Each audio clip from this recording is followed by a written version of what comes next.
Please welcome Ellie Reeves and the Platform Party.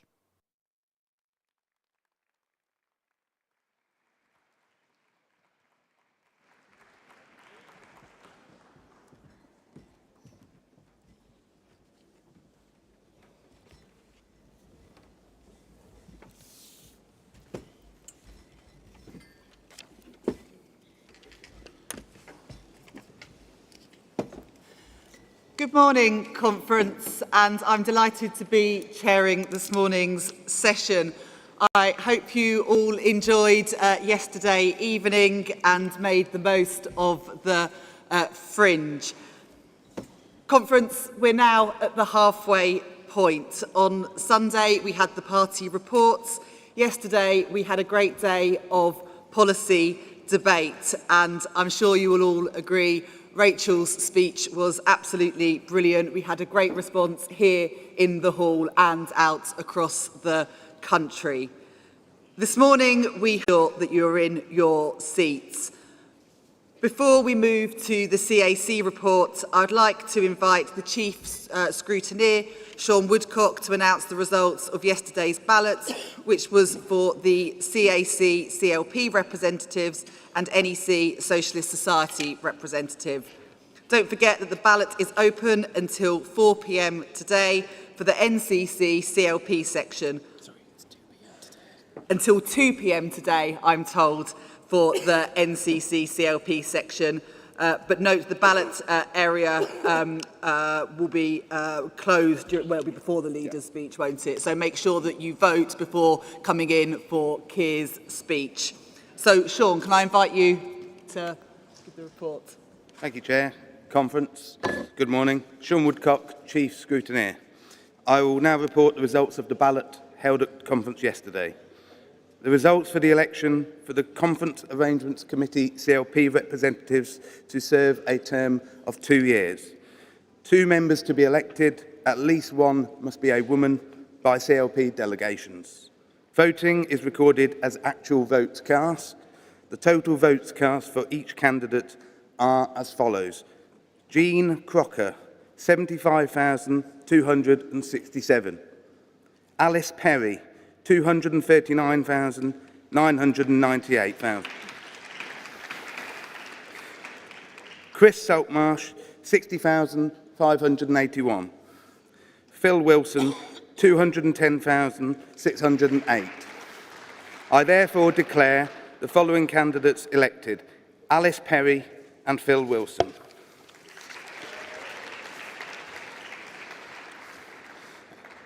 I will now give the results for the National Executive Committee Division 2, Socialist Society section, to serve 2 years. There is 1 member to be elected by Socialist Society delegations only.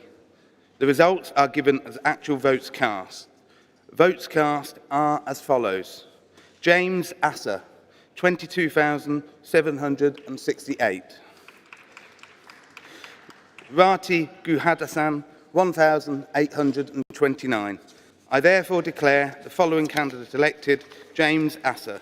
Thank you, Conference. Thank you, Sean.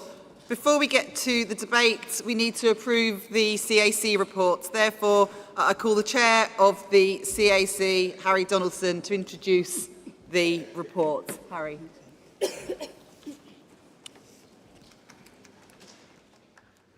Morning, Chair, Conference. Formally presenting CAC Report 3. We have another exciting day of business today. We are hearing speeches on safe streets, as already been said, stronger policing and growth for higher living standards. We will also have a panel discussion on Labour's plan to tackle violence against women and girls, and hear from a TUC speaker, Maria Exel. And importantly, we will hear from our party's leader today, Keir Starmer. Today we have timetable for debate, composite motions on violence against women and girls, ethics and standards in politics, challenges facing the retail and high street, a new deal for working people. These motions are reproduced on pages 12 through to 17. We will also be debating the motions from National Women's Conference today. These can be found on pages 8 through to 12. Today's ballot is for the National Constitutional Committee, CLP section, Division 3, and is for CLP delegates only. Delegates are reminded that they can vote for up to 5 candidates. There are reminders of this in the ballot area. Ballot boxes are available in the ballot area, and there is additional ballot box located in the hall from 9 a.m. until 2 p.m. Candidate statements are on pages 18 through to 22 of CAC 3 for ease of reference. Conference, can I kindly ask that delegates are respectful of leaving sufficient space in the aisles for delegates who are wheelchair users? The CAC recognises that there will be significant interest in gaining entry to listen to Keir's speech today. The hall will be emptied after the morning plenary session ends. Delegates will sit in the seats they have been sitting in all week. Tickets are for all other conference attendees were allocated via ballot before conference. Those who were successful in the ballot will have received their tickets via an email. Any seats not filled by ticket holders or delegates by 1:30 will be filled. Those wishing to queue for a chance to take one of the very limited unfilled seats are welcome to do so, but we would encourage those without tickets to go to the screening, which will be held in the auditorium in the ACC. Delegates, please do not leave anything in the hall before the leader's speech, as these items will be removed from the hall. Again, anyone who did not get allocated a ticket in the ballot are invited to watch the leader's speech in the auditorium, one in the ACC, as already indicated. There may be a small number of delegates may be removed for production reasons today, but be assured these seats will be provided for those delegates close to where they were originally seated. The results of yesterday's ballots, including the CAC, CLP representatives and NEC Socialist Society reps, are on page 21.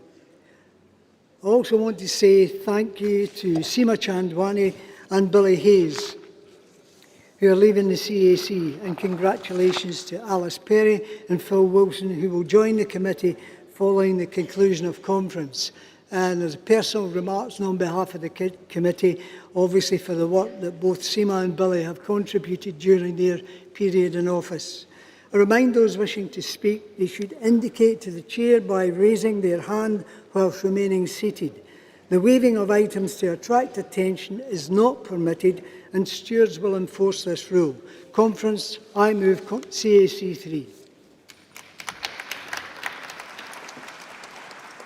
Thank you, Harry. Does anyone want to ask any questions or make any points on the CAC report? Can't see anyone.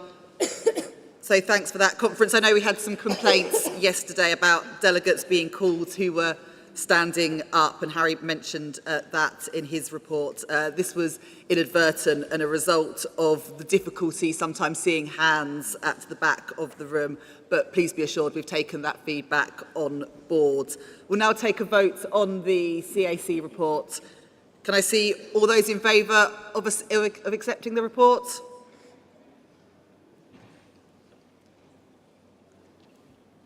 Thanks very much. Anyone against? Okay, thanks very much. That's clearly passed. So we now move to the debate and conference.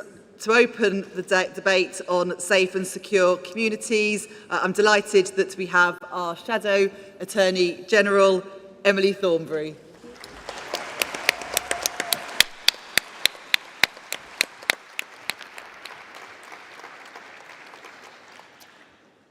Friends, it's been quite a year, but I've got to say, it feels like nothing's changed.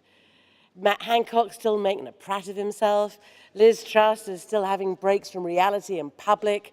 Suella's still on manoeuvres against Rishi. Rishi's still frightened to sack her. The economy's still wrecked. The rivers are still full of sewage. Waiting lists are still rising. Schools are still falling apart. And it's like we're trapped in some never-ending time loop of Tory incompetence, Groundhog Day of gross dereliction, a multiverse of crapness. But conference, if the British people decide to break this cycle, to get rid of this government and give us the chance to fix the damage that the Tories have done, we are going to be ready for the task.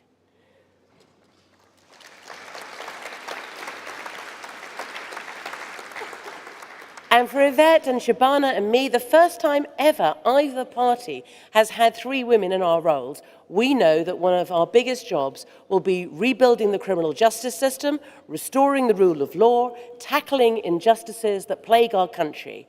And that must include renewing our fight against the most widespread, most historic, and most entrenched injustice of all, our society's treatment of women.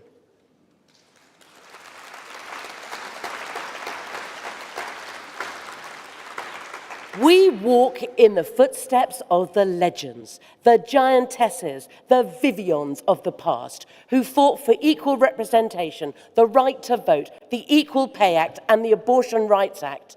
We pay tribute to the women in recent years who have fought to extend maternity rights, eliminate the tampon tax, outlaw upskirting and revenge porn, and to bring reproductive freedom to Northern Ireland.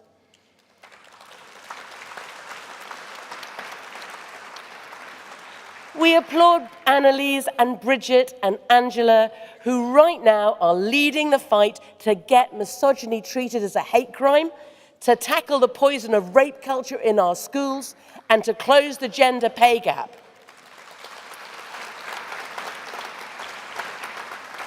And with the support of our whole movement over the coming years, Yvette, Shabana and I will dedicate ourselves to Keir Starmer's mission to halve the historic level of violent crime against our country's women and girls.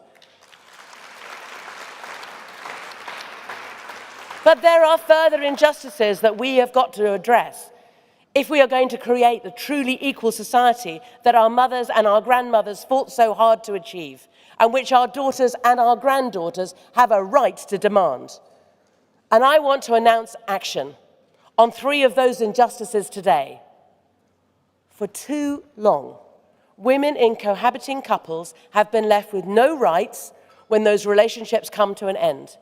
If there is no joint property or shared parental dues, a man can leave his partner with nothing, especially if he has the means to take it to court, and thanks to the Tories, she doesn't have anything. It is time we reviewed that issue in England and Wales, just as it has been in New Zealand and Scotland and Ireland. No woman should be forced to get married or stay in an unhappy relationship just to avoid ending up on the street.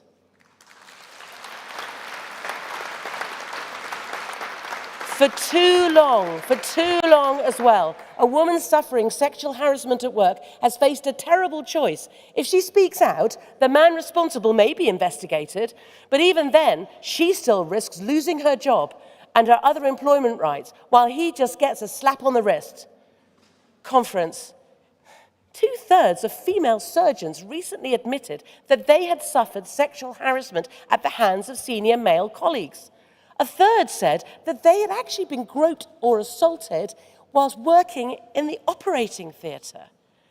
And if women of that professional standing do not feel that they can speak out, what chance is there? What chance for a teenage intern in a television studio? So it is time.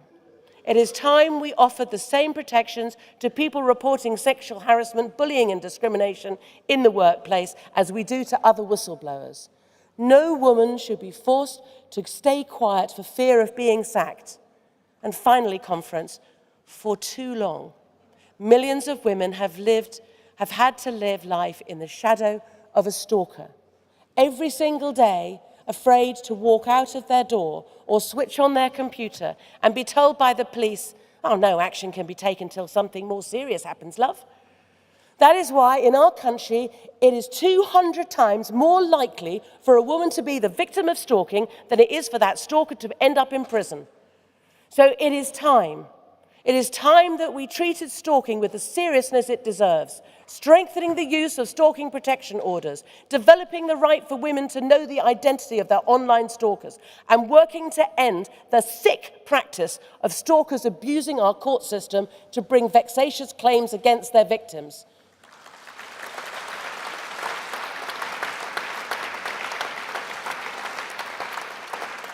Because no woman should be forced to wait until she is attacked to get the protection she deserves.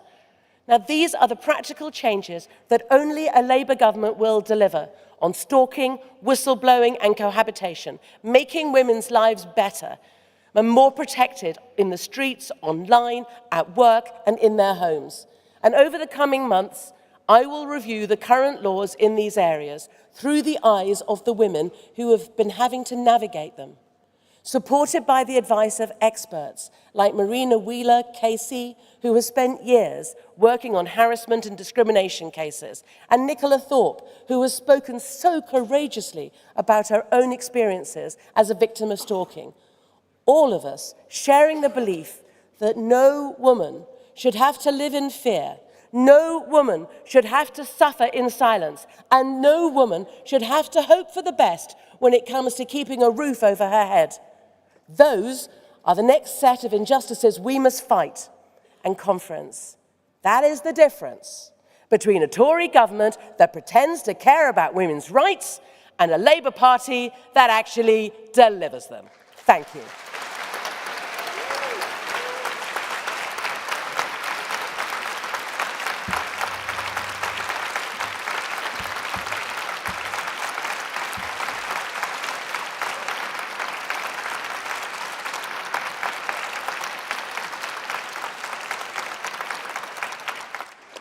Thank you, Emily.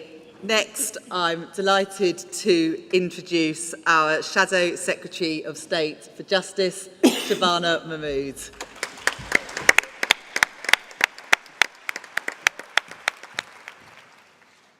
Good morning, conference. I am delighted to stand here today as Shadow Lord Chancellor and Shadow Justice Secretary. Now, most of you will know me only as an MP. But while it feels like 100 years ago now, I was once a barrister. So for this former lawyer and permanent geek to be a politician and a lawyer all at once, honestly, I am living the dream.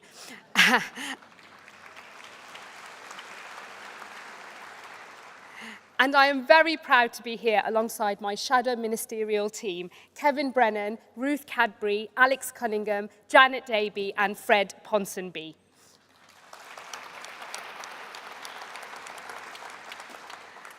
Conference, it's a testament to this country that I am here today. And to those who sow division in our country by saying multiculturalism has failed, well, hello.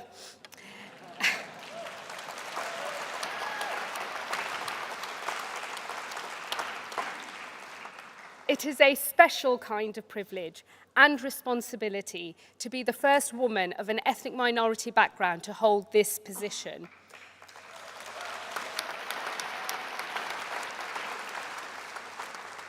The beauty of our country is that we hold our traditions dear, but are never afraid to look to the future.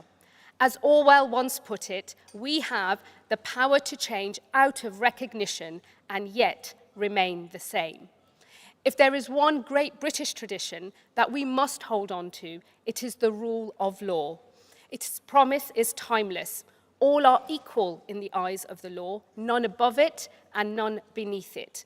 But these high ideals mean nothing if people feel unsafe in their communities.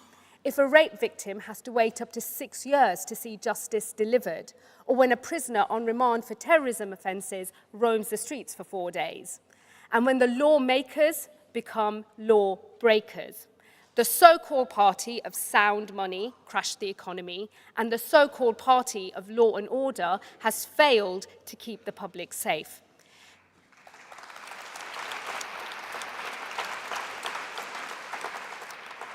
Ten Justice Secretaries in 10 years. The Ministry of Justice treated like a carousel ride. Amongst these roving ministers, we had none other than Liz Truss, Secretary of State for less than a year, which, to be fair, is a lot longer than she was the actual Prime Minister. Unlike when she was in office these days, she seems to have found a new zeal for rehabilitation, although only of her own image. How the Tories have treated this department has been beyond a joke. The first duty of any government is to keep its citizens safe. And after 13 years, we live in a country where too often justice is no longer done. When a crime occurs, too many people have stopped reporting it. And those who do hit a court's backlog of 64,000 cases and a multi-year wait. If the verdict is guilty, you might expect that a dangerous criminal would be placed behind bars. But instead, our judges are now being told our prisons are full. Churchill once said, "You can judge a nation by its prisons." What would he make of our nation under his Tory successors? Our prisons are at breaking point. Overcrowded, abhorrent conditions, drug use is rife, and staff are leaving. Prison should be where the cycle of crime ends, not when it begins again. But today, 80% of offenders are in fact re-offenders, and it's no wonder that so few trust our justice system. The Tories aren't the party of law and order, they are the party of lawless disorder.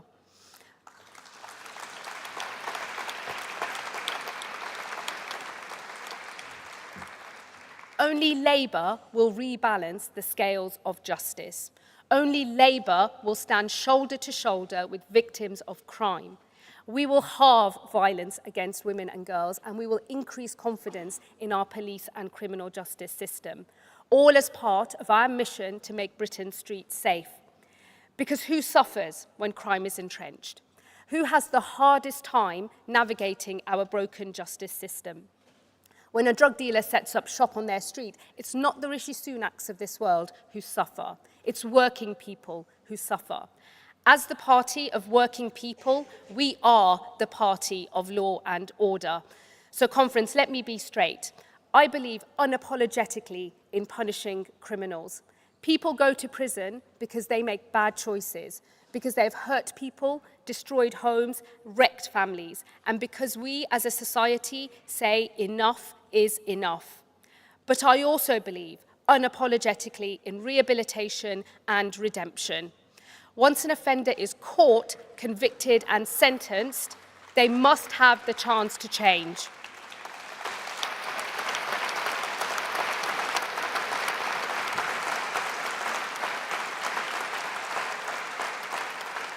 They must have the chance to take responsibility for their lives, to turn back from a life of crime. The safety and security of us all depends upon it. Conference, above all else, a Labour government will be on the side of victims. Today, they are bit part players in the justice process, when they should be at the heart of it.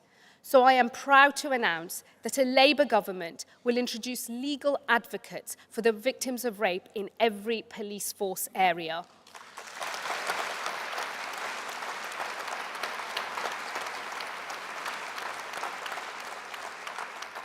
We will do this by redirecting a portion of the funding that police and crime commissioners receive for victim services. Today, rape victims are systematically failed. They wait on average over 2 years to go to trial, with no one to advocate for them, and the result? Over 60% of them drop their cases and rapists walk free. Labour's legal advocates will ensure that their rights are upheld, and this would mark the most transformative change to the status of rape victims within our justice system. And I want to thank Vera Baird and Kim McGuinness, two brilliant Labour women, for all their work on this in Northumbria, where they carried out a trial.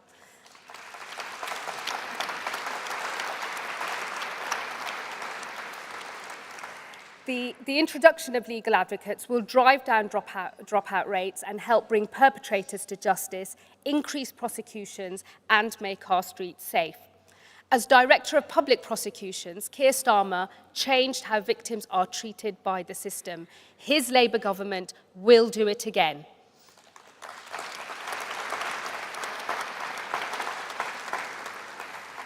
A Labour government will also deliver all of the 20,000 prison places that we need. We will increase the number of prosecutors, and we will introduce specialist rape courts, bringing down that record courts backlog. Conference. To be the party of working people is to be the party of law and order. That means addressing the root causes of crime. It means upholding the rule of law with a justice system that serves the British public, earns their confidence and their respect.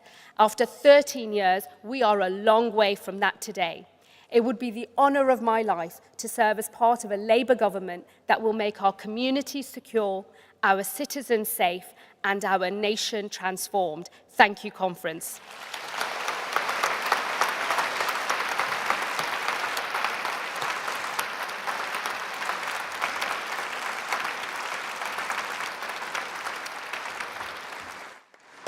Thank you, Shabana, for that excellent and inspiring speech. We have two composite motions this morning and the motion from Women's Conference. The first one is composite 8 on violence against women and girls. It's moved by Cheadle CLP and seconded by Central Devon CLP. Could delegates from those two constituencies register at the Speaker's desk and then come up to the lectern? And could the mover and seconder of composite 9 and the motion from Women's Conference on violence against women and girls also register at the Speaker's desk? All of the motions are printed on page 10 of CAC 3.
Is the mover ready to come up? Cheadle? Should we just jump to composite 10 and come back to composite 9? And then at least we're making progress. Composite 9. Yeah, sorry, composite 9. Should we move, if Cheadle aren't here, should we move to composite 9 then, which is moved by Houghton CLP and seconded by Barking. Is Houghton CLP here? Yeah. We'll move to that then. We'll come back to composite 8 when the someone from Cheadle's here.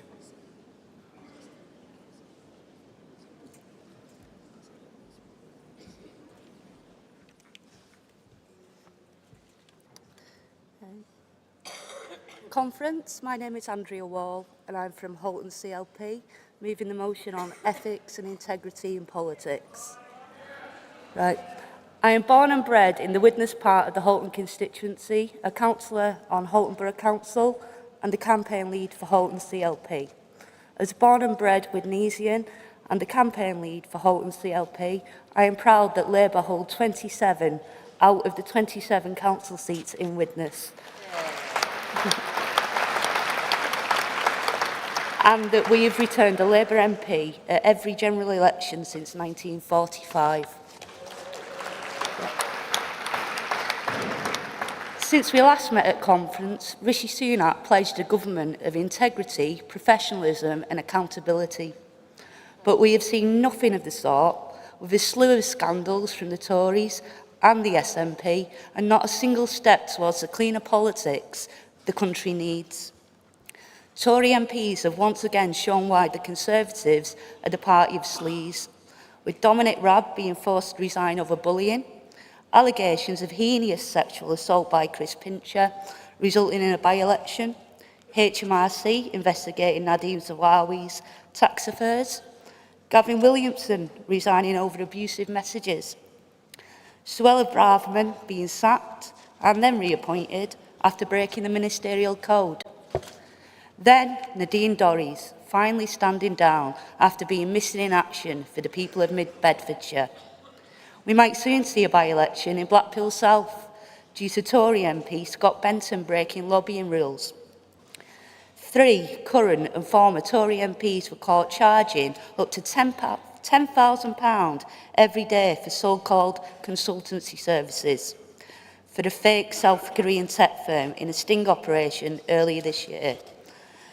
They included former Chancellor Kwasi Kwarteng and COVID-era Health Secretary Matt Hancock.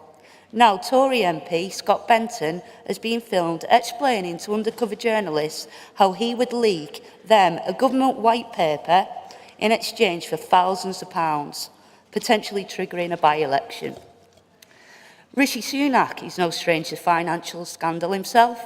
He failed to clamp down on the non-dom tax loophole, while his wife, Akshata Murthy, benefited directly from the tax breaks. Murthy also holds shares in a childcare firm, which benefited from measures announced in the March 2023 budget, with the shares not appearing in Sunak's declaration of interest. And Sunak failed to declare his family stake in the outsourcing giant Infosys, a company that made millions from public contracts while he was a minister. The SNP are embroiled in a police investigation over allegations that money raised for a second independence referendum was improperly used for other purposes. Can you wrap up now, Delegate? While we should not make any unfounded claims about an ongoing police investigation, it's a matter of fact that an investigation has today led to the arrest of Nicola Sturgeon, SNP Chair Peter Murrell and SNP Treasurer Colin Beattie, each of whom were later released, so far without charge, after questioning. The recent Ruther Glen and Hamilton West by-election was called because former SNP...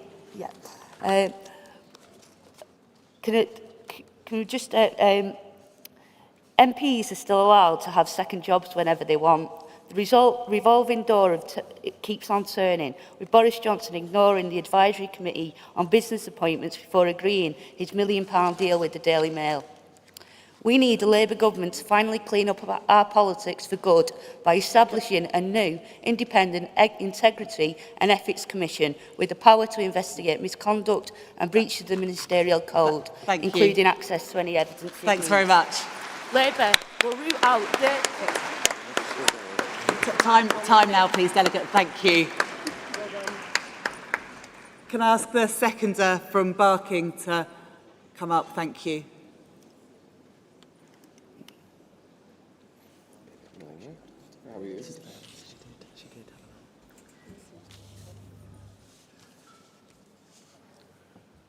Conference. I'm Kashif Haroon from Barking CLP, and we hold 100% Labour seats. I'm proud to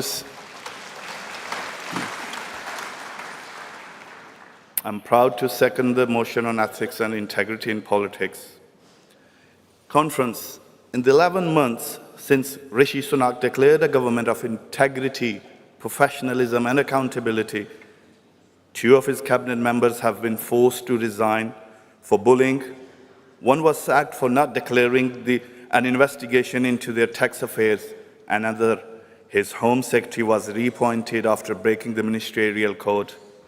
The Conservative-led Parliamentary Constitution Affairs Committee said that Rishi Sunak's decision to reappoint Swala Braverman, and after she was sacked by Liz Truss for breaking the ministerial code by leaking sensitive information, sets a dangerous precedent given the severity of the breach. And Boris Johnson set the record as the first Prime Minister have been found to have broken the law, receiving a fixed penalty notice for his number 10 COVID parties. Rishi Sunak is the first Prime Minister to have been found to have broken the law twice, fined for breaching and dodging seatbelt rules. But it's just not the Tories. Since Nicola Sturgeon resigned after this year, and the SNP have been plagued by police investigation into party finance and saw another by-election in Rutherland and Hamilton West, which was called after their MP Margaret Fryer was forced out by her constituents after breaking the COVID rules. At the end of 2022, pollsters YouGov found that 66% of the public believe that politicians are only out for themselves. I'll ask you to wrap up now, please. Thank you. We need to clean up our politics and signal to the public before an election that we can change our broken system. And we must do it now. Time and time again, Sunak and his ministers have dragged our politics through the mud and stoking culture wars, using Whitehall as the Conservatives' PR tool and spreading lies. So, Conference, please support this motion. Thank you.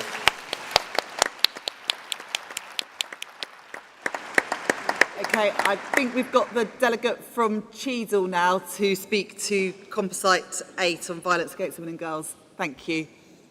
And just a reminder that movers have 3 minutes and seconders have 2 minutes. Good morning, everyone. My name's Tess McDermott. I'm the Women's Officer for Cheadle CLP. I'm first-time conference attendee and first-time speaker. Thank you. I'm also here representing 8 other CLPs who have written passionate and heartfelt motions. Our composite motion asserts that violence and abuse against women and girls is endemic in our society. Not only does it harm women and children, but its impacts affect our whole community. All abusive experiences generate poorer outcomes in health, mental health, education, work and family life. It creates barriers to success. It affects life expectancy, not only for the victims, but for other family members who are affected by the abuse and their children. Despite living in one of the world's most economically advantaged countries, our public systems are failing the women and girls who are victims of abuse. Misogyny exists in our society. It is fully embedded into the systems that are designed to protect us. The legal systems, the CPS, the police, the courts that fail to deliver justice due to lack of funding, misogynistic attitudes by some within the system. This includes the family courts, where children and victims of domestic abuse are failed by decisions that neglect to appreciate the implications of coercive control. Thank you. Misogyny is also being promoted by online influencers who shape the minds of young people, especially young men, perpetuating the problems for society further. Our motion calls for far-reaching society-wide reforms to bring back to bring respect back into our society.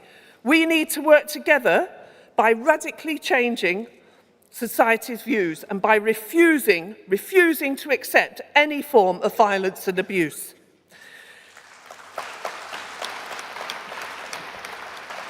We advocate for reform of the sentencing for violent crimes against women, including creating a new criminal offence for spiking.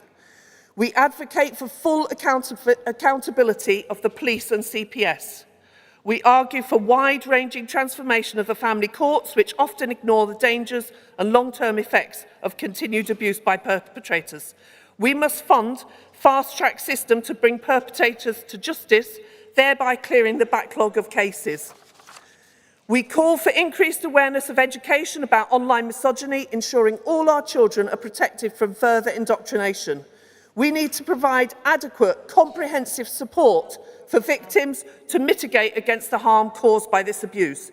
Please support our motion to create respect, compassion and true consent within our important human relationships. Thank you.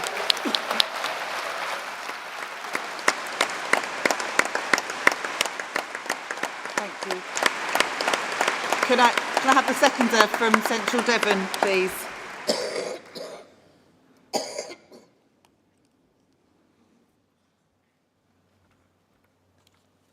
My name's Lisa Robbie-R-Webb and I'm from Central Devon. It is the honour of my lifetime to stand here and to commend to you Motion 8. We want to speak for women and on behalf of women and girls, their loved ones and their communities. And we are listening. This motion that Tess actually outlined to you was from a discussion we had from our CLPs, people who were passionate about finding a way forward. And we want to build upon the opportunity of one of the 5 missions that Keir has given us, ending violence against women and girls. Violence in home is a hand grenade into a family. It not only affects the woman, the wider family, the friends, the community, the children, the school, and it lasts a long time. So I'm particularly proud for you to see that we are offering ongoing support afterwards so that people can rebuild their lives. With violence outside the home, it is excruciatingly low, the level of convictions, and we should all be shamed by this. Some of our systems and attitudes are not fit for purpose, and our motion hopes to rectify this. There is a genuine intent from our work in the Labour Party to make a better world for this. But finally, I wanted to thank the women who have suffered, are suffering and will suffer in the future, along with their loved ones and all of the services that support them. These situations are lifelong and can be terrible, but we have a plan in Labour so that you can have hope. I second the motion. Thank you.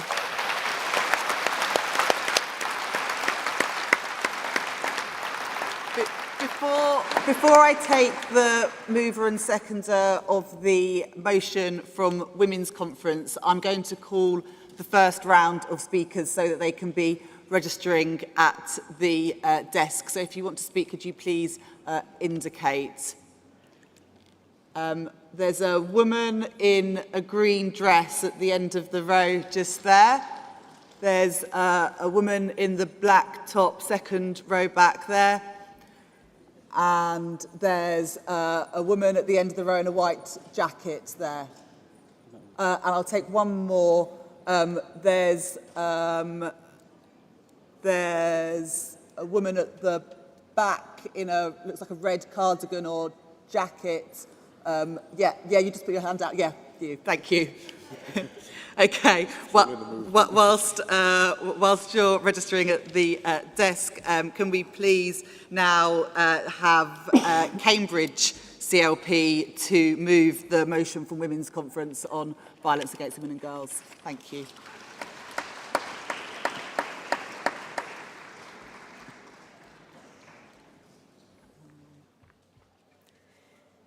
Good morning, everyone. My name's Indira Vardia, and I'm a delegate for Cambridge. First time delegate to conference and first time I've spoken on a public platform, let alone one this big.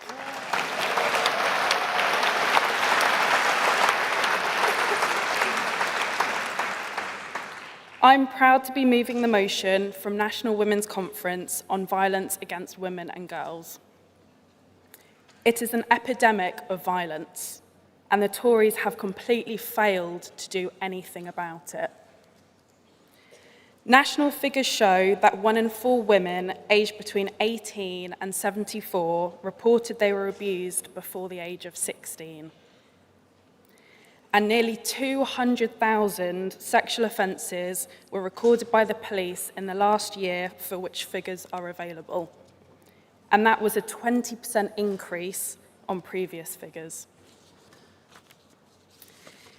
That is a terrible record of violence against women and girls. And it's why Labour has already, in opposition, published a green paper to tackle it. And it's why National Women's Conference passed this motion and put it forward to this conference, so that it will be an absolute priority for our Labour government. To make sure that there are more convictions for rape, with specialist rape courts and fast-tracking of rape cases, and to make sure that rapists go to prison for longer. To introduce a specific new criminal offence of spiking drinks, so that women and girls can enjoy themselves and be safe when they go out.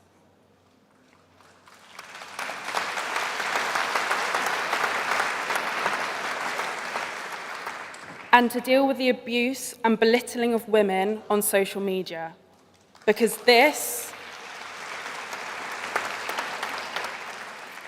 day in, day out, minute by minute, misogynistic rhetoric also creates the climate that enables crime against women and girls and gives perpetrators a sense of impunity.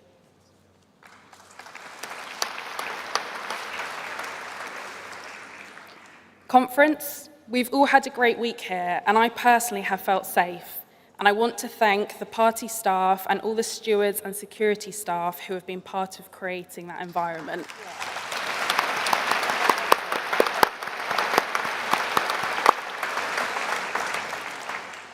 But it's not enough to just feel safe in here. Labour must make sure that every woman and girl feels safe. That's what this motion is about, and that's why I'm asking you to support it. Thank you.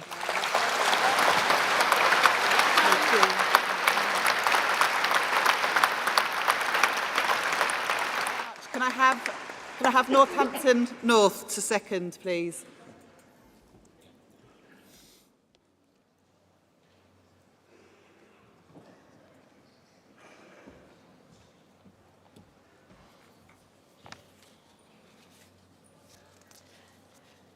Sally Keeble, Northampton North. Chair, Conference. Ending the scandal of violence against women and girls must be right at the heart of Labour's agenda for government, like my sister Indira so ably said, so that no longer women have to feel afraid on the streets or in their homes, nor should they be feeling afraid of the very forces of law and order that are supposed to protect them.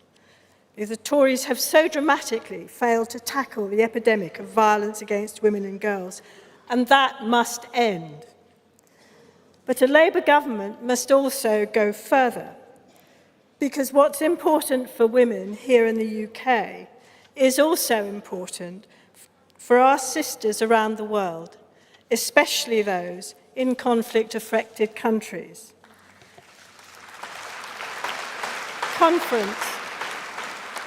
As we meet here, 120,000 women in Tigray, Ethiopia, are suffering the consequences of sexual violence in the war in their country. Like a woman, Genet Kasai, who was gang raped by a group of soldiers in front of her 2 children as they fled to a refugee camp in Sudan. And the same sexual violence is being used against women in wars in Sudan, in Syria, and most recently in Ukraine. And that's despite repeated UN resolutions, and a global UN campaign. So, Conference, this motion from Women's Conference also calls on an incoming Labour government to bring fresh commitment to the global UN campaign to end sexual violence in conflict, and to put this campaign right at the heart of our international development agenda.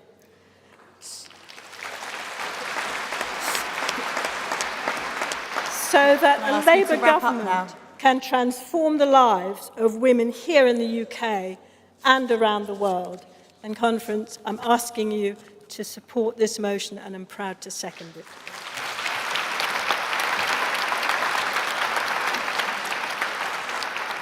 Thank you all for those contributions. If I can now take the speakers I've called from the floor.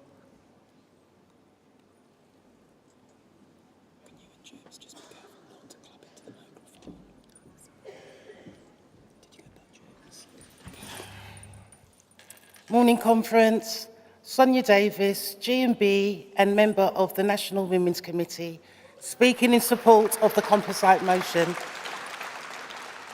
2 weeks ago, Eliane Andam was stabbed in Croydon. She was 15 years old. She was on her way to school, a young girl with her whole life ahead of her. Conference, Eliane is one of hundreds of women and girls killed every year by men. Story after story of women and girls losing their lives and not enough being done to save them. Misogyny is a crisis, and one we can't afford to wait to end. In 2023, is it too much for women and girls to be safe? I am proud that my union, G&B, stands firmly, shoulder to shoulder with women. We are fighting for equal pay around the country and demanded a better deal for women. G&B's Domestic Abuse Charter makes sure that our members have support from their union and their employer. We have campaigned for years to criminalise all forms of sexual harassment, tackle spiking, and ratify the Istanbul Convention to protect women and girls from domestic violence. Conference, this Tory government has failed on the basics: support for victims, a justice system that works for women, action to tackle the online misogyny that is corrupting our young men.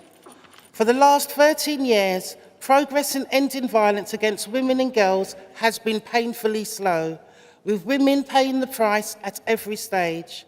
Conference, enough is enough. Too many parents burying their children is not right. Our Labour movement is built on fundamental values of fairness and equality, building a world where women are safe at work, at home, on our streets, wherever they are. It's about putting these values into action. Let's build that safer world together. Conference, please support this important motion. Thank you.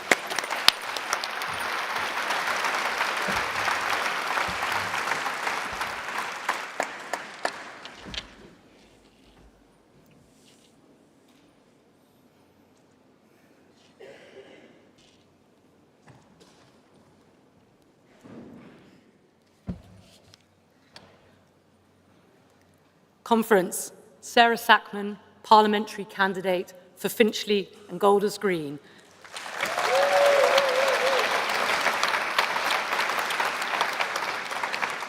Conference, for me and others here, the last few days at Conference in this incredible atmosphere has also felt unreal and difficult. We have watched in horror at the events unfolding in the Middle East. Our news feeds and WhatsApp groups are full of painful stories of women and children crouched in their homes in fear, hostages taken and some killed, young people who went to a music festival and never came back. I welcome and reaffirm the words of Keir Starmer and David Lammy, standing firmly in support of Israel and being unequivocal in their condemnation of Hamas. I'm proud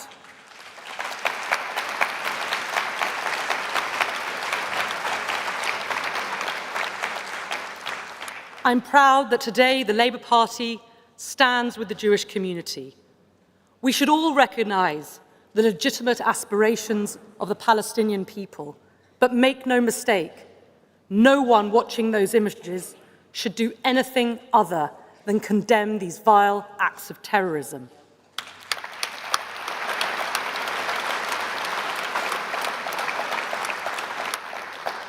But conference, I would like to talk about my community too.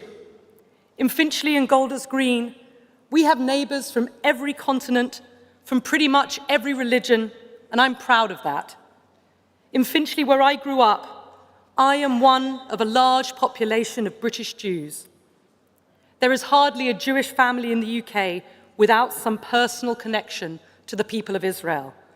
The anxiety, the fear we feel for friends and family is real. Jewish people are proud of our identity and heritage, proud of who we are, and proud to be part of the fabric of British life, alongside friends and neighbours of all faiths and creeds. In Finchley, we celebrate our diversity. Our diversity is our strength. And that's clear from the messages of support that we've received, including from friends from the Muslim community with whom I work. Can you wrap up now? I'm getting to the point about community safety. Just one moment. It's very important. Yesterday, and this matters because we know that when violence erupts in the Middle East, Britain's Jews are held responsible and targeted by anti-Semites. Over the weekend, in the beating heart of Golders Green, graffiti was daubed in the high street, a kosher restaurant was vandalised, and this morning, Jewish schools have advised their students to stop wearing uniforms due to safety fears. I cannot express how this feels. We must not stand for this. No community should be threatened for who they are. An attack on one community is an attack on all. So in the coming days, as I wrap up, we need our friends and we will need protection. I urge calm, and I welcome the increased police visibility in our area I do need to ask you to around wrap up now. schools and synagogues. Thank you. Thank you. Thank you, conference.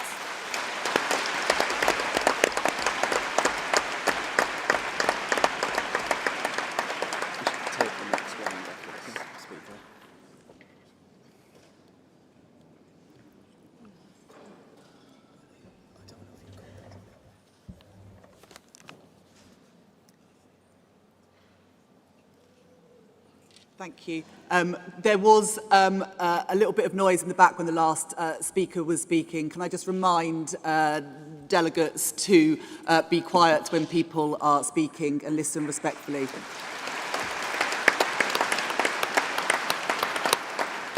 I'll also just remind speakers, please stick to the 2-minute time limit. It's so important. I don't want to have to cut anyone off. Thank you. Thank you, Chair. My name is Sheila Marsh. I'm from North Herefordshire CLP, first-time delegate and speaker too. I want to support this composite motion on violence against women and girls from a rural perspective. Many people will not really think that these things are endemic in the countryside, and they are. We have less than 200,000 people in our massive county.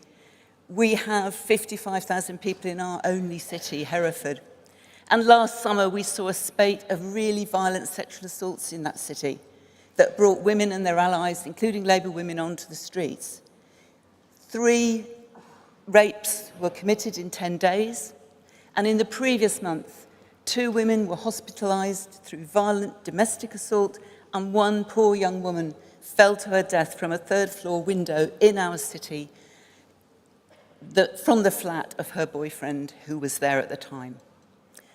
These cases are ongoing. But this is telling you something, and it's also telling you something about the problems we have in providing support. This motion calls for support for victims, and we really support that. But in rural areas, that means thinking carefully about the fact that in many parts of our county, you can't even get a reliable mobile signal. You have no public transport. You never see a police officer for weeks and weeks.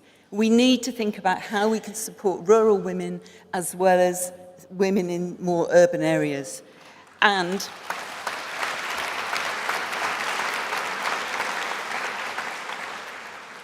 the question of prosecution is really important. I've personal experience of supporting a friend who was assaulted by a delivery driver on multiple occasions, and the woman prosecutor made it possible for her to survive 2.5 hours on the witness stand. So we really need those people in place, and this motion will help support that. Thank you, Conference.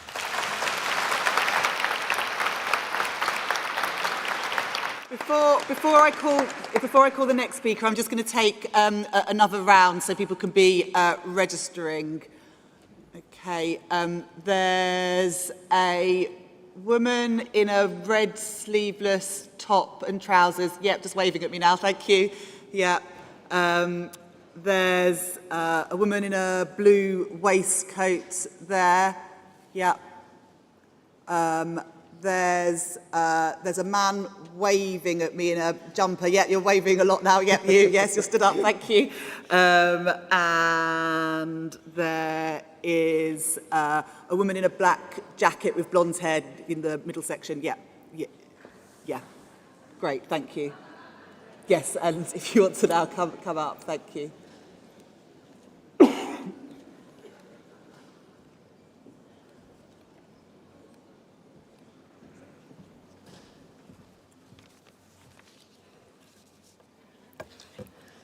The first thing that I was told as Labour's parliamentary candidate for Bolsover is that Rishi Sunak lets rapists walk our streets. A distraught mum told me about her daughter. 4 years and 5 months from alleged attack to trial. 3 postponements so far and multiple suicide attempts. Now her little boy still has his mum, but we don't know what the jury will decide. And with so many outstanding rape cases, we know that there are rapists among us. Compare this to the last Labour government. Instead of destroying the legal system, we were being proactive. We were setting up specialist domestic violence courts and making sure that victims were supported. I will never forget the moment that I sat at the table as a child and the police told my mum that what was happening in our home was not okay. They told us that they could protect us. They told us they would be with us quickly, and they were. And they told us we would be supported every step of the way, which we were. I am proud that the next Labour government will fast-track rape and domestic violence cases.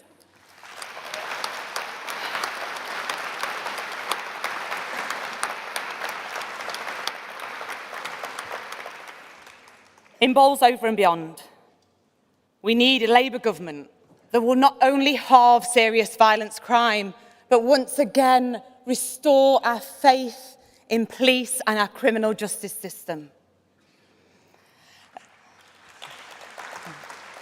You to wrap up now.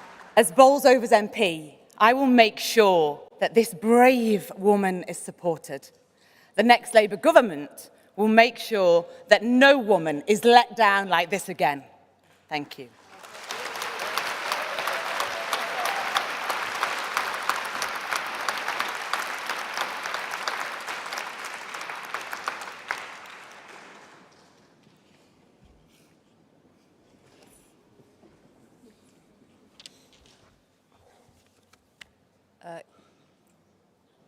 Good morning, Conference. Councillor Natasha Irons, Mitcham Warden CLP, first-time speaker, first-time delegate.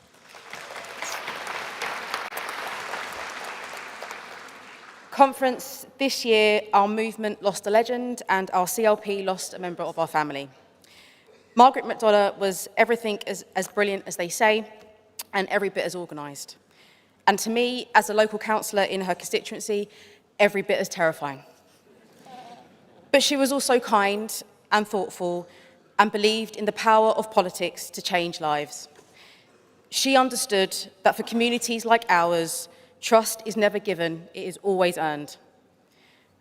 And that the privilege of being in the position to make change and to serve our country rests on repaying the trust that voters put in us.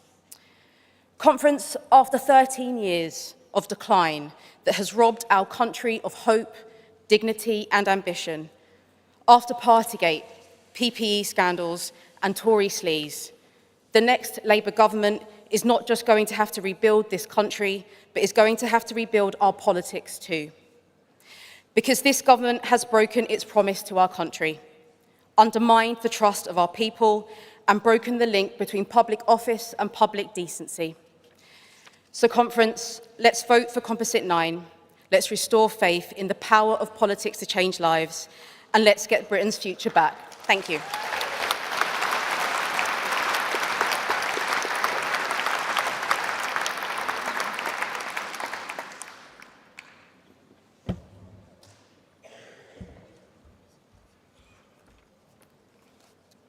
Good morning, Conference. I am Councillor Judith Matthews, a newly elected councillor and delegate and the Women's Officer for Scunthorpe CLP.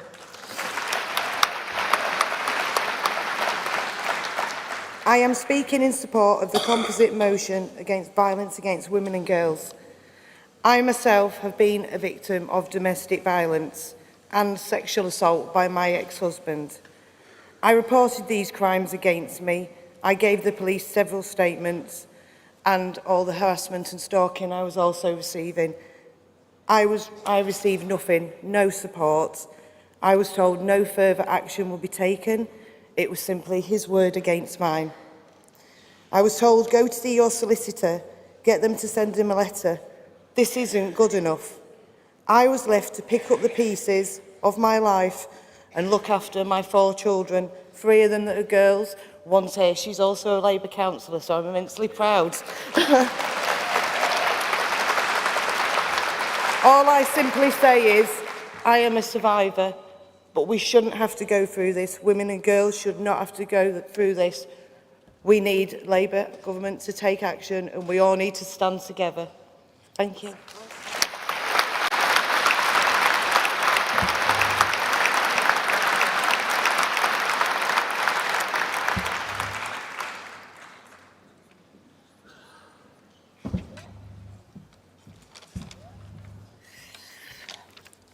Good morning, Conference.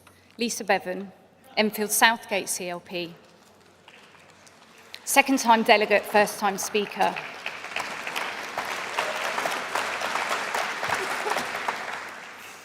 It seems there is a collective understanding amongst us that the police and criminal justice system's response to violence against women and girls is completely broken and that sexual violence has effectively become decriminalised.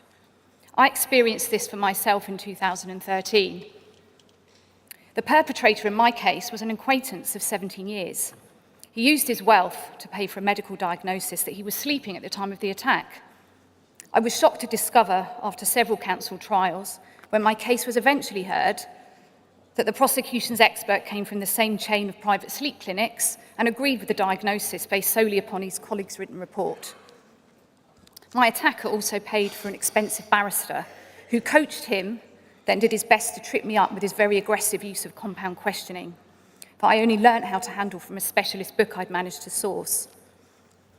My many years of experience working in education provided me with the skills and resilience to see my case through to the end. I fought hard for the jury's guilty verdict, but the failure to robustly challenge the medical report meant my attacker walked free from court and was only placed on the sex offenders register for 5 years. I wrote to the then head of the CPS, Sir Keir Starmer. He showed great leadership by looking into the mishandling of and mistakes made in my case. After 13 years of Conservative government, it is appalling, but hardly surprised then, that the reporting and prosecution of sexual assaults are so disappointingly low, and the attrition rate of survivors dropping out before their cases reach court so upsettingly high.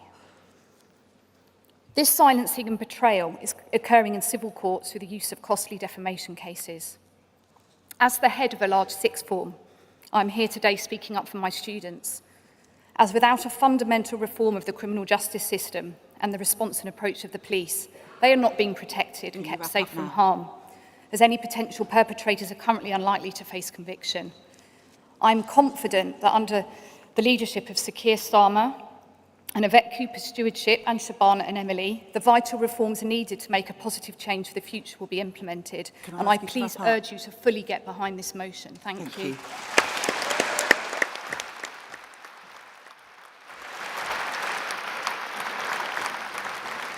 Before I call the next speaker, I'm going to take another round. So if you can indicate, there's a woman in a sort of flowery, long-sleeved top. Yep, you just pointed at yourself. Yep, you. There's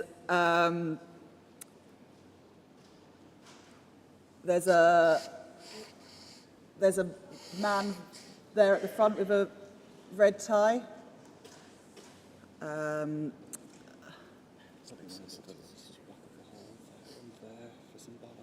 Yeah, there's a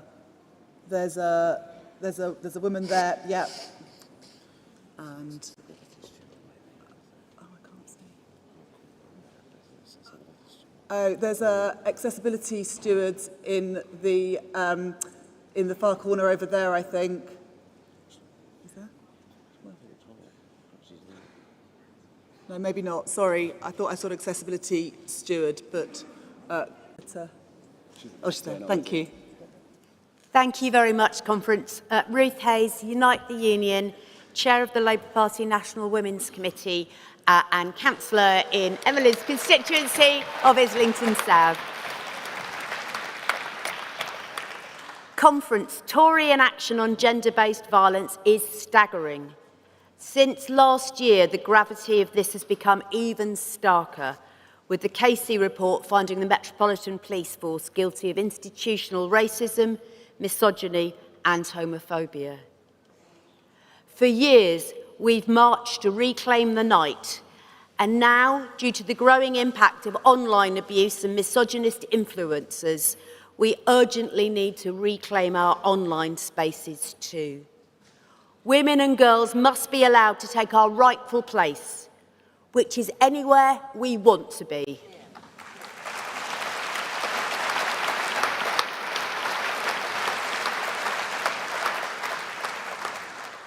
Labour's ambitious targets to halve levels of violence against women and girls requires serious and joined-up action. Crucially, a Labour government must deliver legal reform and ensure that the needs of survivors of rape and assault are absolutely central to how services are run. But, Conference, we must also make gender-based violence a workplace issue. Initiatives such as my own union Unite's Get Me Home Safely campaign are leading the way, making sure that employers meet their responsibilities for women's safety and putting women at the heart of fighting for our own rights. Conference, we must end this epidemic of violence against women and girls. We need a Labour government. Please vote for the composite. Thank you.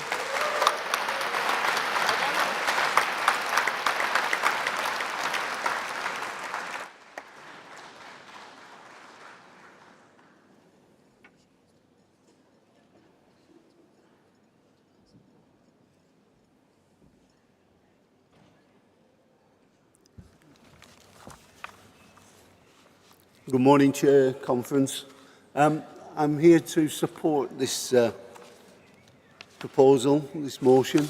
The reason for this is I was a police officer for 30 years and I've seen the abuse, domestic and streetwise, harassment and bullying that occurs to women and girls. One of the things that this report asks, this motion asks for is an overhaul of police standards and to ensure that there are specialist rape and serious sexual offence units. Now, in the 30 years I was a police officer, lots of different units were formed to deal with different situations. And all those units came from the street police, that police that you want to see on the streets. So all these different departments were taken from the street and not replaced. If you pass this motion, I ask the next Labour government if these rules have brought in that recruitment of the police is put in line with these new departments. The Tories took away 20,000 police when they came in.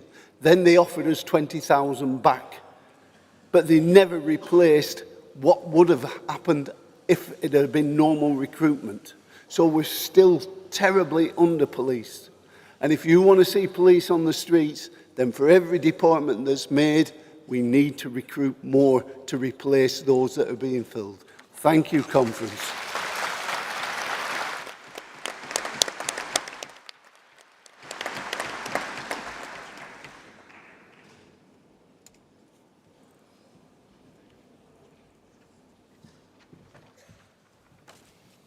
Conference, Ash Silverstone proudly speaking on behalf of Unison on ethics and standards in our politics. And Conference, this is a topic close to my heart, both as a trade unionist and Unison member.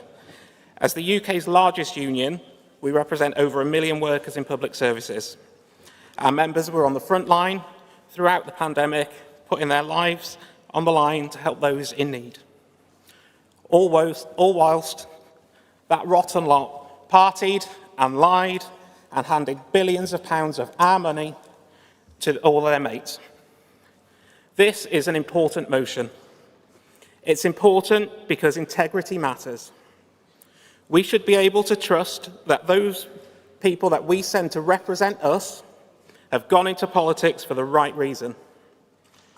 We should be able to feel confident that their decisions will put this country first, not their friends. Conference, we deserve full-time MPs, no second jobs, no lobbying. Let's end the revolving door used by ministers to get lucrative roles in the private sector, companies that they helped out whilst in office. It's extraordinary that we even have to debate this motion, but under this Tory government, the UK has dropped to its lowest ever score in the Global Corruption Index. It should go without saying that lying and misconduct have no place in our politics, but when scandal after scandal pass without consequence, we have to stand up and say, no more. This motion does just that. It helps us hold our representatives to the highest standards because Britain deserves better than another 5 years of Tory sleaze and scandal. So if that miserable lot occupying Westminster take nothing else away from this week, let it be that this movement, our movement, will stand up and fight. Stand up and fight to restore honesty and integrity to our politics. So I urge you to join me in supporting this important motion. Thank you.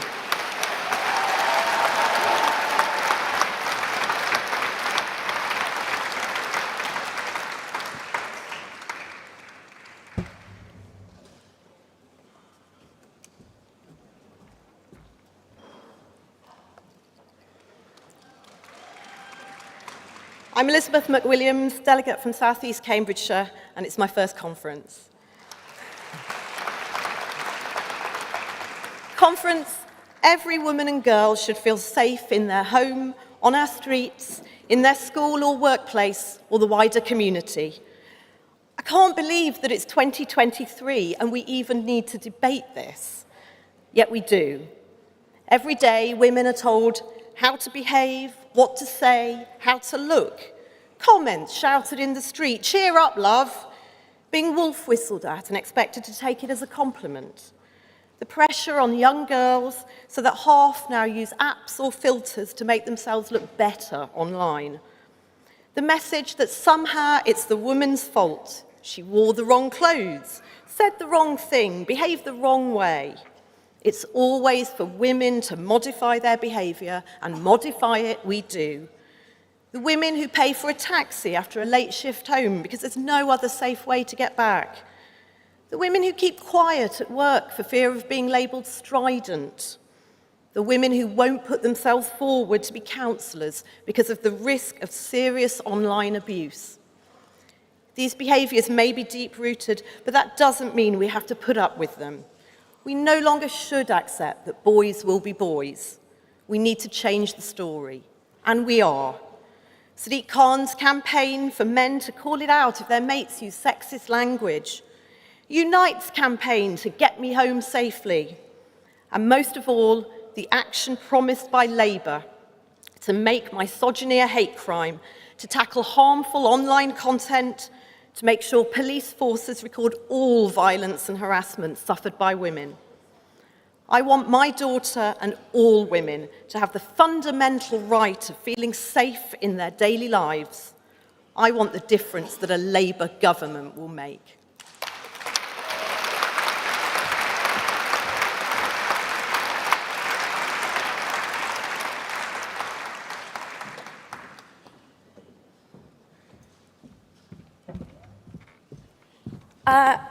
Hi Conference, Rosie Kernaz, delegate for Islington South and Finsbury, first time delegate to annual conference and first time speaker.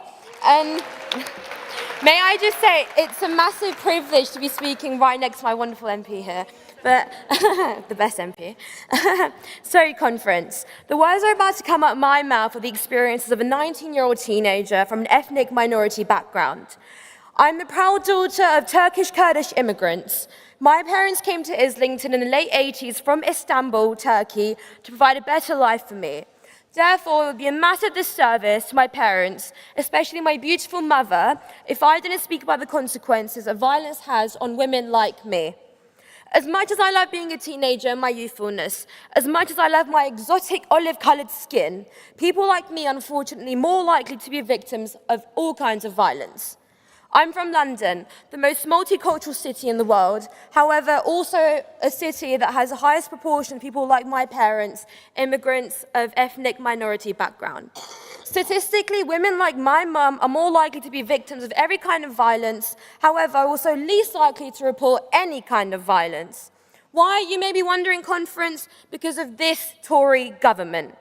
This incompetent Tory government who does not take women like me or my mother seriously. According to this government, a young ethnic Muslim woman like me does not deserve the justice that I need, the representation that I need. But Conference, I do deserve justice. Women like me do deserve justice. We need to be taken seriously.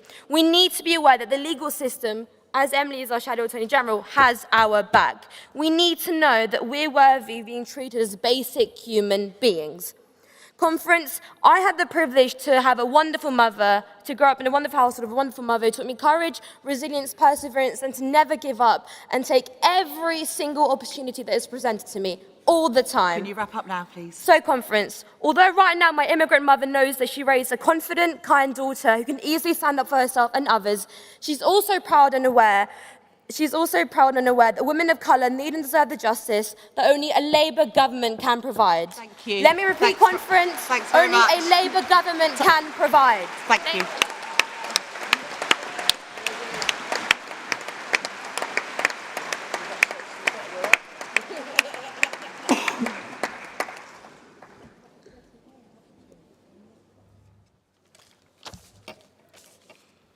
Conference. Warren de Just, GMB Trade Union Delegate and Parliamentary Candidate for Wolverhampton West, a seat that I plan to take off the Tories and win back for Labour.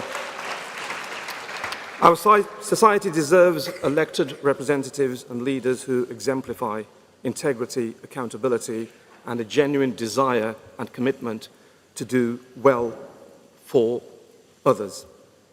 How many times have you knocked on a door when out canvassing and the person at the doorstep says to you, "I don't do politics, you're all the same, you're only in it for yourselves"? But Conference, can you blame these people when you look at the government's shameful track record of breaking COVID rules with arrogance, taking up lucrative second jobs just to increase their wealth, the mishandling of the Brexit negotiations, the award of lucrative COVID contracts to friends and donors without proper scrutiny, the questionable lobbying practices, and a general disregard of standards in public life?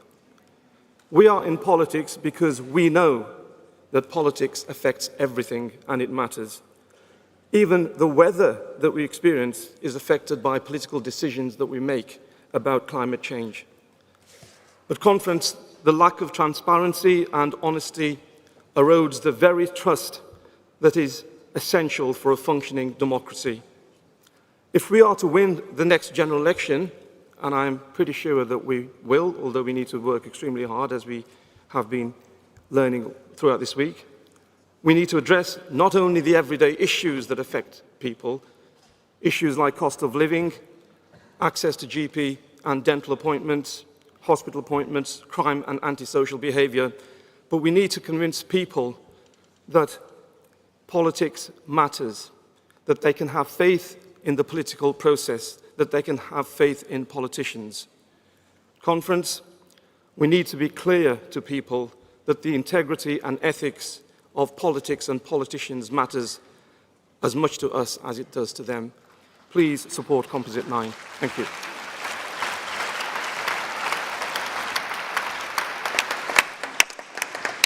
Thank you. And we've actually got time for a couple more speakers. And we've actually got time for a couple more speakers. There's a woman in the red jacket with the brown hair there. Yeah, yes, you just standing up. And the woman in the red shirt just there. Yeah. I'll just call two for now. We may have time for more, but I'm calling two for now.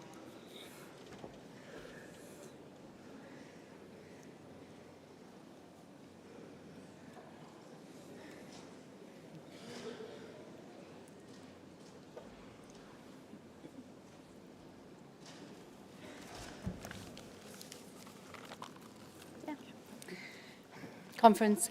Claire Penny-Evans from Unison, the union with over 1 million women members.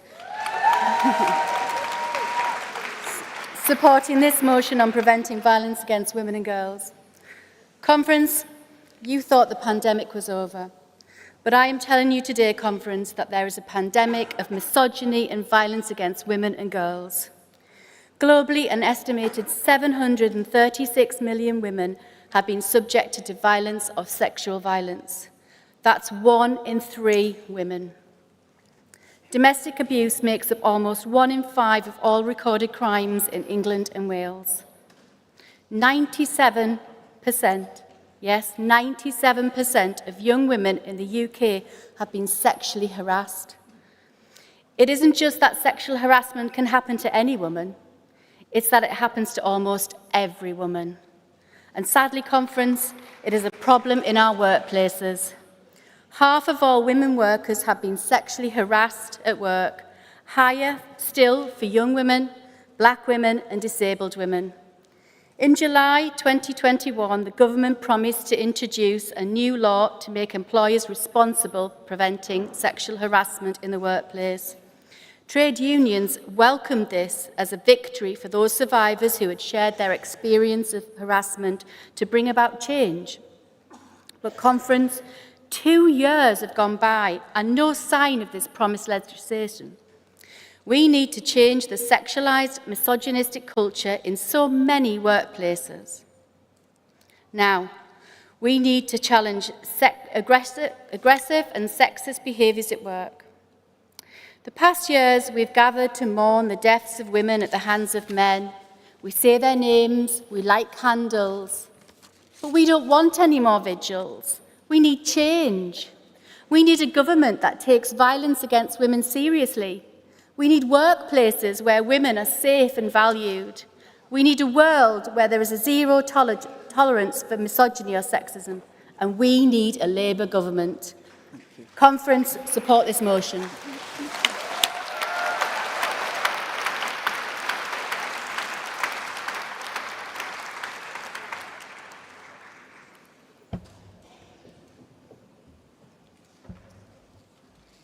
Thank you, Chair. Good morning, Conference. I'm Pushpita Gupta, Ilfurno CLP. The best way of describing my CLP is West Streeting is my MP. I'm a councillor for Redbridge. Out of 63, 58 Labour councillors, the best way of explaining about my leader, Jaz Atwal. I'm here to speak about violence against women and girls. I came to this country 26 years ago. The reason, I did not feel safe in Bangladesh. My mother did not feel safe to keep her daughters in Bangladesh. When I came to this country, very first day when I go in the bus, I did not know that I actually missed my bus stop. And the bus driver realized that I did not know the route. So he was driving and driving.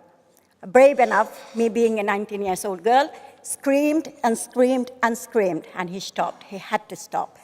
So that was my experience, me being in UK in the bus on my own. When my daughter goes out, she's 22 years old, I don't tell her what not to wear. I want her to be confident, wear whatever she wants to wear. But I give her a comfortable shoes. I say, wear comfortable shoes and take a power bank. Take a power bank with you, and never tell her you cannot walk alone. I do not tell her you need to be home by 12 o'clock in the midnight. I don't tell her you cannot go out. I tell her, go out, enjoy yourself, wear comfortable shoes. So when you wear comfortable shoes, thank you. Thank you. My 14-year-old daughter came home and said, Mommy, I was very scared in the bus. A man was staring at me, and he was following me on the bus stop. And then he was calling me, hello, hello, hello. I said, did you stop? No, I did not stop. And I said, what did you do? They said, I pretended I'm talking to you. They said, Mommy, a man is following me, and I was talking very loudly. Can you wrap up now, so, please? well done, this is what you got from me. I want the community, I go out to tell girls, the abuse, that recognize the abuse. They get abused by their partners, their boyfriend, their husband, and they rape, not Can I by ask the you to strangers. wrap up now, please? The rape is very common in the society, so we need to go out, do things that girls and women understand what is abuse and what is rape means. Thank you, conference. Thanks, Thank you, all the delegates. women. Thank you.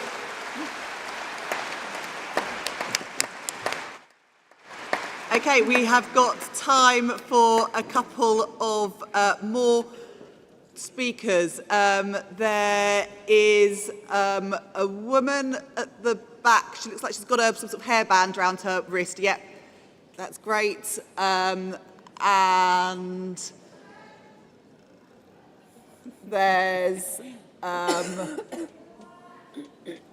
there's a woman in a red dress towards the back as well at the end.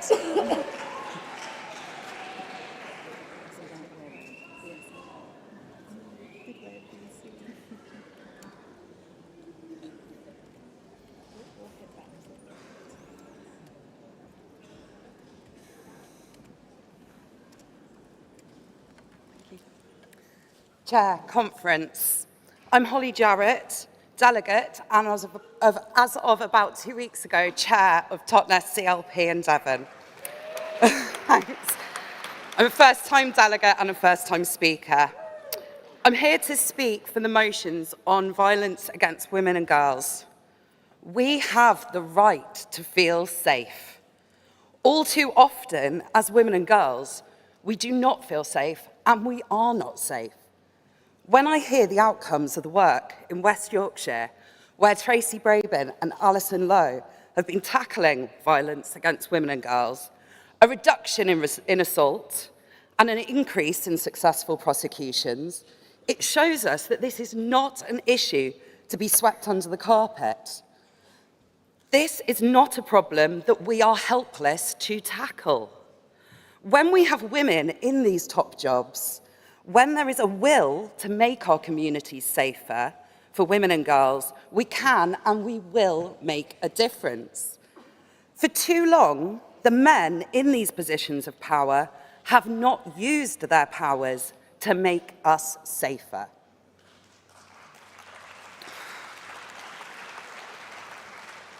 We need you, not only the women, but all of the men in this conference and in the wider Labour movement, to stand with us, to make it your priority to make the world safer for us, to support our campaigns. The first step that you can take, conference, is to support these motions. Thank you.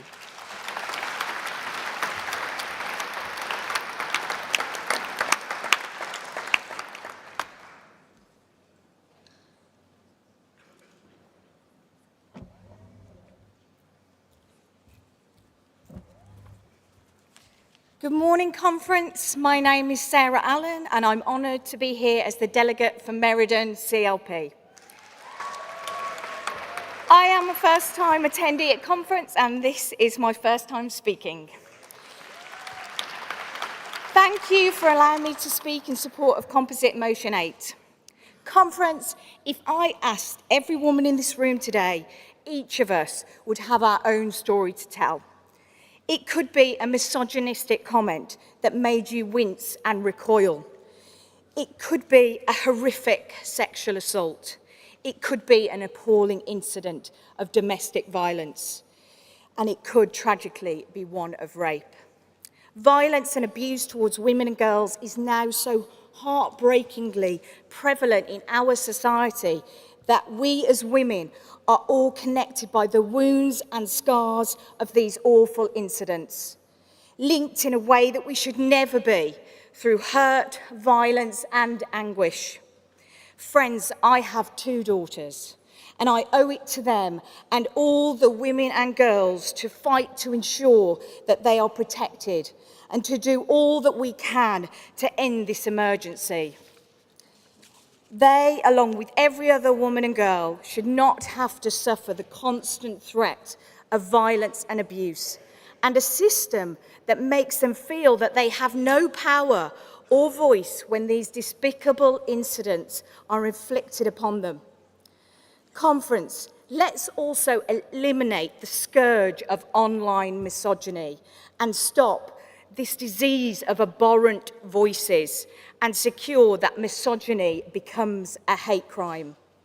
For 13 years, this shameful Tory government has left the majority of women and girls who have been the victims of violence without justice. They've been abandoned by a system that is failing to protect and support them. So I urge you, conference, let's work together to ensure that the future of women and girls looks safer and brighter, and that we have a clear pathway to do this, to end violence against women and girls. Please support the motion. Thank you.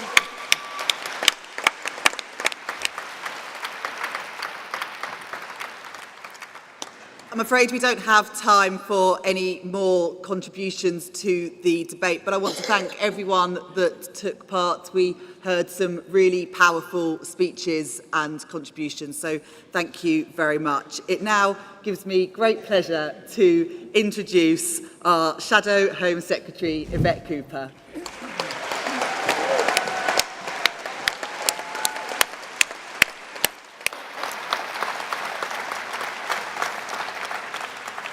Thank you, Chair. Thank you, Conference. We've just heard very many powerful and personal stories from people in this hall. And you know, probably every one of us in this hall will have stories from friends, families, or neighbours about domestic abuse, sexual assault, or stalking, or the violence and abuse too many women face. My great-great-grandmother was attacked by her husband. First, when she was pregnant, the report says he struck and kicked her so she could not sit or lie in bed. Then he attacked her with a poker in front of her daughter. The case went to court.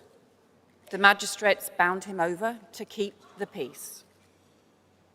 And you know the most shocking thing about that story? That is more protection from the police and courts than many domestic abuse victims get today, and it was over 100 years ago. Conference, we cannot stand by and let our daughters face the same abuse as our grandmother. This has to change.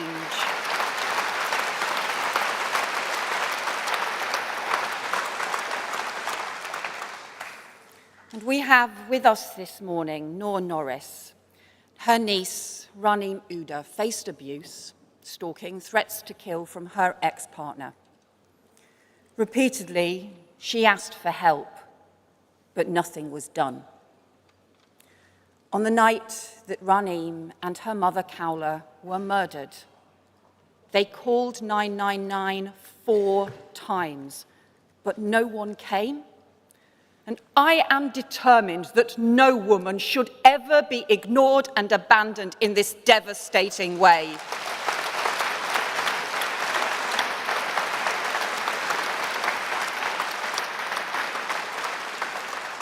And you know, we've talked about change for years, but I'm sick and tired of women who face abuse and violence being failed generation after generation. Sick and tired of the most serious perpetrators just getting away with it, of the growing online threats and abuse, and sick and tired of women still feeling worried on the streets, saying to friends, text me when you get home. When the first Women's Safety March in Leeds was nearly 50 years ago. Enough is enough. We will not stand for this anymore.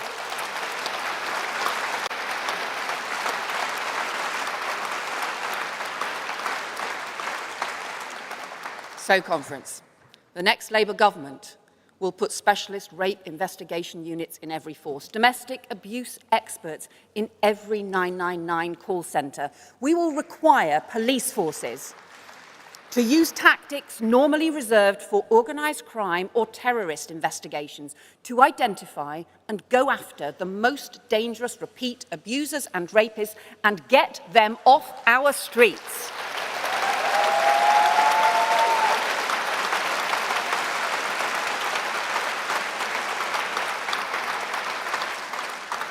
So know this, if you abuse and hurt women under a Labour government, the police will be after you because everyone has the right to live in freedom from fear.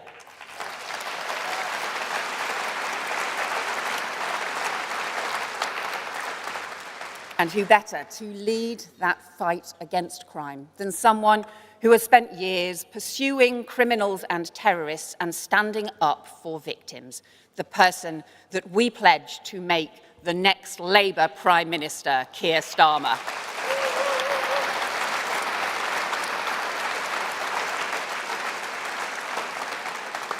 So from Labour this week, you get serious plans to change our country. From the Tories last week, what were they on? I mean, the chaos just keeps getting worse. We have had 5 Tory Prime Ministers in 7 years, and 7 Tory Home Secretaries, 2 of them, Suella Braverman, literally the only person who could make you want to bring back Priti Patel.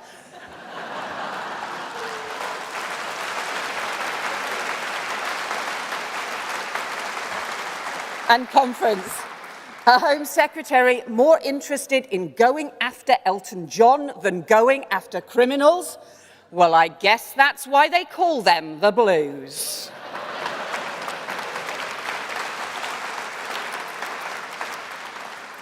Labour believes that security is the first duty of any government. Security is the bedrock of opportunity. Families don't thrive if they don't feel safe. Security means knowing that someone will be there for you if things go wrong, that laws will be respected and enforced. And it means strong communities where people pull together instead of turning on each other. Because when communities fracture, antisocial behaviour grows and organised crime and extremists step in. But instead of standing up for security, the Tories have done the opposite. That feeling that we have, that nothing works, that everything is broken. A brittle Britain where we face the future with foreboding. They've taken a wrecking ball to the criminal justice system. So 90% of crimes now go unsolved. More criminals let off, more victims let down. And you know, criminals today are less than half as likely to be caught as they were under the last Labour government. That is the scale of the collapse in law and order under this Tory government. Criminals laughing at the law, communities paying the price.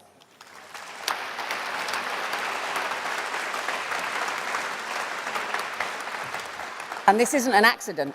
It's the result of deliberate Tory choice. A choice to cut police from our streets.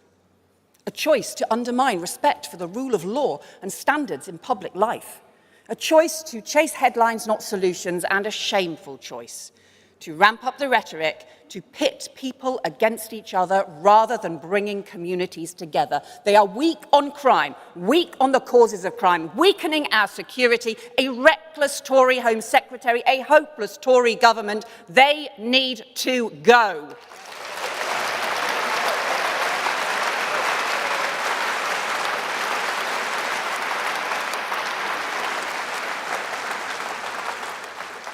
So Labour's task in government, with Shabana, with Emily, with a Labour cabinet led by Keir, will be to restore respect and to rebuild our security for our nation, at our borders, on our streets and in our homes.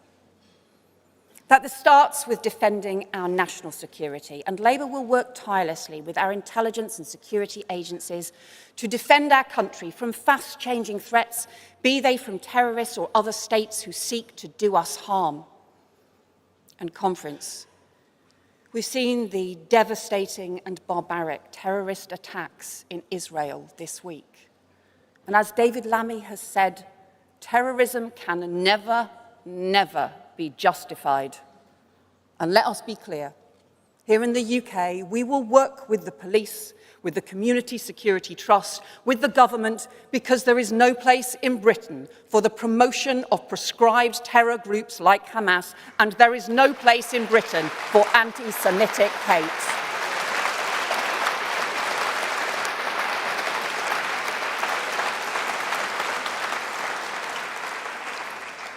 And conference, delivering security for our communities also means securing our borders. Most people want to see strong border security and a properly controlled and managed asylum system, so the UK does our bit to help those fleeing persecution and conflict, while those who are not refugees are swiftly returned. That is what Labour believes in. But under the Tories, we have none of that. Criminal gangs are making a mockery of our border security, and the asylum system is in total chaos. The taxpayer spending an astronomical £8 million a day on hotels, returns of failed asylum seekers down by 70%, and £140 million cheques already sent to Rwanda, even though they've sent more Home Secretaries there than asylum seekers. Time and again, all the Tories offer is gimmicks and not grip. So Labour will deploy hundreds more police and investigators, a new cross-border unit, to go after the smuggler and trafficking gangs who undermine our border security and put lives at risk, and to pursue their supply chains, so we stop the boats before they reach the French coast, and we will clear the backlog, end the use of asylum hotels, save the taxpayer £2 billion, and fix this Tory chaos.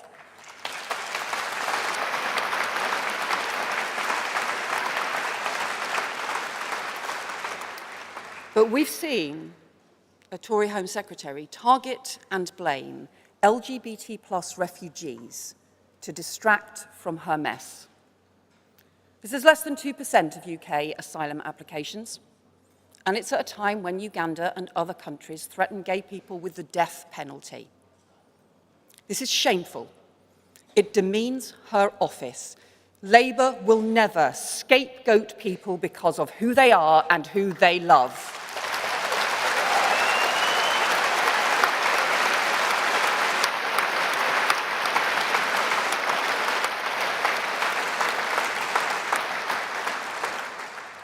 And Labour will rebuild security here on our streets. Our town centres should be the beating heart of our communities, but instead, we've got local shops chaining fabric conditioner to the shelves, putting security tags on packs of cheese and butter to fend off organised gang raids, an epidemic of shoplifting and violence against shoplifters, violence against shop workers. A law brought in by the Tories means that shop thefts under £200 aren't investigated, even if it is the same organised gang that is coming back time and again. So conference will end the £200 rule to tackle the shoplifting gangs, bring in respect orders to ban repeat offenders from town centres, and we will restore neighbourhood policing. 13,000 more neighbourhood police and PCSOs back on our streets, patrols back in the heart of our towns.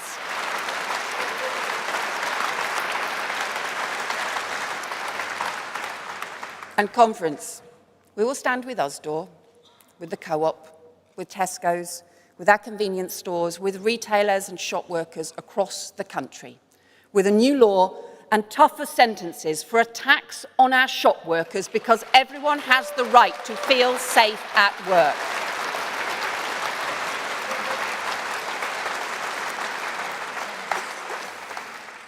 It will fall to us too to rebuild confidence in British policing, turning round the collapse in prosecutions, recruiting detectives so that more complex crimes like fraud are solved, reforming policing with new powers for the inspectorate if police forces fail, and with firm action to tackle racism, new vetting and misconduct rules to keep standards high. If officers shame their uniform or abuse their position, they will be quickly out. But for the tens of thousands of officers who strain every sinew to keep the rest of us safe, we will back you, and we will be proud to introduce a bravery medal for police officers, firefighters, emergency service workers who lose their lives in the line of duty, because we owe them our thanks for keeping us safe.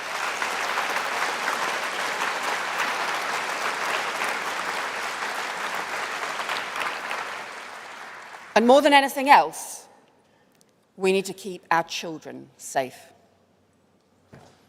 Last year, Keir and I met with a grieving mum in Hartlepool who showed me the video that she kept on her phone of her cradling her teenage son in his hospital bed, singing to him as he lay dying from a knife wound.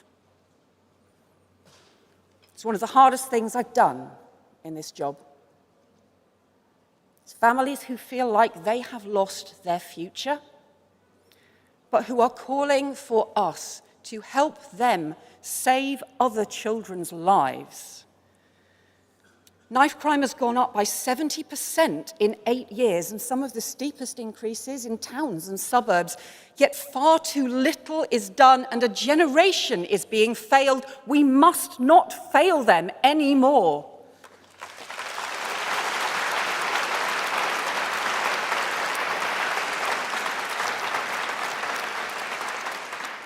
Too often, when teenagers say they don't feel safe, no one listens. Too often, when they start to struggle with mental health, or they go off the rails, or get groomed by criminal gangs, nothing is done. Tough on crime, tough on the causes of crime. We said it, we mean it, but that means we have to act.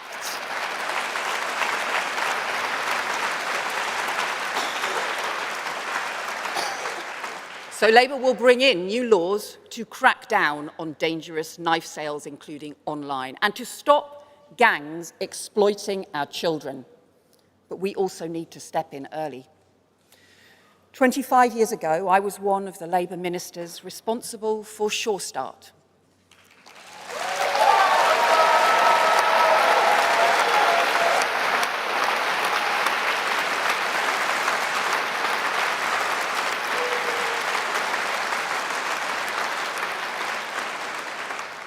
It was bringing communities, services together to help families with the very youngest children.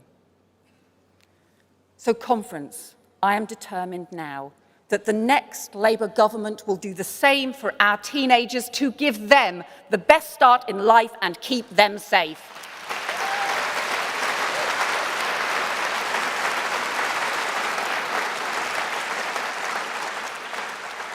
So today we're announcing a new 10-year programme from across government, bringing together services and communities to support our young people. 90 youth hubs, new youth hubs with both mental health workers and youth workers, to tackle the crisis in youth mental health, to give teenagers the best start in life, but to stop the knife crime that is killing our children. Imagine it. Communities coming together with that same awesome capacity to transform lives. We did it in government before. That is what Labour in government can do again.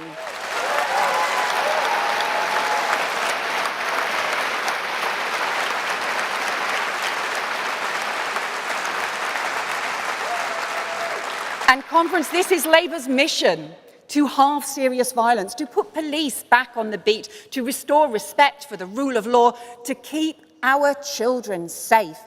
Labour, the true party of law and order, giving our children their future back, giving our country its future back. That is what the next Labour government will do.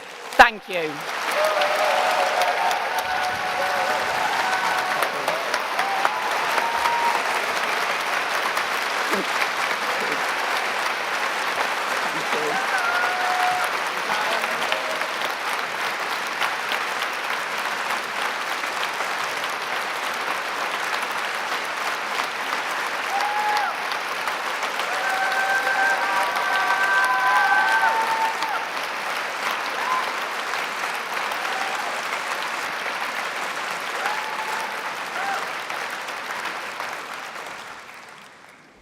Thank you, Yvette, for that absolutely brilliant speech.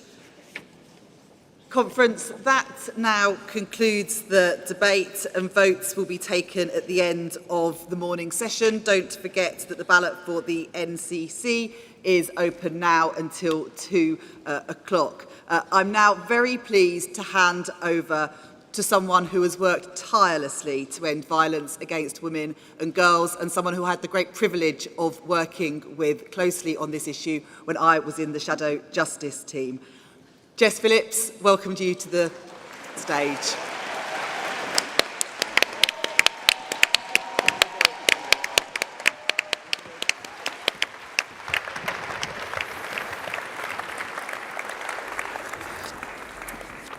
Well, hello everybody. I just in the green room said that I don't really cry very often in public, and my eyes are a bit watery because of the wind. Not as windy as it was last year in Liverpool, but I found myself while Yvette was speaking feeling pretty emotional about how far we have come, and all the women who spoke before Yvette, women first-time delegates, getting to the stage, feeling that we can talk front and centre about a major political issue, being violence against women and girls. Give yourselves a massive round of applause to the Labour movement.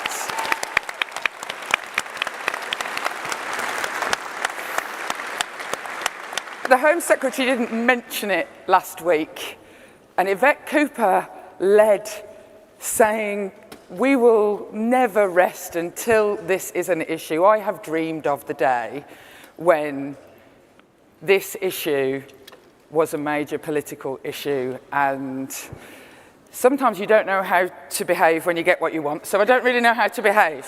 Right then, I'm here with an amazing panel of people to talk to us about Labour's mission to halve the incidence of violence against women and girls in 10 years. What an ambitious thing to try and do, and we have some amazing women here to talk to us about how we are going to do that.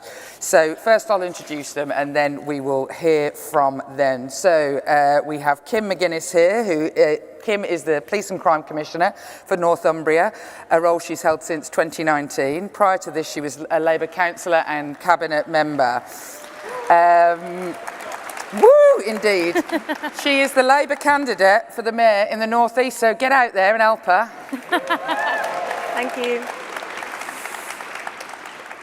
We have Georgia Harrison here. Georgia is a campaigner for violence against women and girls. After becoming a victim of image-based sexual abuse, she went on to lead a successful campaign, brilliantly as well, to introduce amendments to legislation focused on tackling image-based sexual abuse.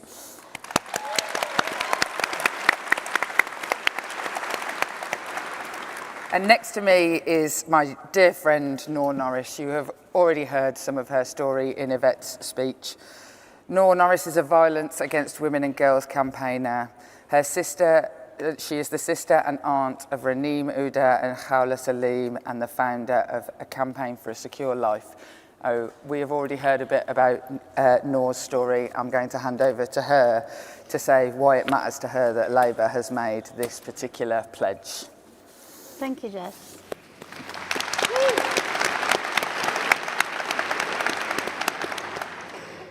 My name is Noor Norris.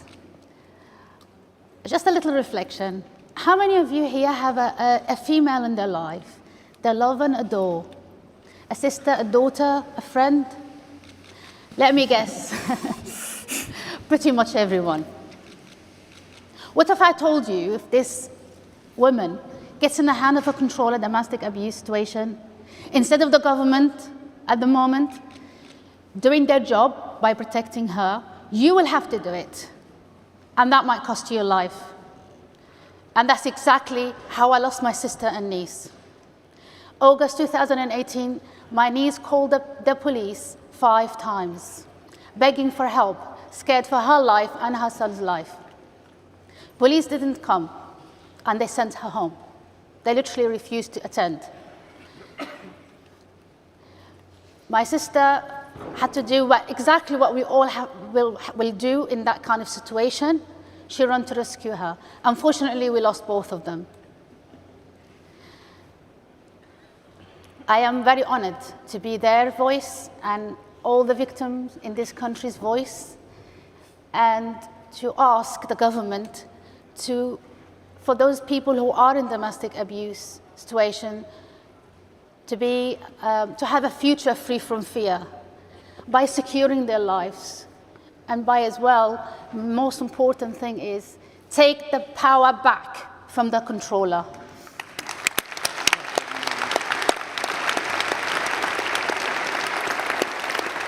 We come to Kim. So how do you feel as a woman sat on the stage that Labour has pledged to do this? Do you know what? I feel like you do. I just think this is the day we've been waiting for, isn't it? We in government are going to halve violence against women and girls. Right? We're saying it out loud, we're saying what we're going to do, and actually some of us in power as police and crime commissioners, we heard a mention from one of our speakers for Tracy Brabin and Alison Lowe in West Yorkshire. We've got Emily Spurrell, our local police and crime commissioner here. We've been doing a lot of this work in power, and we've been working with Yvette to say what is working in our areas, what can we roll out nationally, domestic abuse specialists in our contact centres. That's what we've been doing in Northumbria, that's what works, and now everybody's going to get that.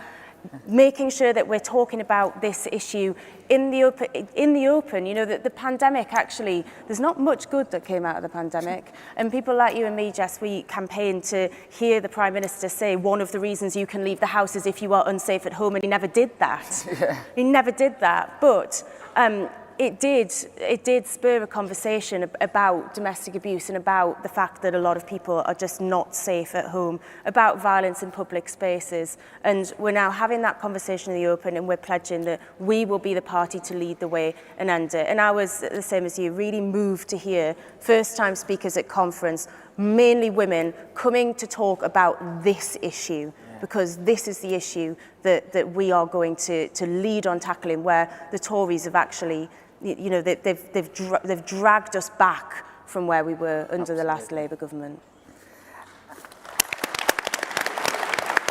And Georgia, how do you feel about the sort of direction that the future of our country as a place safe for women? So I think it's so important that violence against women and girls is taken seriously. For those of you that do not know my story, I was a victim of image-based sexual abuse in what turned out to be one of the most high-profile cases ever, which is You actually got a conviction. Yes, and you know, I'm one of the only, I think, known celebrities to actually get a conviction in image-based sexual abuse globally, and it was really highly spoken out about, but I was very, very lucky to get that. I was supported very much along the way, but having such a big following and having such a high-profile case meant that I've now become someone that women reach out to when they need help. And I've got about 1.2 million followers on Instagram, and I have to tell you, apart from the odd footballer giving his best shot, my entire DMs is an onslaught of women reaching out for help for all sorts of different methods of abuse. There is people suffering from misogyny, from domestic abuse, from image-based sexual abuse, and unfortunately, unlike a lot of the British public, I'm someone who has no choice. I cannot ignore the epidemic that is happening because it is thrown in my face on a daily basis. And it is amazing to hear that Labour are taking this seriously and that they can see that we are really in a time of dire need for women, and we're going to make a difference for it. So, yeah.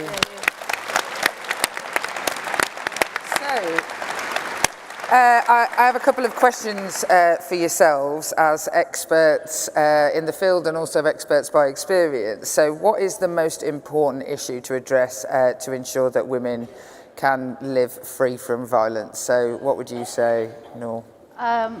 There's many things, but the most important thing really, from my experience, is empowering women.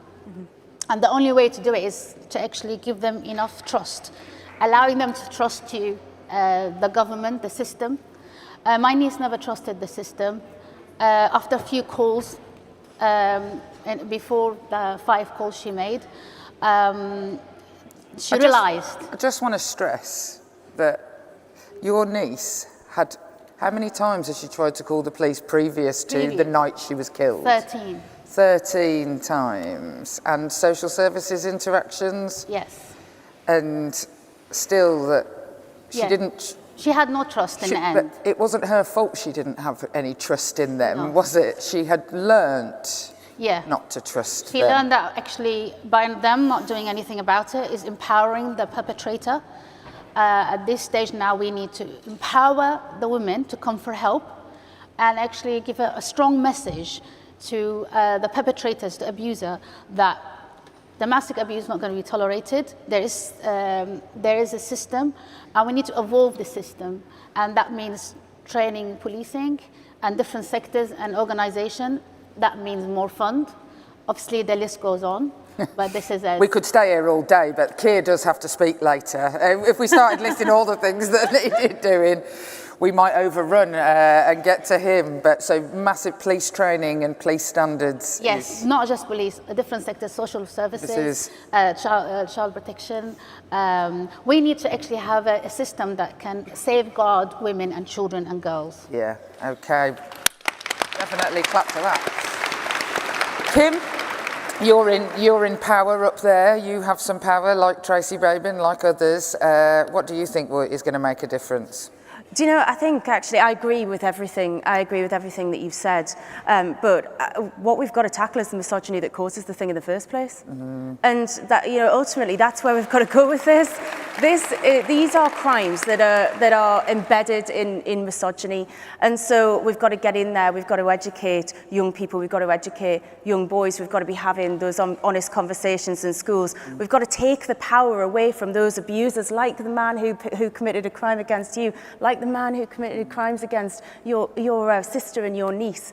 We've got to take the power away from them. We need to get into our workplaces. We heard from Claire over there about workplaces, and we've got domestic abuse champions training going on in workplaces. We have active bystander training to help people to know how to make an intervention. So it's about tackling that misogyny and taking it on at a generational level. You know, Yvette talked about that 10-year plan and Sure Start. Sure Starts are a great place of safety for women. Certainly were. As well as everything else that they did, they're a great place of safety for women.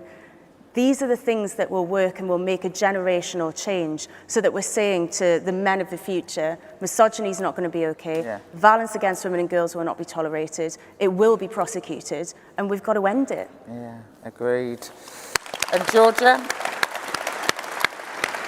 Firstly, I agree with Noor. I think it's really important that victims feel that they're going to be taken seriously when they are going to the police, because I speak to a lot of girls who just feel like they weren't taken seriously or no one really understood when they did go to the police. And one thing I wanted to highlight from my personal experience is I feel there needs to be more support for victims when they do choose to call the police and go into the court system, because for me, from the day that I reported the crime, it took me 2 whole years to get a conviction. After the first year, the defendant changed his defence a week before the court case, and my court case then got moved an entire year. What that meant for me was it was detrimental to my career and to my mental health, which was really hard for me. But I couldn't help but think, imagine if you were either a victim of domestic abuse or a sexual assault, if you had been raped and you get a phone call to say, actually, you're going to have to wait a whole nother year to even get inside of a courtroom. You've got to spend the next year of your life walking down the street, not knowing if you're going to get attacked, killed, violated. How would you live with that? And I think it would be so nice if the courts could would make sure that if it is a victim of sexual assault or domestic abuse, especially as in a domestic abusive relationship, that amount of time leaves the perpetrator so long to manipulate them to drop the charges. I think those sort of cases should be prioritised, and 90% of those victims are women. Can I just say, I genuinely didn't ask Georgia to say, you know, everybody is up here saying, but everything that you have said, the Labour Party has pledged to do. So really? The prioritisation of sexual violence cases through the system, the specialist rape courts to ensure that that happens, and also advocates for rape victims, legal advocates, because you don't, you know, presumably you had to learn the law as well as dealing with your trauma. And when you talk, I just want to stress really, really, like, if you've been raped, I mean, the worst case I've seen was 6 years that somebody had to wait, and she had been raped by somebody in her family who was not on parole. Like, they weren't in prison. They weren't in. So they're around in your neighbourhood. This person you're waiting 6 years to see. That cannot be the status quo. That can, you know, the remand system in our country is allowing many of these people just to walk completely freely. Yeah. It's frightening, I think, when people actually know the details of it from cases like yours. It just yours. gives them so much time to repeat offence and harm other people. Yeah, well, the Labour Party has committed to all of those things. So what more, and we have to be quick because Keir will come on eventually. So what more can the government do to tackle this issue? Yeah, I mean, simply, domestic abuse in this country is in crisis. I mean, just a quick summary that we went to, last year, we went to court because the police failed to protect my niece. And we had 33 police officers contributed towards their death because they didn't do their duty properly. And that needs more funding and more training. Also, as well, the system, the logging system, is not sufficient enough. And that really highlights the need and the urge of realizing what domestic abuse in this country is taking terms in, and realizing the need and urge to do something about it. So the way that we collect the data is bad. Yes. So, for example, in your niece's case, when she rang the police, it didn't flag up, did it? That she. No. So when she rings the call handler, it doesn't say this person has the disorder, whole system, this person is high risk. It just says this is another call tonight. And then every time she from another woman, and there's not enough police, so no one's going to go. Well, every time she called for help, it was logged as a new incident. As a new incident. So there's no logging in place for her previous incident, so she was just a new incident. A new incident, so the risk is like, oh, we'll get round to her eventually.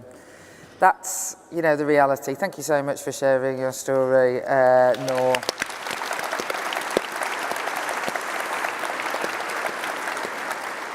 Kim, what's your thing that the government needs to do, apart from obviously become a Labour government? Yeah, that would be better. Become a Labour government so Yvette can deliver that, because you know, listening to what Georgia and Noor are saying, these are the things that we have promised to do, and a lot of these things are things that, you know, we've had these conversations. They're happening in our areas. As I said, domestic abuse specialists in call centres, in contact handling centres for 999.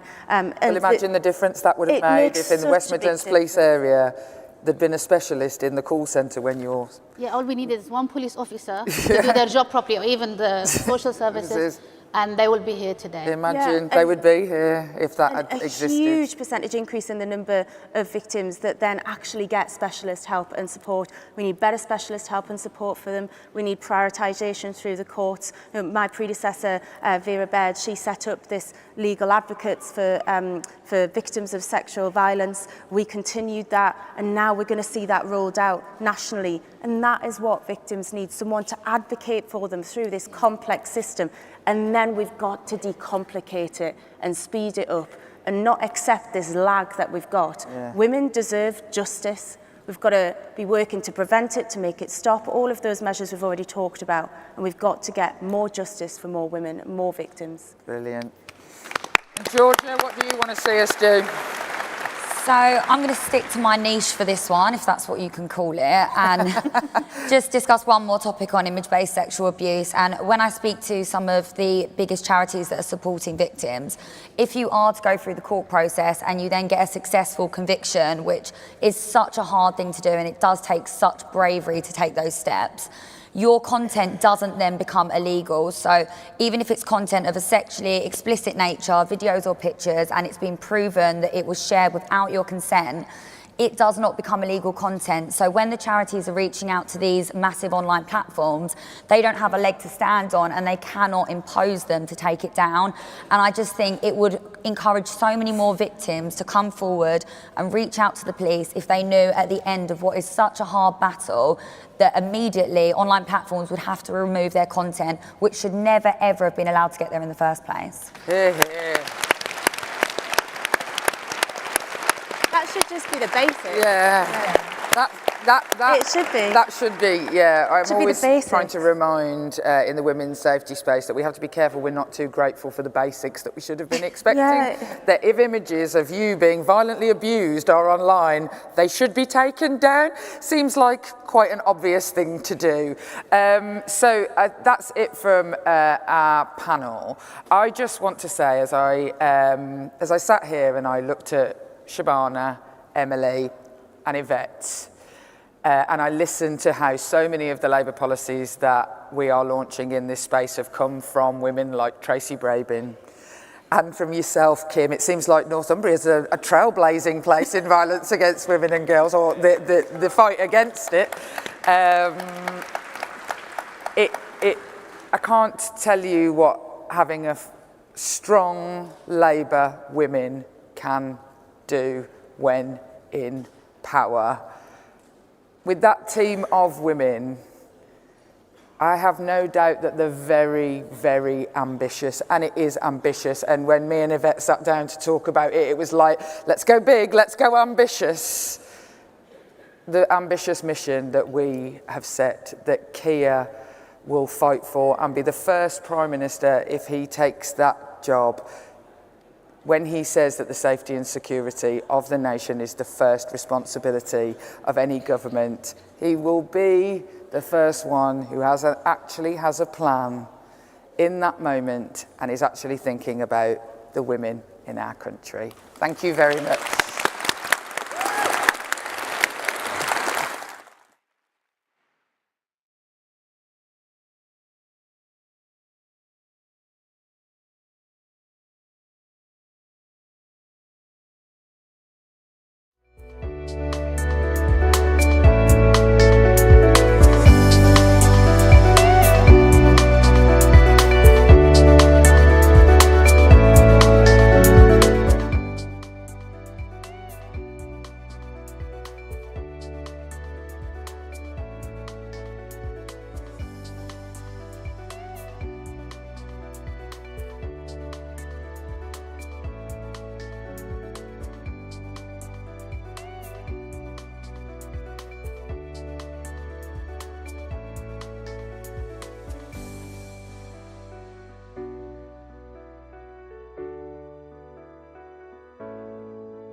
Conference, please welcome Marie Tidball, Labour's candidate for Penistone and Stocksbridge.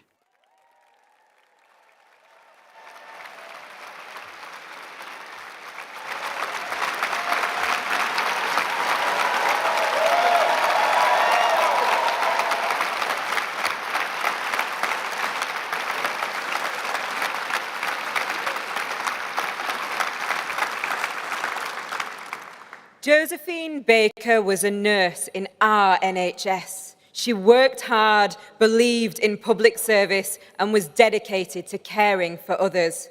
Values she passed on to her 4 children.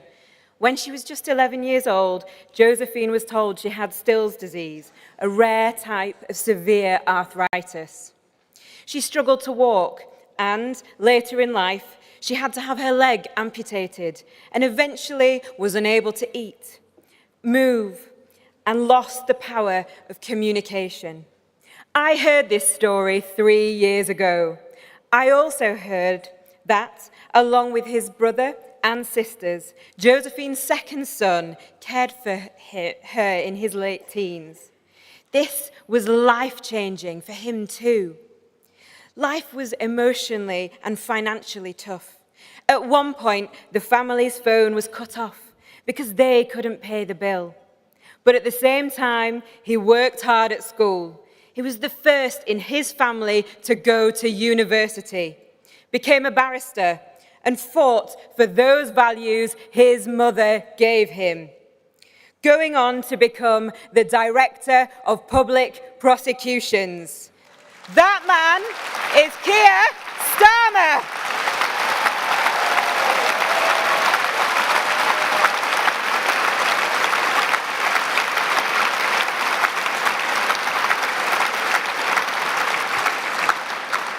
And Josephine Baker, Josephine Starmer after her marriage, was his mum.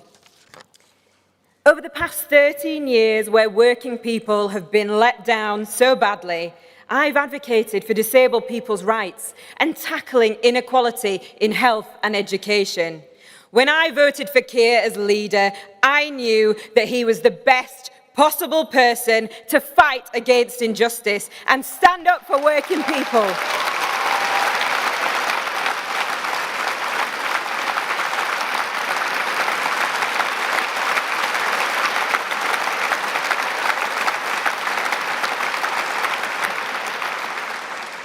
I know that pain he had growing up. It gives you the fire to do what it takes to get things right and get things done.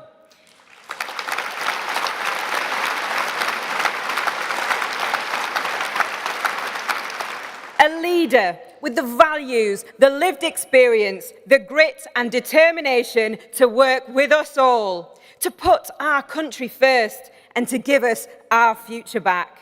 I knew then, as I know now, that leader is Keir Starmer.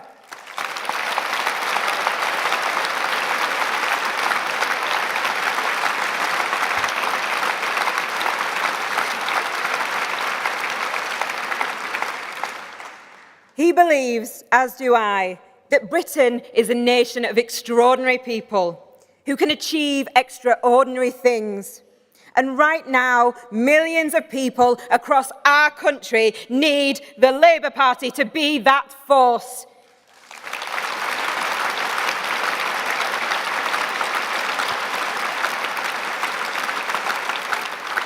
Need Labour to be the party of government once again. And they need leadership that will ensure that our ambitions of our country and the potential of its people will be fulfilled. Leadership that will give us back our future. Conference. Joining us on stage in a few moments after this video the leader of the Labour Party, Keir Starmer.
Conference, please welcome the leader of the Labour Party, Keir Starmer.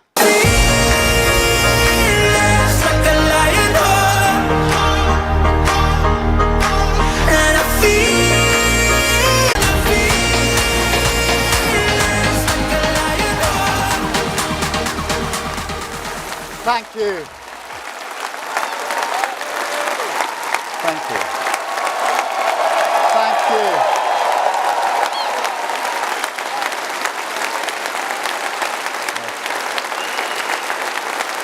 Thank you. Thank you, Conference. Thank you, Conference. True democracy is citizen-led. Politics needs an update. We demand a People's House. We demand a People's House. We are in crisis. We are in crisis. Our whole future is in jeopardy.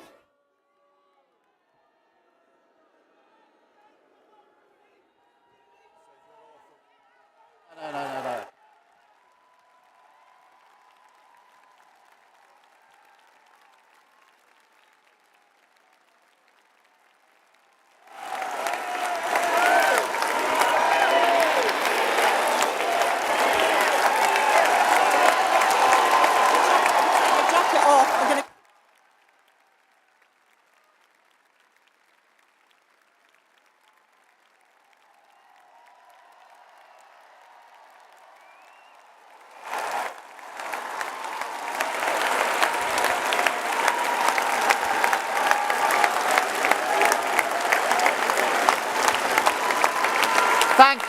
Thank you, Conference.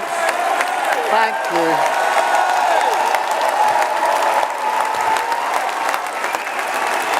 Thank you, Conference. Thank you. Thank you, Conference. If he thinks that bothers me, he doesn't know me.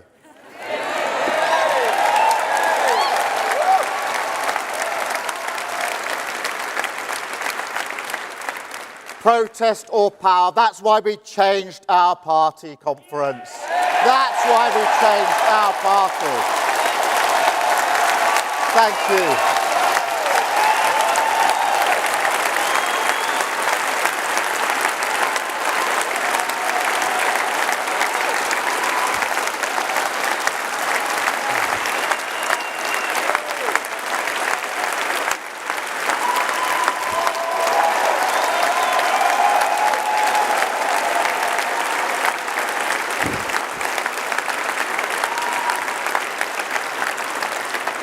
And it was just as well it was me because my wife's dress is really beautiful.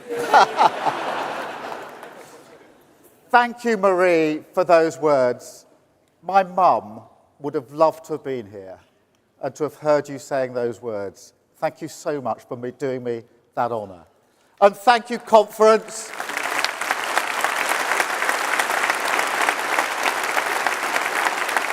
Thank you for that reception. It is fantastic to be here with you in Liverpool again. And now, before I get going, I know what you're thinking. Please, please, please, no more Arsenal jokes. And I think you're right. But, conference, I do want to offer my sympathies to Manchester. No, not for that reason, but because I really do feel for any city that had to host that circus last week. Honestly.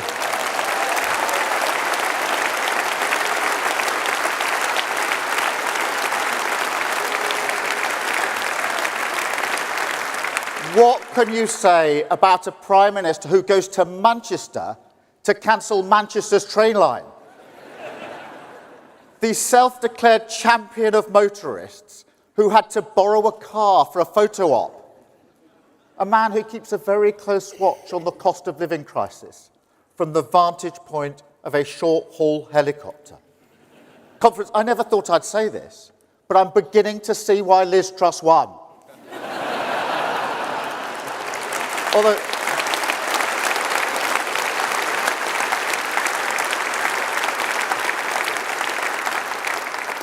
Although I still think we'd have been better off without lettuce, actually. But it's been 13 years now. And what does Britain have to show for it?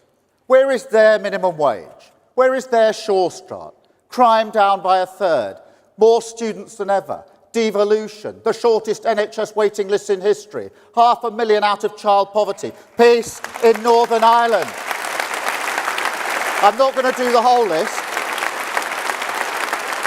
I haven't got time. But isn't the contrast stark? 13 years of things can only get better versus 13 years of things have only got worse.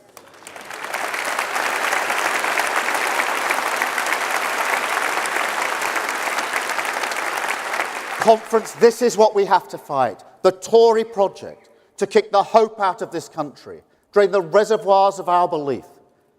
That's why I started with our achievements. I wanted to remind everyone that there was a time, and it wasn't that long ago, when questions such as, is Britain destined for decline, would have felt ridiculous even to ask. And I have to warn you, our way back from this will be hard. But know this, what is broken can be repaired. What is ruined can be rebuilt. Wounds do heal. And ultimately, that project, their project, will crash against the spirit of working people in this country, and they are the source of my hope.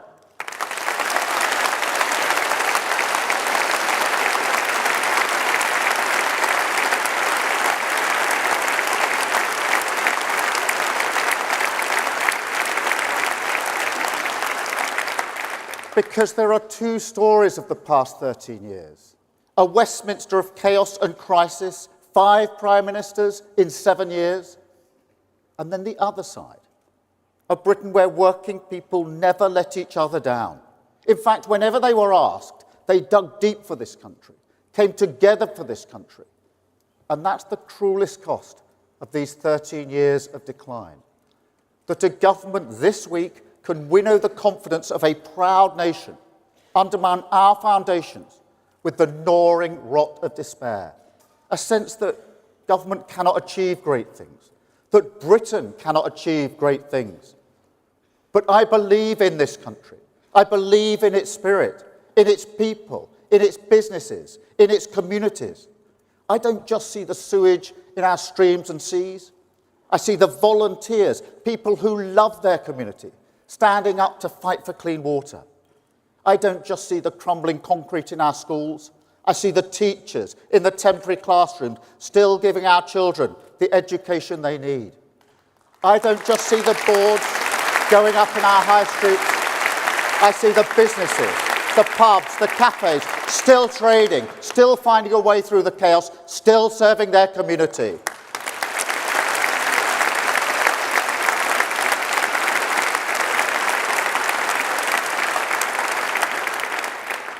That's the real Britain conference. Millions of people who've looked at the Tory circus and said, fine, we'll get on with it ourselves.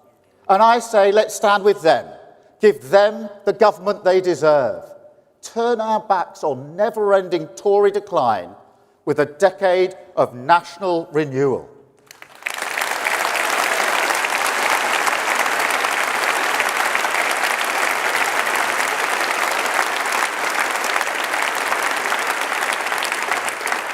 Do not doubt that the fire of change still burns in Britain. The question is whether it lives on inside Labour, and today we show it does.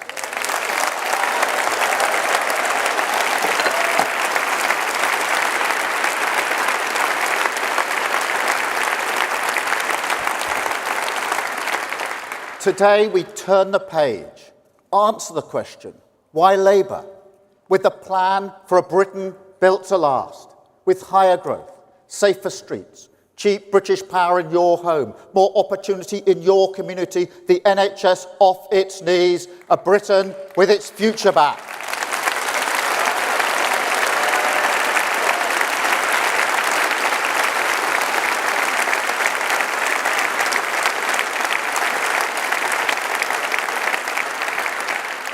It will require an entirely new approach to politics, mission government, new priorities, totally focused on the interests of working people, 5 national missions, all fixed on a single-minded purpose, to govern for the long term, end the Tory disease of sticking plaster politics with a simple Labour philosophy that together we fix tomorrow's challenges today.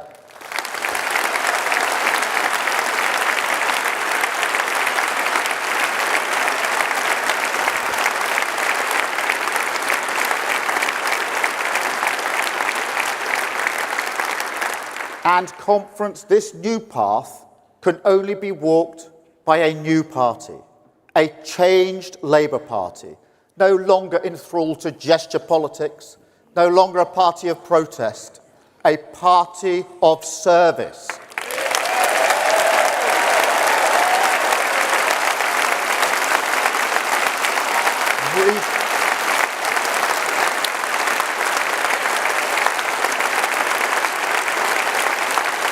Rebuilt, renewed, reconnected to an old partnership, a bargain, that we serve working people as they drive our country forward. And that's why we had to change so fast, why we had to fight so hard to change this party. The bond of respect that comes from service is special. National renewal depends on it. That's why we stood with NATO, a historic achievement of this party, held out our hand to business, ripped anti-Semitism out by the roots, backed Ukraine, country first, party second.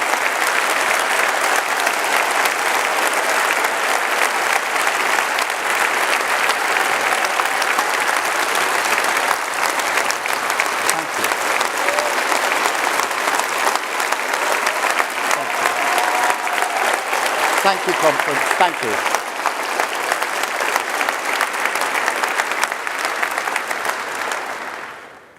Conference, I am shocked and appalled by the events in Israel.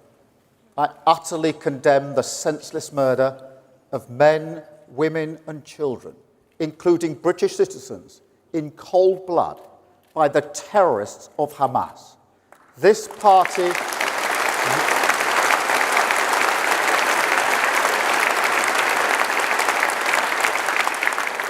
This party believes in the two-state solution, a Palestinian state alongside a safe and secure Israel. But this action by Hamas does nothing for Palestinians, and Israel must always have the right to defend her people.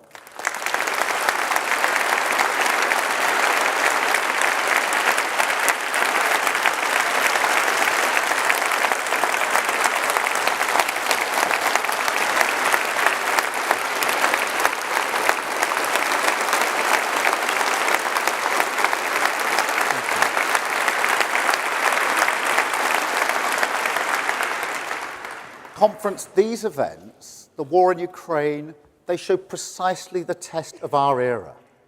The world is becoming a more volatile place. Revolutions in energy, science, technology are reshaping the global economy. The race is on for the new jobs, the new supply chains, the new industries that will emerge. Climate change is a recipe for instability. We've seen that on our TV screens all summer.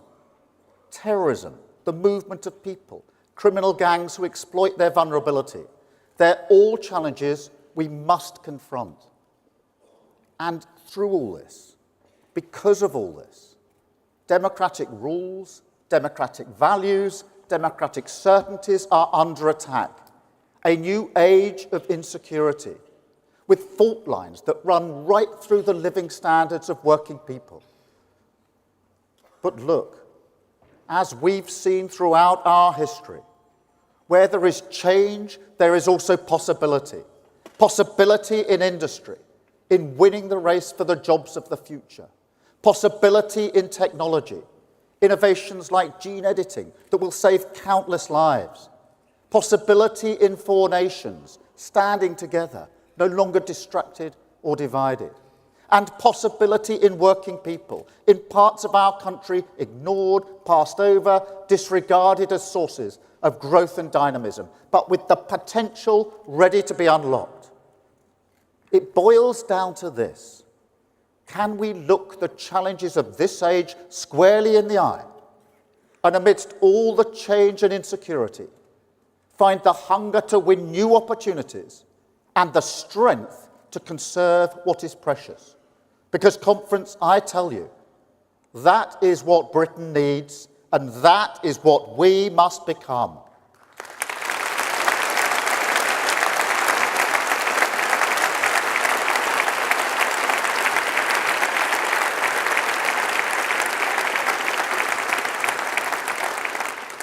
People are looking at us because they want our wounds to heal, and we are the healers. People are looking to us because these challenges require a modern state, and we are the modernizers. People are looking to us because they want to build a new Britain, and we are the builders. But they also look out at the chaos in the world and in Westminster, and they want to know, can we find that elusive path to an economy that serves their community? Can we deliver the rock of stability they need to move forward with their lives, shelter from the storm, and a passage to calmer waters? Because, Conference, we should never forget that politics should tread lightly on people's lives, that our job is to shoulder the burden for working people, carry the load, not add to it. This year, I went on holiday to the Lake District with my family. We were sitting in a pub near Windermere. I was eating fish and chips. Vic had the plant burger. You see, we don't focus group everything.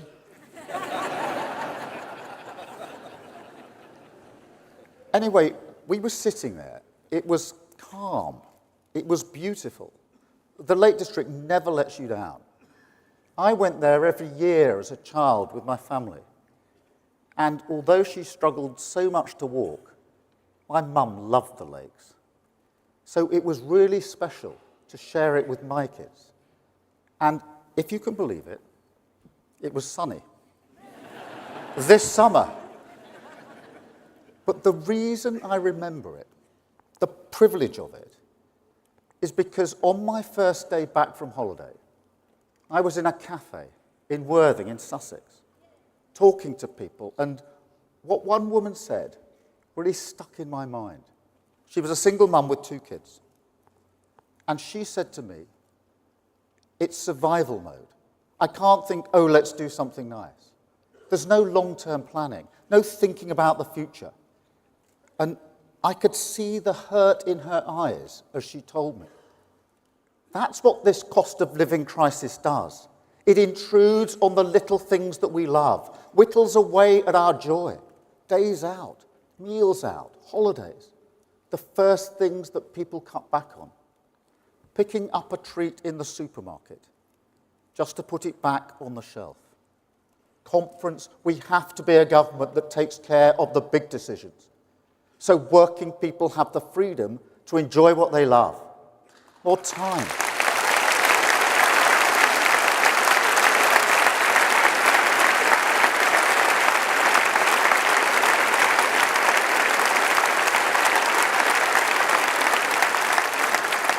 More time, more energy, more possibility, more life. It could be football, fishing, or just a quiet time with your family. But we all need that conference. We all need the ability to look forward, to move forward, free from anxiety. That's what getting our future back really means.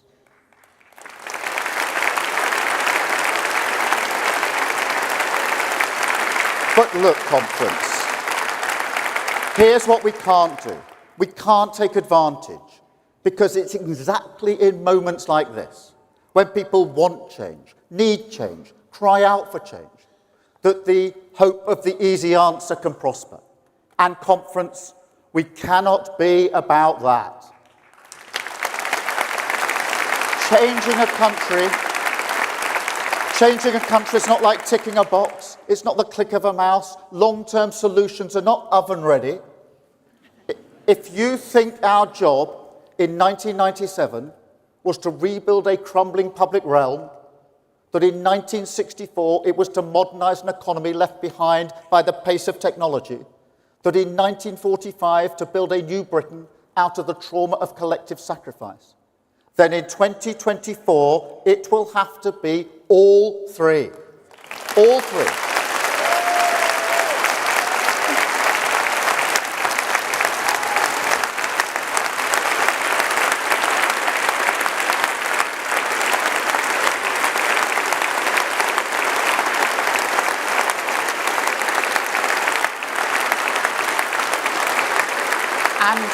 And conference, and at a time when our politics feels broken, when our public services are broken, our public finances wrecked, the Tory mortgage bombshell that's blown up the finances of millions. Nurses, teaching assistants, builders, drivers, shop workers, carers, people who never before missed a payment in their life, working harder than ever for the wage in their pocket, and who now find themselves walking a little more slowly past the food bank in their town. The age of insecurity loaded onto the backs of working people. But there's no magic wand here. A decade of national renewal. That's what it will take. We will need ambition, determination, patience, absolutely, but also bravery. Because it's brave to reject the hope of the easy answer, courageous to choose instead the hope of the hard road. But if we give Britain the certain destination, if we walk step by step with working people, bulldoze through the barriers in their way, lay secure foundations at their feet, mission government our guide, then yes, we can get our future back. So let's set the course. Let's get Britain building again. Take back our streets, switch on great British energy, tear down the barriers to opportunity, get our NHS back on its feet.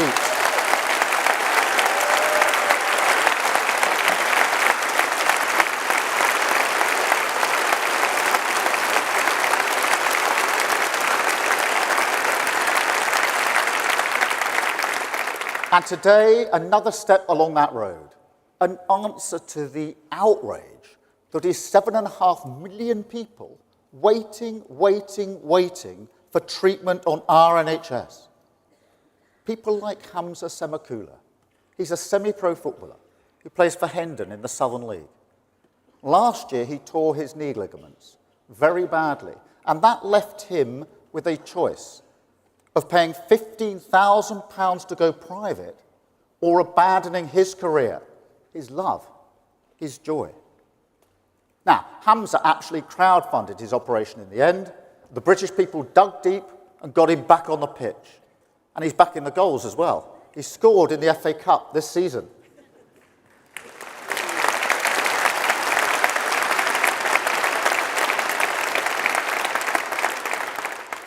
But honestly, how has it come to this? Working people paying for their own healthcare in a cost of living crisis. Pensioners waiting weeks, months, sometimes waiting years just for the care that they need. No, the whole point of our NHS is to be the crowd-funded solution for all of us. That's the fundamental principle. And at the next election, it's on the line. The Conservative Party that brought our NHS to its knees will put it in the ground. We have got to get it back on its feet. Thank you, Conference.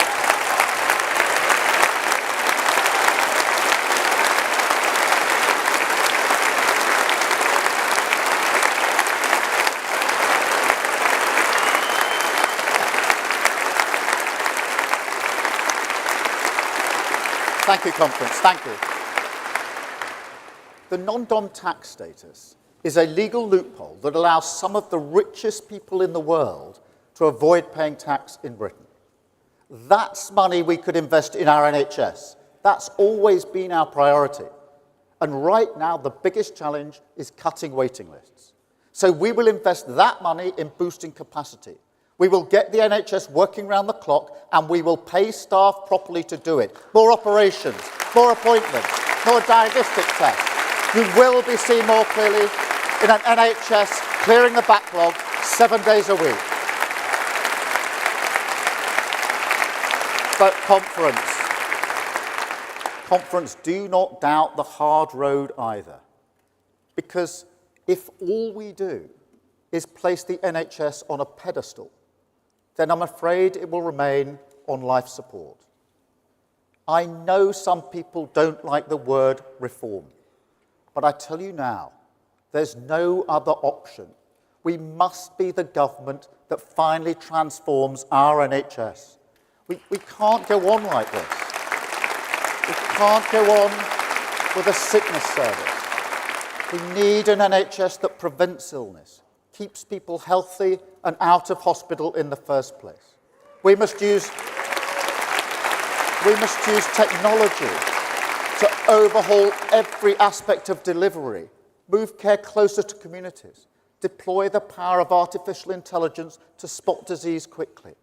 Mental health treatment when you need it, we'll guarantee that. The 8 a.m. scramble for the GP appointment, we'll end it. Dangerous waits for cancer diagnosis, we will consign them to history. But Conference, here's the bigger lesson. Because what is true of our NHS is true right across the board. We're not here to manage the shop.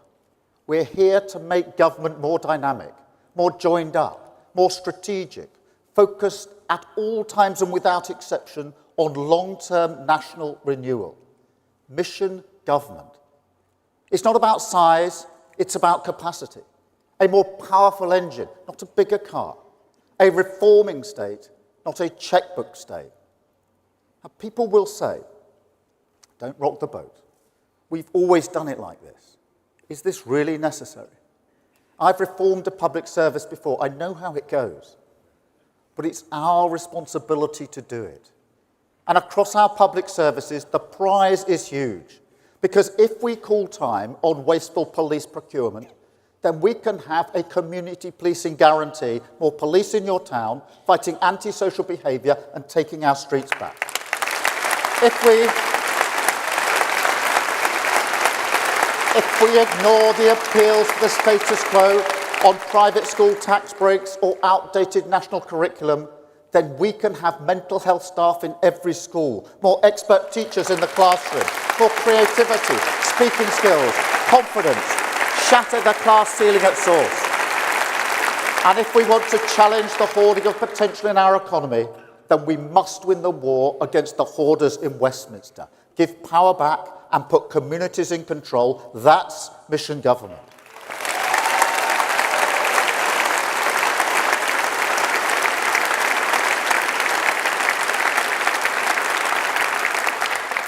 But Conference, it also has to be something more.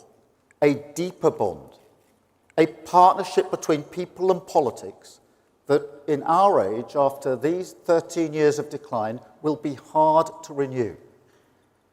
Some people say to me, It's about honesty, isn't it? We were lied to. These politicians were liars. But, you know, that's not it. Well, maybe for one of them, it actually was it. But for people like Rishi Sunak, it's more that they cannot see the country before them.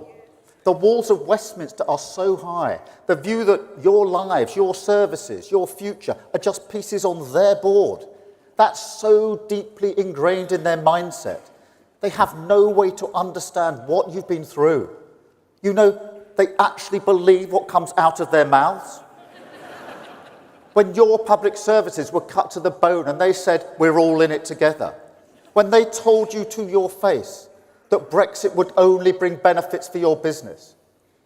When they say now that they're taking tough decisions for you in this cost of living crisis. They've convinced themselves that this is what they're really doing. They can't see Britain, not your Britain, can't accept that every time your interests were on the line, they made you pay. But when it's people like them, they look after themselves. Rishi Sunak.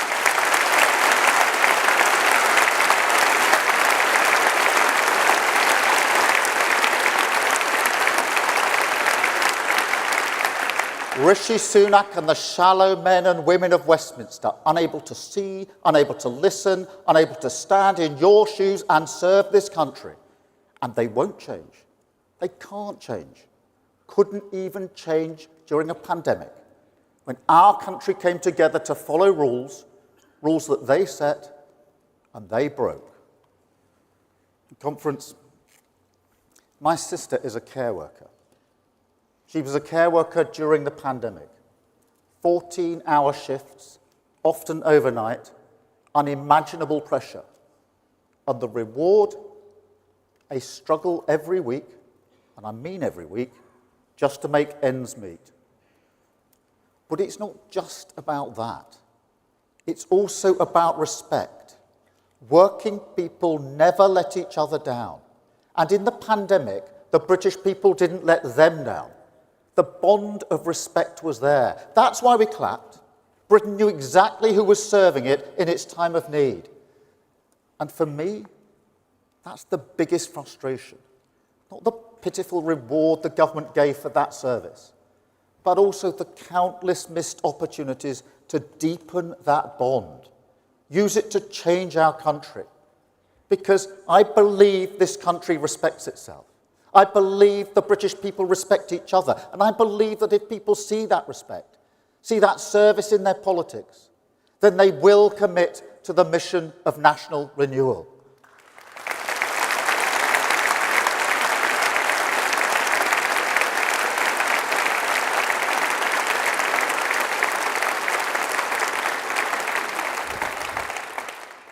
Let me put it this way. At some point in your life, many people here will have heard a nagging voice inside saying, no, this isn't for you. You don't belong here. You can't do that. Working class people certainly hear that voice. Trust me. In some ways, it's the hardest class ceiling of all. But conference, imagine if instead a whole country said, you do belong. Imagine if a whole country said, we back your potential. Imagine if a whole country commits properly to unlocking the pride you have in your community. Then look what we could build. A country where every contribution is equally respected. Where you don't have to change who you are just to get on. Where whatever your background, you feel secure, valued, certain that things will be better for your children.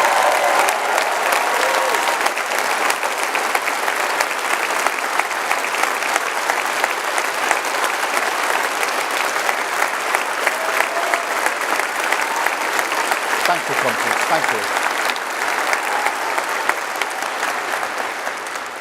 A Britain strong enough, stable enough, secure enough for you to invest your hope, your possibility, your future. A Britain built to last, where working people are respected, crime is prosecuted, ambulances come, the minimum wage is enforced, infrastructure gets built, Children feel safe in their classrooms. Businesses and workers unite in partnership. Fight for the jobs of the future, jobs that are well paid and in your town, and where MPs have only one job: service. No more.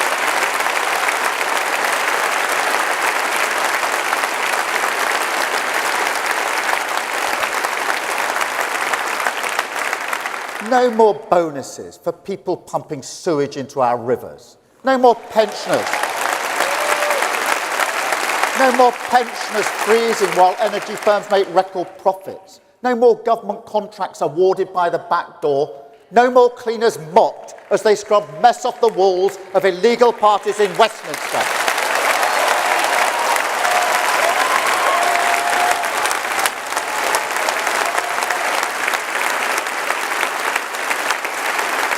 Thank you, Tom.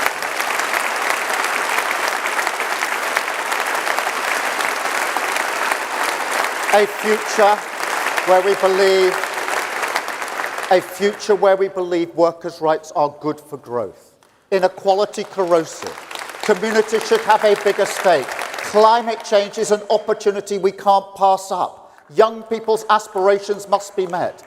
Britain is respected around the world again. That's our future conference. Let's get it back.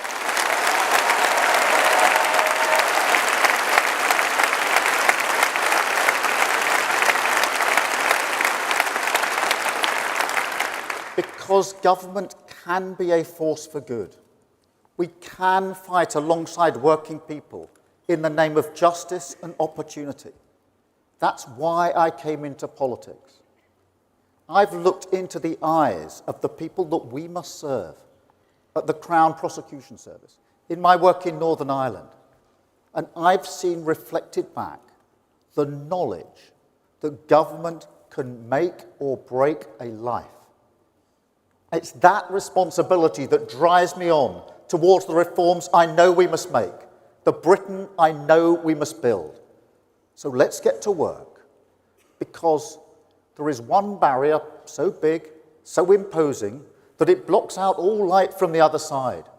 A blockage that stops this country building roads, grid connections, laboratories, train lines, warehouses, wind farms, power stations.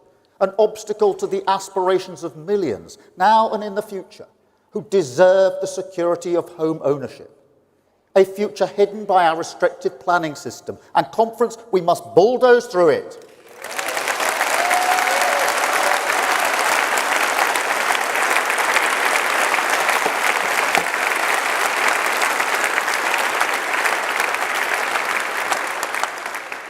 We used to call it the dream of home ownership, didn't we?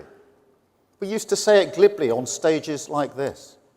But look at Britain now. It has become a dream. It's out of reach for millions.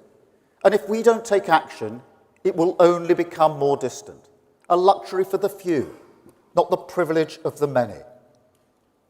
And look, I'm trying really hard not to mention the house I grew up in again. But seriously, that Pebble Dash semi was everything to my family.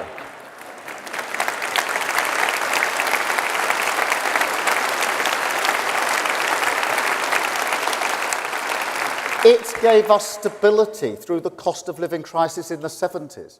It served as the springboard for the journey I've been on in my life. And I believe every family deserves the same. To have made that aspiration harder for working people, that's been a disaster for our economy and for the unity of this country. So today we launch a new plan to get Britain building again, a signal of our determination to fight the blockers who hold a veto over British aspiration. No more land bankers sitting comfortably on brownfield sites while rents in their communities rise. No more councils refusing to develop a local plan because they prefer the backdoor deal. No more inertia in the face of resistance, and there will be resistance from people who say, no, we don't want Britain's future here. My message to them is this: a future must be built. That is the responsibility of serious government. And if we continually wash our hands of this task, we all end up in a rut, just like now. So it's time to get Britain building again. It's time to build 1.5 million new homes across the country. Opportunities for first-time buyers in every community. New development corporations with the power to remove the blockages. New infrastructure to support families and communities to grow. Roads, tunnels, power stations built quicker and cheaper. And a new effort to rewire Britain. The national grid moving faster, a lot faster. Laying the cables our future prosperity needs. It's a future with more beautiful cities, more prosperous towns, new parks, green spaces, new public services, all aligned with our plan. And conference, sometimes the old Labour ideas are right for new times. So where there are good jobs, where there is good infrastructure, where there's good land for affordable homes, we'll get shovels in the ground, cranes in the sky, and build the next generation of Labour new towns.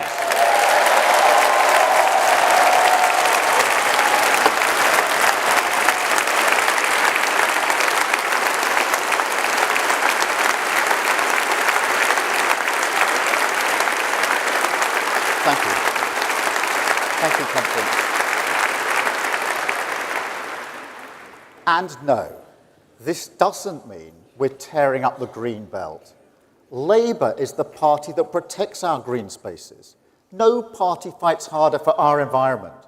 We created the national parks, created the green belt in the first place. I grew up in Surrey. But where there are clearly ridiculous uses of it, disused car parks, dreary wastelands, not a green belt, a grey belt, sometimes within a city's boundary, then this cannot be justified as a reason to hold our future back. We will take this fight on. That's a Britain built to last.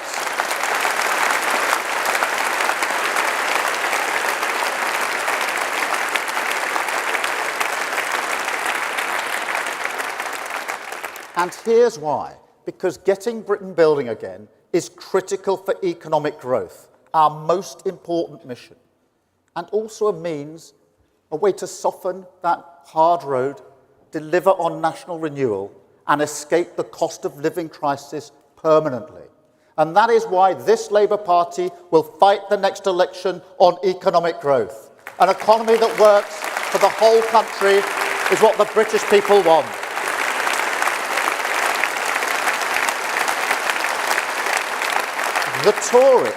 The Tories know that. They stood at this crossroads before. They called it levelling up. But as soon as they counted their votes, they turned back. Back to the comfort of the easy answer. Back to the trickle-down nonsense that sees wealth trickle up and jobs trickle out. You cannot understate this. Those ideas are finished. Blown away by a world where tyrants like Putin pay little regard to the niceties of market dogma, but also because in the end, they always make working people pay. You saw it last year. Tax cuts for the richest, the pound sinking like a stone, a wrecking ball to our finances, economic shrapnel everywhere, family budget shredded, a £300 billion bill, the only remedy, Labour stability.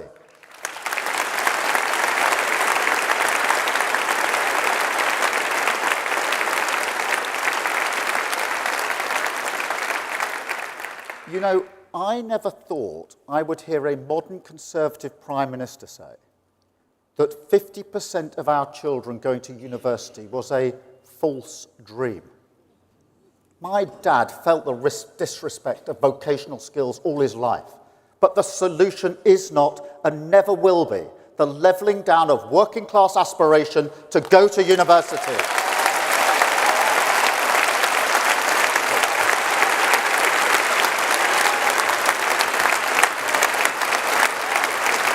But conference.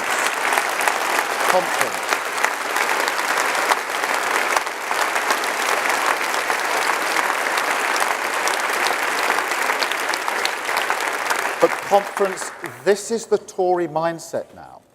Don't solve problems, exploit them. So if you are a Conservative voter who despairs of this, if you look in horror at the descent of your party into the murky waters of populism and conspiracy, with no argument for economic change. If you feel our country needs a party that conserves, that fights for our union, our environment, the rule of law, family life, the careful bond between this generation and the next, then let me tell you, Britain already has one, and you can join it. It's this Labour Party.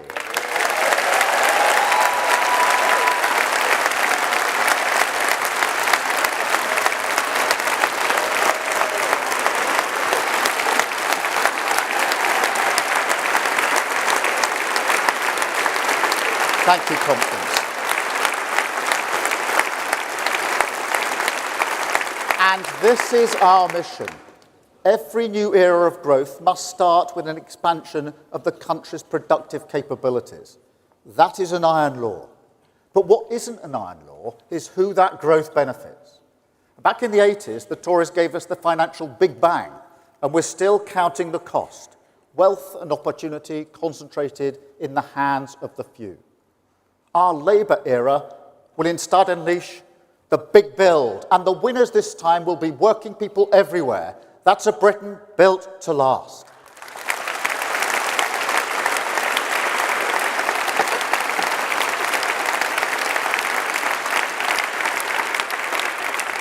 And Conference, it is a new way. Unlike the Tories, we won't be dragged back to the easy answers. The barriers of dogma will not block our path.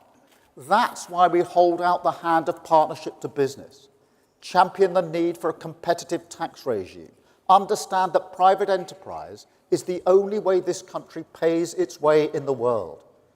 And at the same time, we scrap 0 hours contracts. We end fire and we hire. Make work pay with a real living wage and say unambiguously, this is good for growth.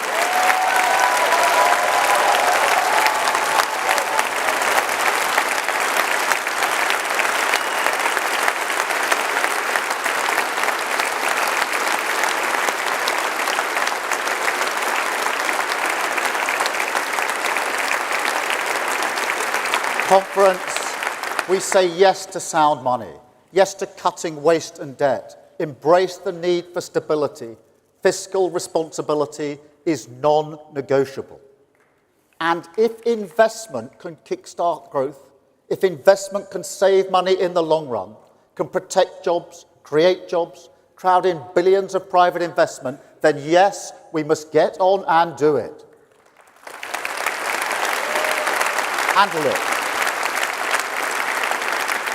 And look, business is ready to join us in this endeavour.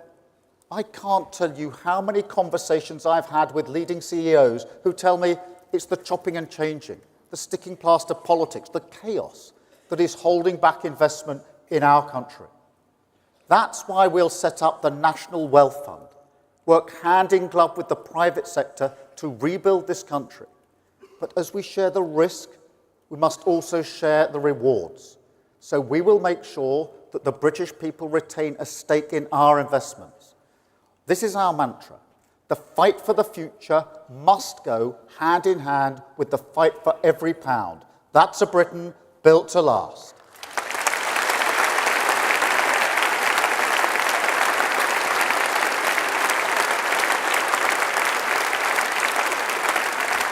Not state control, not pure free markets, but a genuine partnership, sleeves rolled up, working for the national interest, worker and business, public and private, building a bridge from the jobs we must protect today to the opportunities we have to win for tomorrow. That's why the global crisis of the last 13 years have been so painful for Britain. The stand-aside state that leaves nobody with the future they want because there's no direction. An irresponsibility towards the future that defies the values Conservatives say they support. You heard the Prime Minister banging the drum again last week. But I say to him, look around Britain. Look at the bills working people are paying now. They're more expensive because you didn't build the gas storage. You didn't invest in clean British energy. You scrapped home insulation. And you're doing it all again, moving the targets back, passing it on to the next generation, letting the cost rise because you won't pay. Sticking plaster politics, an approach as riven through the foundations of our security as the crumbling concrete in our schools. The never-ending cycle of Tory Britain, party first, country second, drift, stagnate, decline. We have to turn the page on this conference. Government must steer the ship on industrial policy. That's a crucial part of any plan for growth. So here's our strategy. Step one, our National Wealth Fund, standing with business, ready to invest in the critical infrastructure that we need. The battery gigafactories, the clean British steel, the ports that can finally handle large industrial parts. More growth, more demand, more jobs. Step two, long-term stability for researchers, investors, innovators. A real boost for life sciences and the automotive industry. And a British jobs bonus that will attract new investment to our industrial heartlands, from Bridgend to Burnley, the backbone of Britain, once again powering us towards national renewal. Step three, a new direction on skills, because a future must be trained as well as built. And the generation that sacrificed so much during the pandemic, their potential must be backed. So today we commit to a new generation of colleges, technical excellent colleges, colleges with a stronger lead to their local economies, planted firmly in the ground of young people's aspirations, but also in the pride, the pull of the badge on your shirt, the ambition you feel when building a legacy for your community. Training lab workers in Derbyshire, automotive engineers in Wolverhampton, computer scientists in Manchester, nuclear technicians in Somerset, builders in Staffordshire, tool makers in Hull. My dad would have loved that. And conference step 4, a new mindset. Because when an opportunity is there to be won, you have to take it. Clean British energy is cheaper than foreign fossil fuels. That means cheaper bills for every family in the country. But conference, also a chance to make us more competitive. Countries like America are using this gift to create manufacturing jobs, the like of which we haven't seen for decades. And they're not the only ones. So when Rishi Sunak says, row back on our climate mission, I say, speed ahead. Speed ahead with investment. Speed ahead with 500,000 jobs. Speed ahead with great British energy. A new energy company that will harness clean British power for good British jobs. A company that will be publicly owned, conference, and we will be based in Scotland.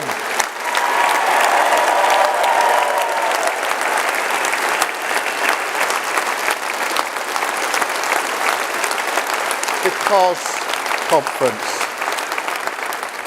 though Great British Energy will be a shared mission, Scotland has the skills, Scotland has the ingenuity, and Scotland is at the heart of a Britain built to last. That's what the people of Rutherglen voted for. On conference, I want to thank Anas for his inspiring leadership in that campaign and beyond, and Michael Shanks, who will serve his community with dignity, pride and determination.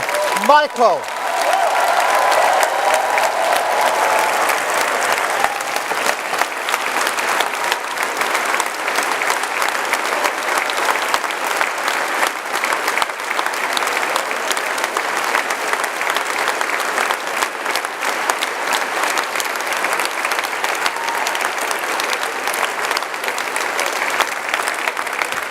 Conference, Scotland can lead the way to a Labour government, but be under no illusion.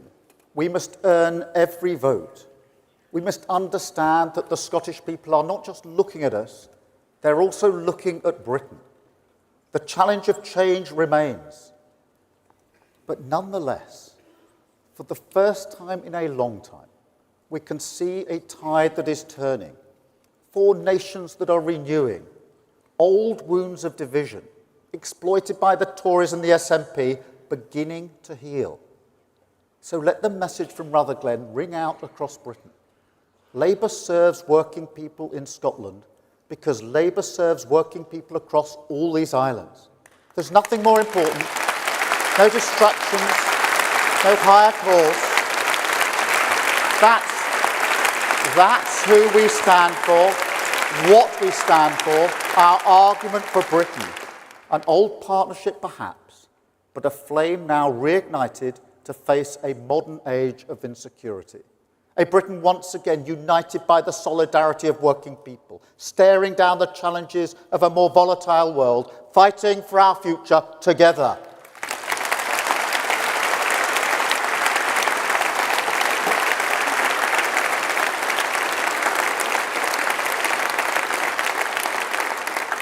And conference, it will be a fight. The SNP will regroup. Of course they will. Once again, they will wave away the lessons of history, try to present nationalism as a bridge to the world. We have to remind them it can barely provide a ferry out of the Hebrides.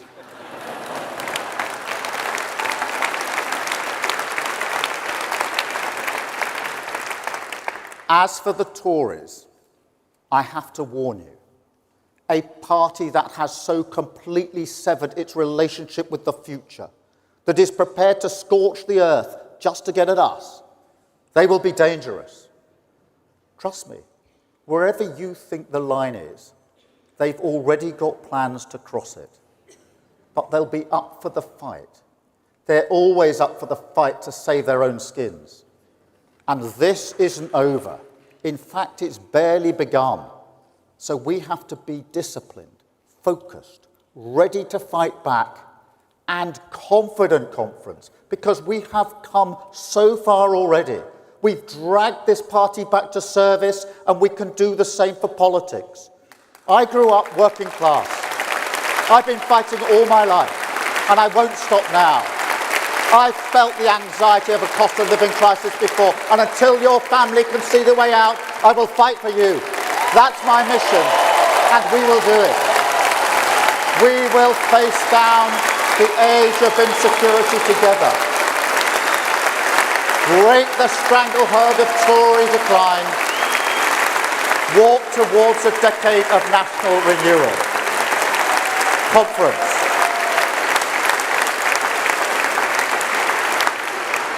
Why Labour? Because we serve your interests. Why Labour? Because we will grow every corner of our country.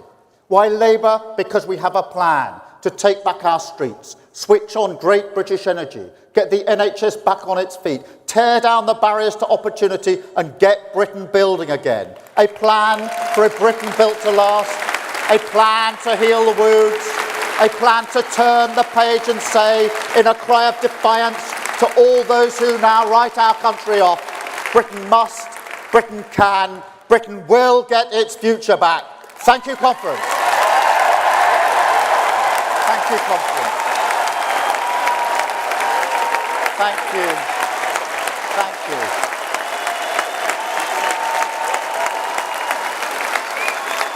Thank you, conference. Thank you, Maria. Thank you. Thank you, conference. Thank you, conference.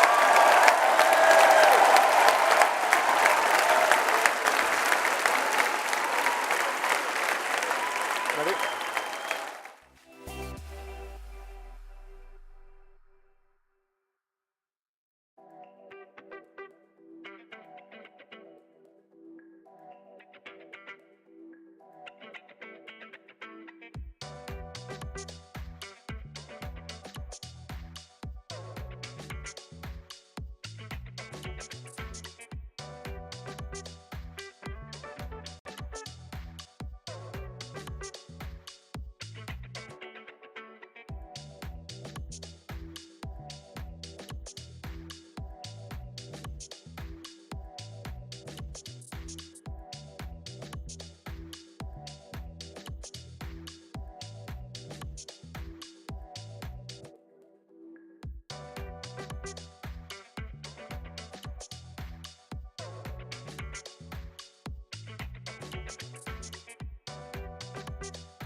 Conference, please welcome Gavin Sibthorpe and the Platform Party.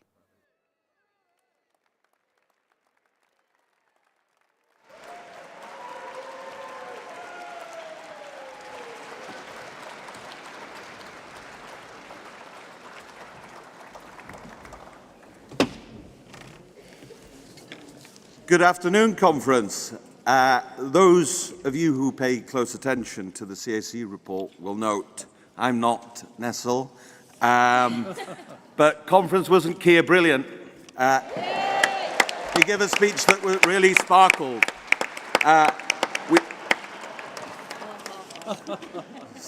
So this afternoon we have some important business.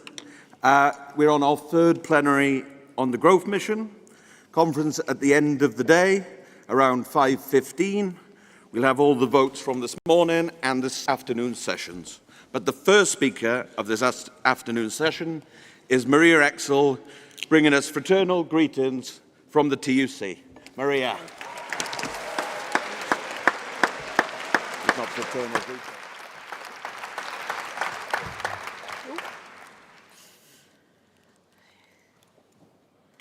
Conference, I bring sororal greetings from the Trades Union Congress. Proud to be doing so as a Labour Party member for 40 years and the TUC's first out LGBT+ president.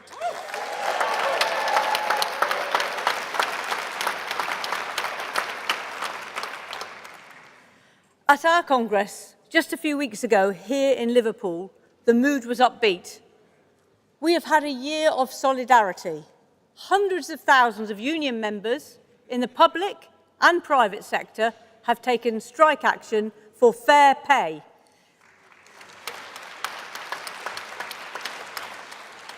All with unprecedented public support.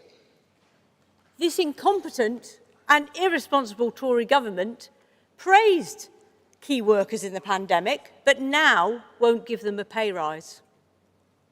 Instead of getting around the negotiating table, this government is suppressing the right to strike.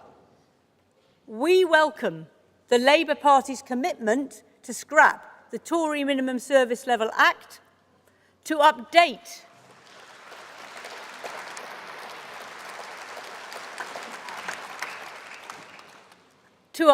the raft of undemocratic anti-union laws that stop us taking effective action, and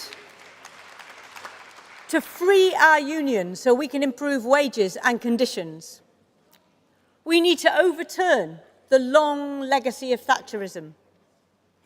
With Labour's New Deal for working people, we can move into a new era. The priorities in the New Deal come from workplaces up and down the country, and now they are at the heart of our appeal to the British people. This is the Union Labour link in action.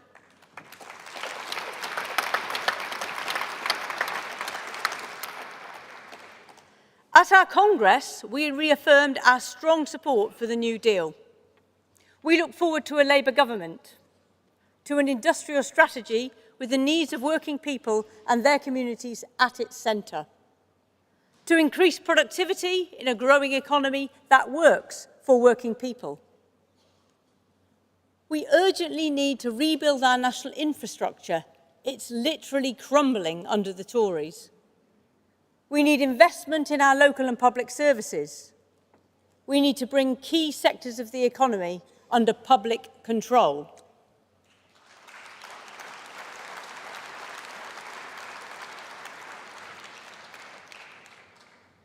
We are at the crossroads.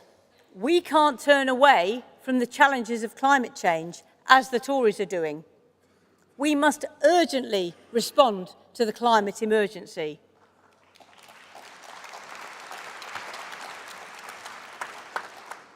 But it is essential that our transition is a just one based on investment to meet climate targets and tied to protecting and creating good union jobs.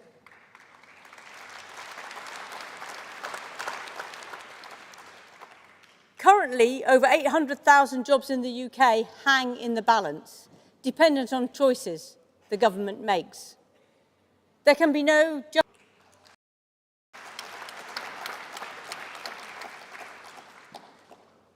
Our trade unions came into being amidst the transformational change of the first industrial revolution. Now we must rise to the seismic challenges of the tech revolution. The rights at work promised in the New Deal mean that our movement can organise and expand into the growing areas of the economy. We need union-led regulation of artificial intelligence and a reining in of big tech to deliver fair AI at work.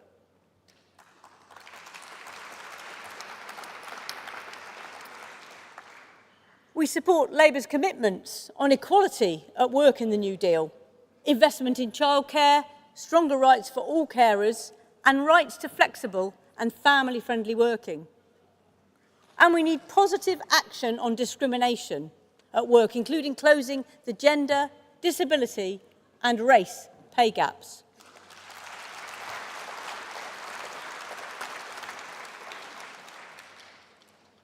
We know that sexual harassment, racism, discrimination against disabled people and homophobia and transphobia are a blight on too many workplaces.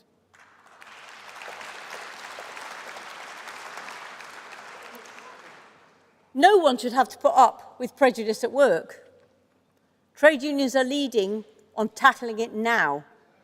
And we will do more when Labour's New Deal gives equality reps the rights they need to win equality for members at work.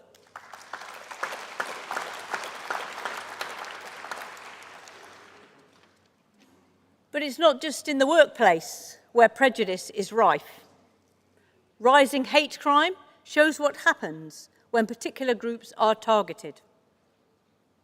Last week, we saw the Tories deploying their hateful blame game against trans people. Solidarity to all trans people from the trade union movement.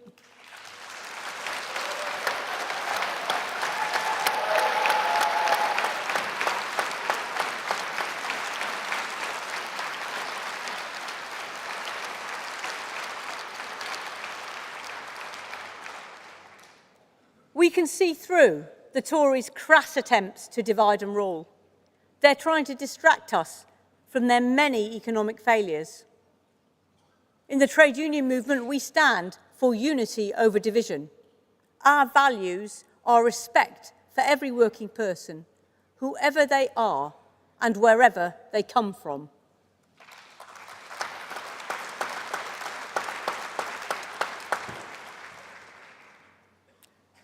Working people in Britain face a clear choice when the general election is called. Either a new deal under Labour, rights at work from day one, ending fire and rehire, proper contracts, not 0 hours, sectoral agreements and collective bargaining, stronger unions to win better pay, and so much more.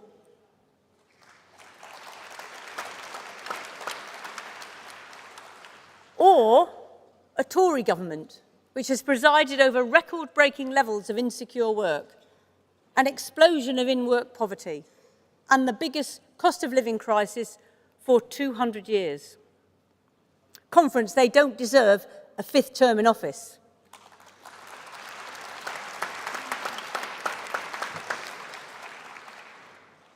After 13 years of Tory rule, Labour's commitment to make work pay gives us hope of a better future. As the voters in Rutherglen and Hamilton West have shown, this is the pathway to victory. This divisive, delusional and dangerous Tory government is way out of touch with working people. Let's unite together, both wings of our movement, for change in our country, for the change that delivers for working people. Let's go forward to victory. See you on the doorstep, Conference.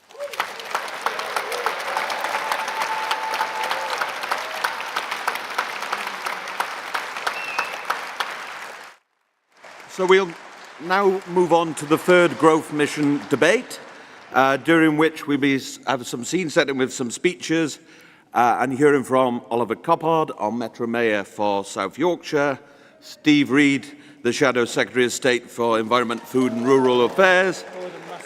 And we'll also be debating composite motions 10 and 11 and the motion on equal pay sent to us, that's come to annual conference from Women's Conference.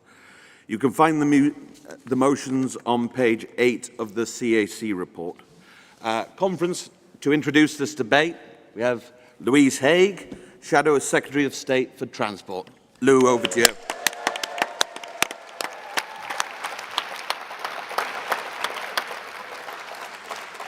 Thank you, Conference. It is an honour to speak here again, because after 13 years, it is clear the Conservatives are off the rails. And what more do you need to know about their 13 years of failure than their flagship Levelling Up project, which reaches neither central London nor the north of England? Only in Tory-run Britain could they blow £45 billion on a high-speed train that hits the slow coach lane the instant it reaches the north. What this fiasco tells us about the Conservatives is their resounding message, their pitch to this country, their plan for Britain can be summed up in 3 words. No, we can't.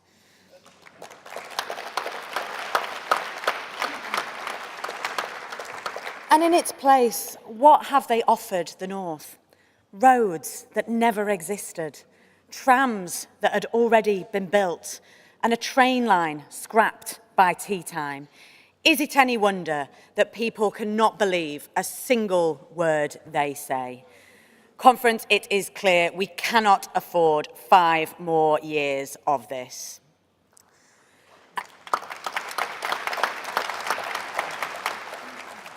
And didn't last week prove it? When sole traders see petrol prices soar and care workers wonder how on earth they'll afford their car insurance this year, the Tories had literally nothing to say about the cost of living crisis.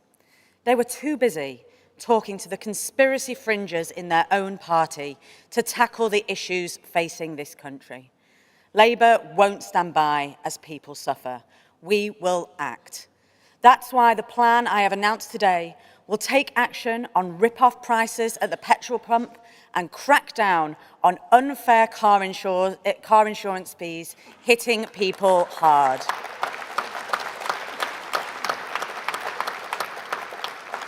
Because whether it's commuters stranded on trains, pensioners stuck at the bus stop, or drivers seeing petrol prices soaring, people know that under the Conservatives, Britain just isn't working for them.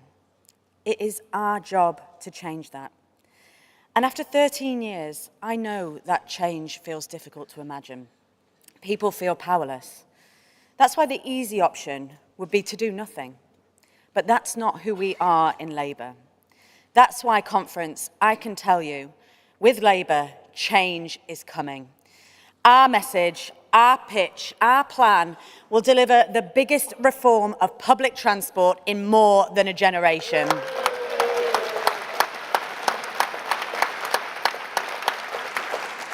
Taking power out of the hands of Whitehall, out of the hands of private operators and shareholders, and giving it back to the public where it belongs.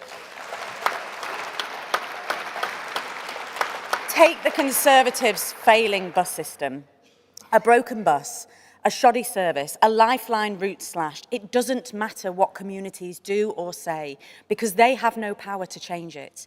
For years, for decades, people have said we need to fix it. Well, the next Labour government will do it. And we will do it by giving the public back control of the bus services they depend on.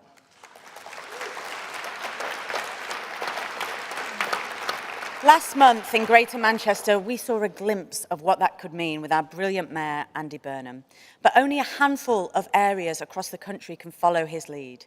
So, Conference, I can confirm one of the first acts of a Labour government will be to hand every area of England the power to take back control of its bus services, and we will lift the ban on public ownership too.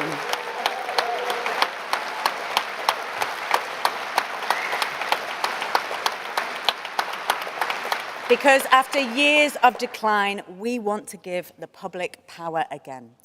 And Conference, the same applies to our broken railways.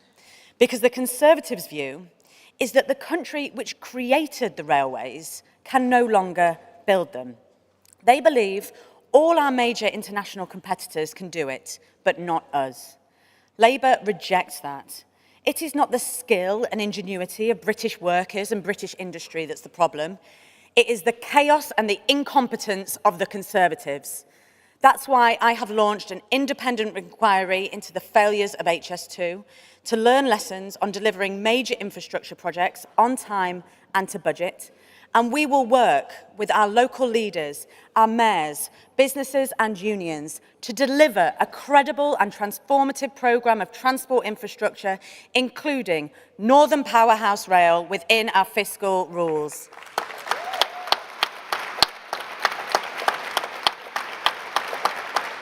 And we won't stop there, because the rail model of the last 30 years is at the end of the line.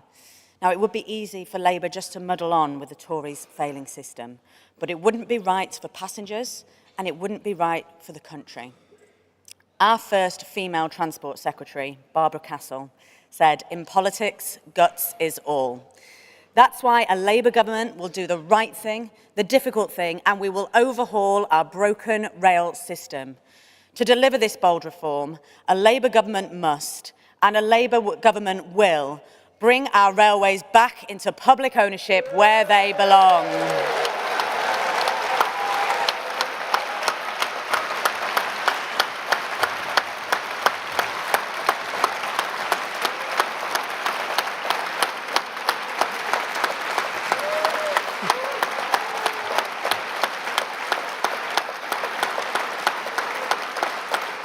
In place of the fractured, fragmented chaos we see today, we will deliver a unified rail network with passengers at its heart, a passenger-focused railway with a single guiding mind.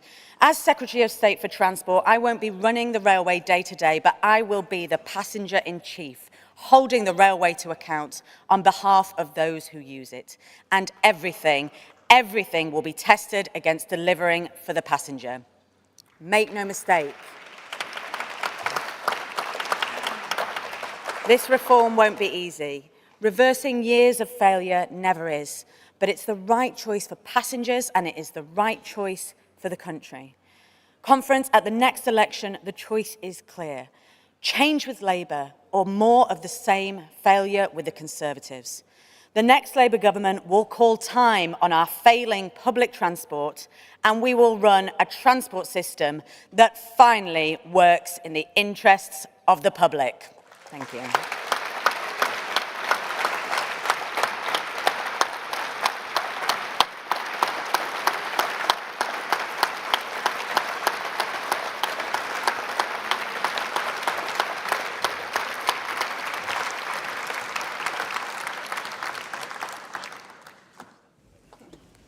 Thank you, Louise.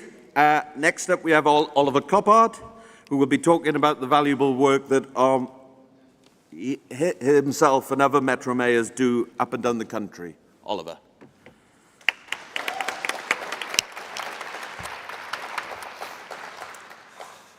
Good afternoon, Conference.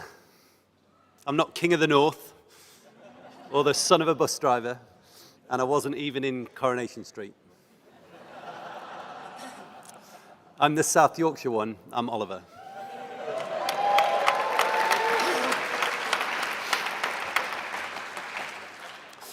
I'm a Northern mayor, a Jewish mayor, a Labour mayor, a cooperative mayor,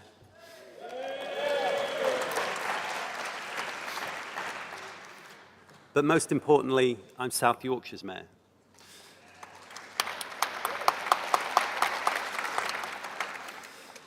I represent the proud, brilliant and diverse communities of Barnsley, Rotherham, Doncaster and Sheffield.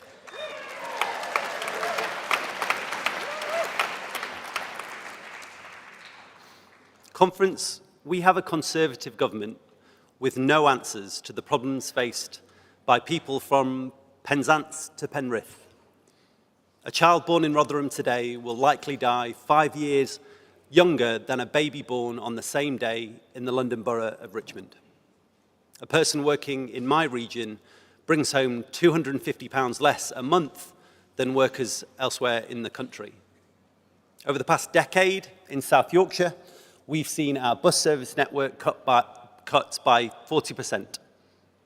Those are the challenges we must urgently address if we are to make sure that every single person has an equal opportunity, an opportunity to live their fullest life, to flourish, to stay near and go far. For every person whose potential remains unrealised, our whole country suffers. We are all poorer as a result. But Conference, my time as Mayor tells me one thing above all. We cannot set that potential free and unleash the prosperity of our country unless we truly recognise and unlock the pride, the purpose and the power of our communities.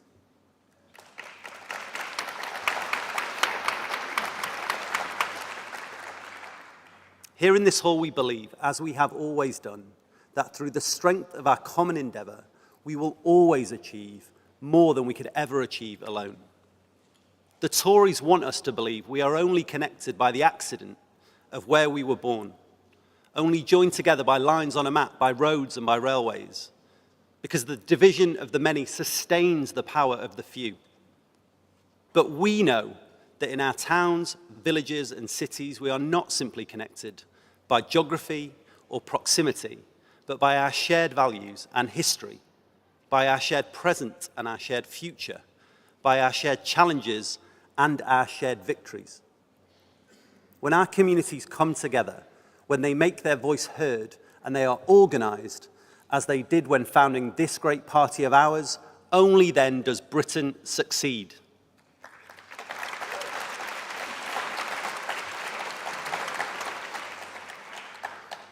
And now we are being invited to write the next chapter in Labour's relationship with our communities.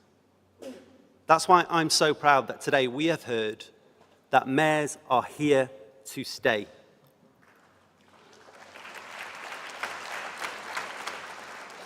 Because right now it is through our mayors that communities are beginning to take back control.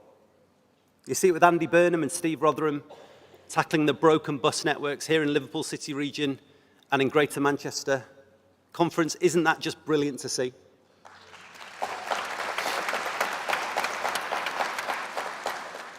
You see it with my friend and neighbour Tracy Brabin telling the stories of West Yorkshire to the world. You see it with Sadiq, who literally wrote the book on making sure our children have clean air to breathe. Nick in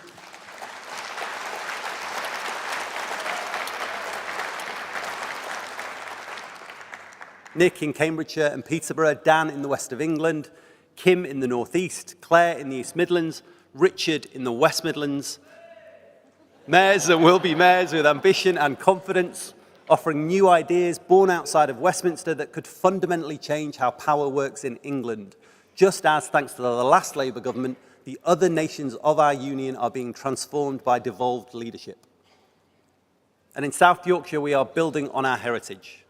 From the coal faces and the crucibles of the first industrial revolution, now we have created the world's first advanced manufacturing innovation district, a place where we are building the aircraft of the future alongside the supercars of today. We've brought in Boeing's only manufacturing facility in Europe, creating good jobs in the industries of the future. We're training the next generation of bus drivers when the bus companies wouldn't. And after 30 years, we are bringing our tram networks back under public control.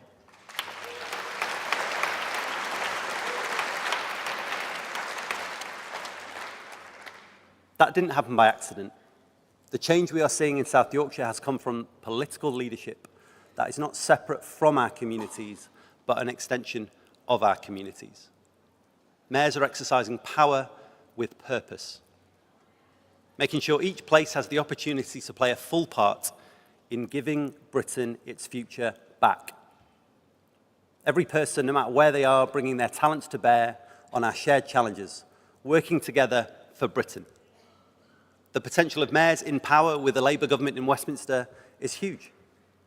Together we will chart a new course making change happen not to our communities, but with our communities. Together we will restore, renew and respect our regions and our nations. Together we will get Britain building, get Britain moving, get Britain growing. Conference, let's make it happen. Thank you very much.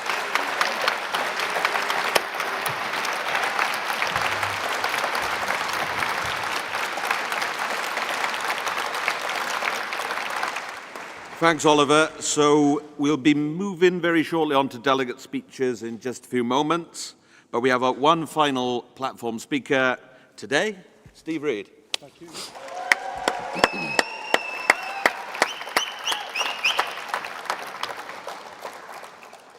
So the Croydon Massive's in then. I'd like to start with a thank you. Thank you to my predecessor, Jim McMahon, for his excellent work in this role. And to my fantastic team of shadow ministers, Daniel Zeichner, Ruth Jones, Toby Perkins, Emma Hardy, Sue Hayman, all sat down here at the front of the hall. Thank you for your work. It's easy to forget, standing in this humming metropolis, that we are just a few miles from the Dee Valley, only a little further to Snowdonia and the Scottish Highlands. The beauty of our countryside has been ever present in our nation's history. That green and pleasant land of rolling hills, rivers and forests. What Shakespeare called this sceptred isle, this other Eden, demi-paradise. But the future of the rural communities that live in our great countryside is in peril. They've been abandoned by this Conservative government. Places like Penrith and Solway, Scarborough and Whitby, once thriving farming and fishing heartlands that have been left to slide into decline. They've seen public transport dismantled, good local jobs stripped away, falling pay and rising poverty. But Labour will turn the tide. Under a Labour government, we will have the biggest ever transfer of power from Westminster to the British people.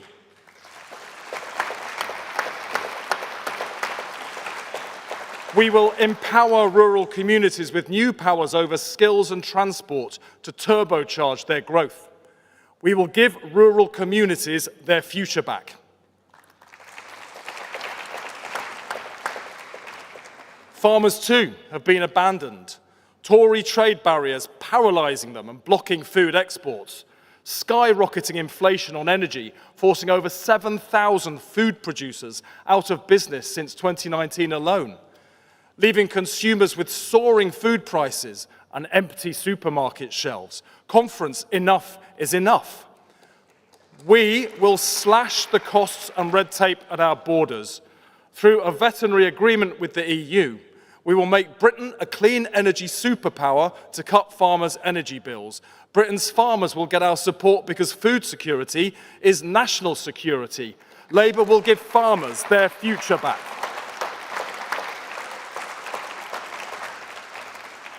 And it's not just farmers and rural communities whose future is in peril. Our countryside is too. There's no clearer proof than the dumping of millions of tons of raw sewage into British waters. Now, I've spotted some delegates out for a morning run along the Mersey, but I don't know if any of you have been brave enough for a morning dip in the water. I'm not sure I'd recommend it. Sewage was pumped into the Mersey over 5,000 times last year alone. And it's not just the Mersey, of course. This scandal is going on right across the country. The highest level of illegal sewage discharges in history. And why? Because the Tories have hobbled the Environment Agency. They slashed monitoring, enforcement and prosecutions, trashing biodiversity, wrecking tourism, putting our kids' health at risk.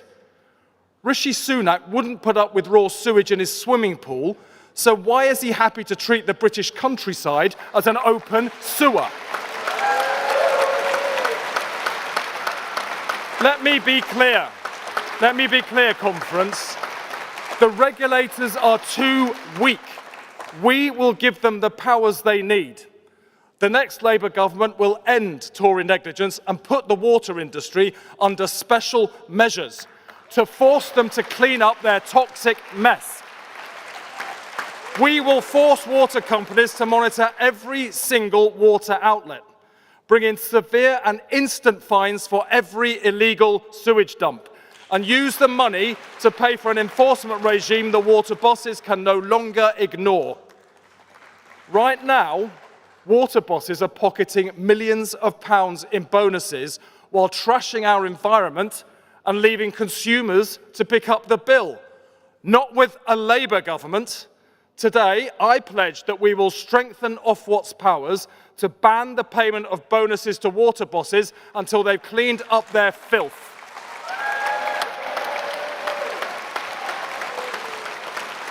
And we will go further. We'll go further, Conference. With a Labour government, rogue water bosses who break the law in an extreme and persistent way will face personal criminal liability for their crimes. They will face the full force of the law if they keep breaking the law. With Labour, the polluter, not the public, will pay. And it isn't just our waterways. Our entire nature is under threat. Under the Tories, the UK has become one of the most nature-depleted countries in the world. Over 1 million species faced extinction. Without healthy ecosystems and rich biodiversity, there is no economy, no food, no health, no human society. The Conservatives have increasingly positioned their party against nature as if it's just another front in their divisive culture wars. Let's compare this to the Labour Party's proud environmental legacy. We created Britain's national parks. We introduced the Rights of Way Act. We delivered the world's first legislation to set a target to curb greenhouse emissions. And now we will take this legacy forward. We will restore our great British countryside, turn the tide on the destruction of our natural environment, restore nature across our country, grow nature-rich habitats like wetlands and forests. The Tories might have given up on nature, but we haven't. Labour will give nature its future back. Conference, we will grow our economy and protect nature. We will produce our food and restore health to our soil and waterways. We will build the homes we need without destroying biodiversity. In every city, in every town, and throughout our countryside, Labour will give Britain its future back. Thank you. Thank you.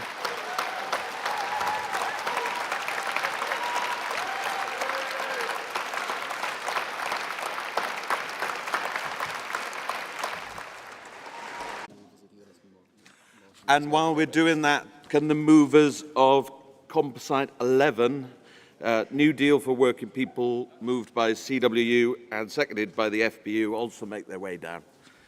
But I'll take the mover of Composite 10.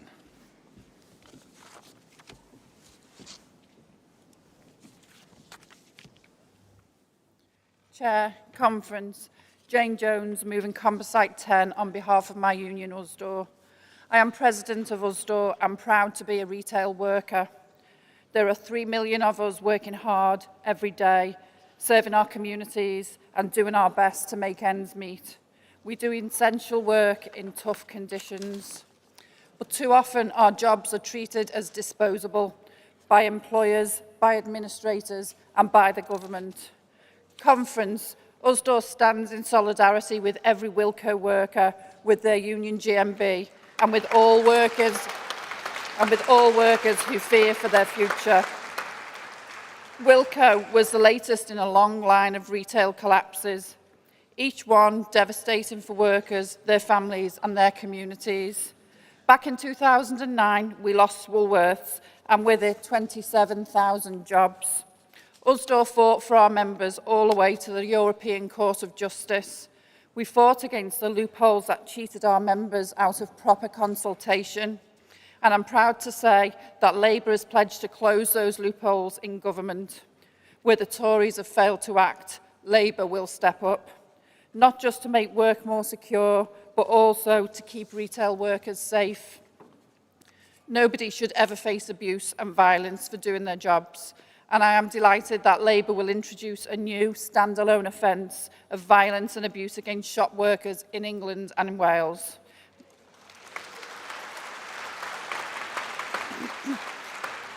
This will mirror the protections Scottish Labour has already won. That's the difference a Labour government can make.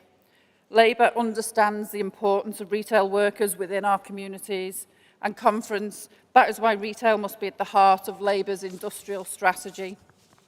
It must be a core part of Labour's vision for a better Britain, with a comprehensive plan for the future of retail work, with a new economic framework to replace the broken business rate system, with better pay, secure hours, stronger redundancy rights for retail workers and for all workers.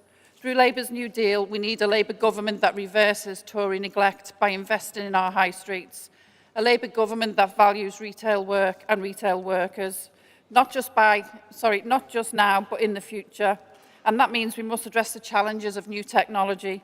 Automation, artificial intelligence and big data are all changing the world of work. And in retail and across all sectors, we have to start planning for these changes. Not when Labour is in government, but now. That's why we need an urgent task force to look at investment in skills and training and proper safeguards to protect workers, deliver economic growth and to make the future of work just, fair and just for all. Conference, please support.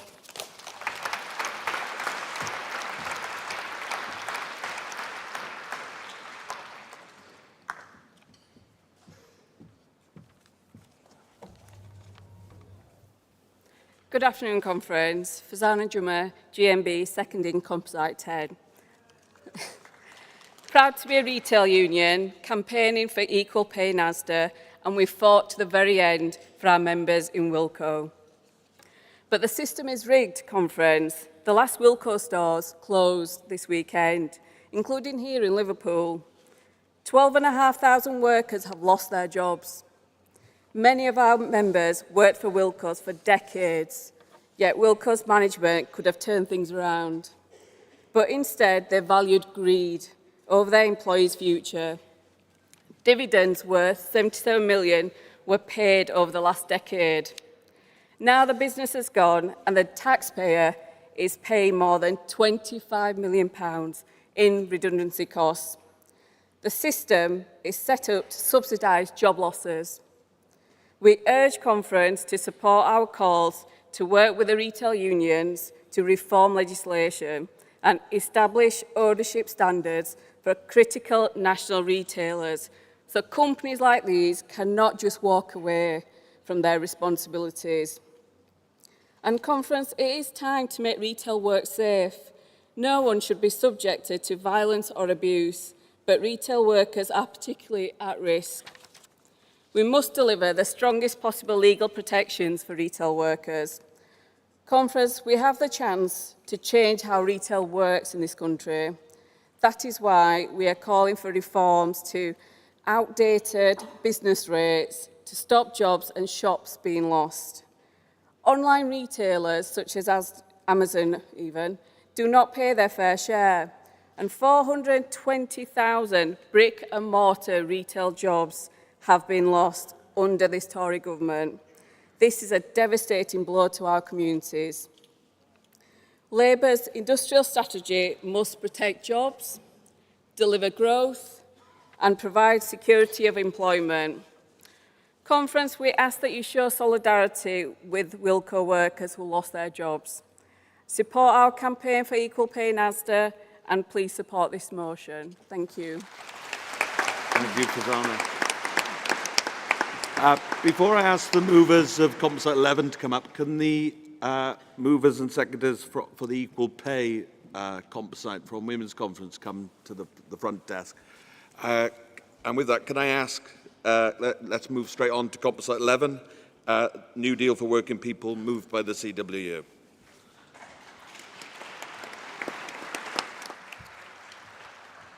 Yeah, Chair, Conference, Dave Ward, CWU. Proud to move the motion on implementing the New Deal for Working People, which is a campaign the CW has led and relentlessly spoke about at these conferences, trade union conferences, pay credit to Labour for really taking this on board now. It is a vote winner, by the way. And can we start, conference, by showing solidarity with all the workers who have taken strike action, continue to take strike action, fighting to make pay work now.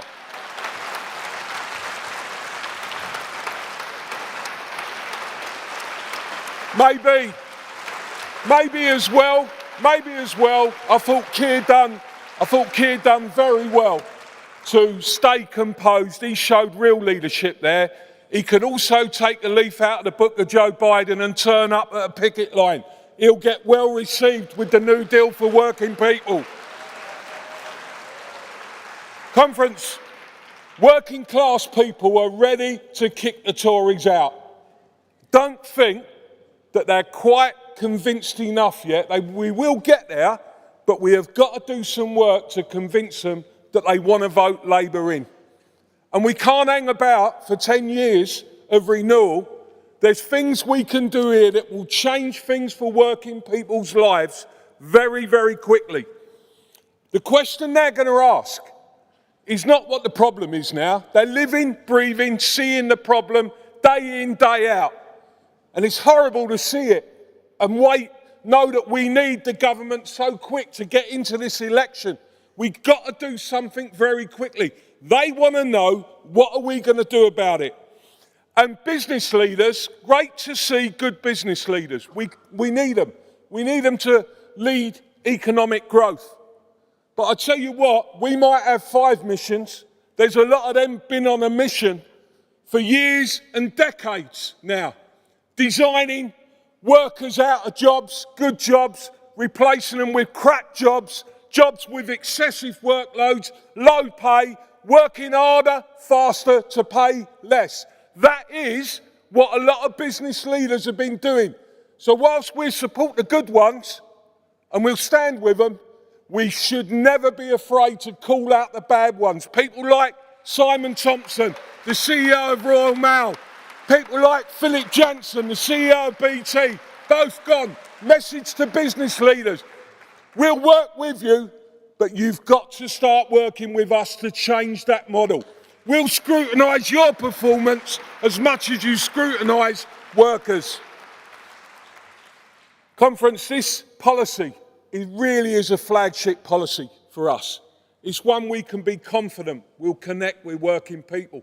It's got all the ingredients, but it cannot be a slogan.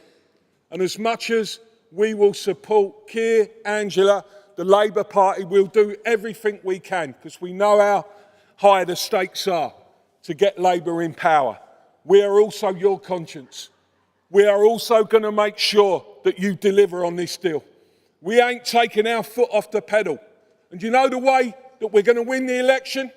We should be out there now talking about expanding sectorial collective bargaining. That is the real way to level up in this country. So look, let's make a pact today. Let's go forward together. Let's take these policies into every town, every city, every workplace. Let's campaign like never before together to deliver the New Deal for working people. Thanks very much.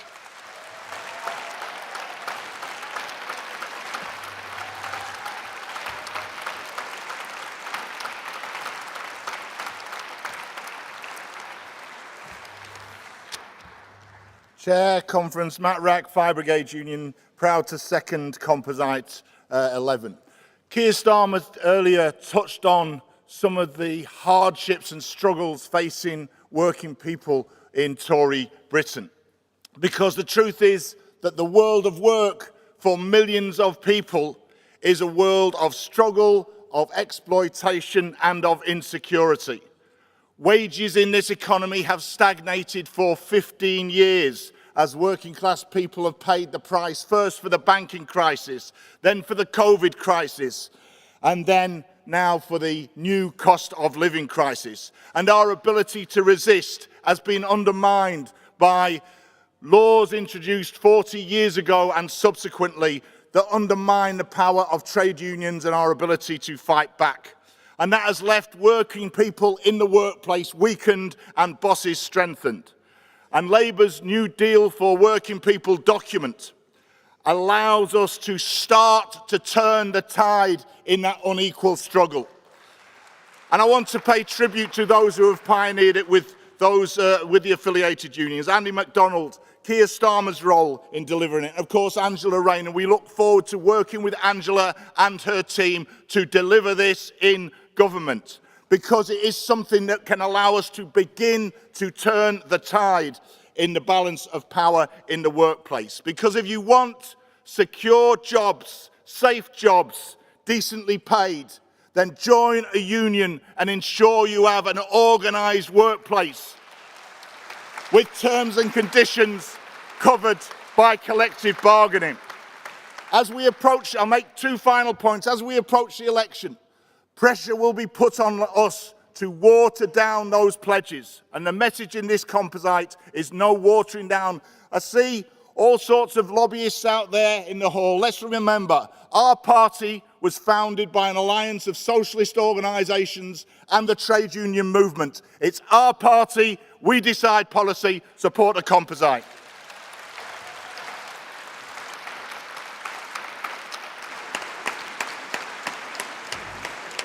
So, can we move quickly on to the final motion on equal pay? Can we get the GMB to move it?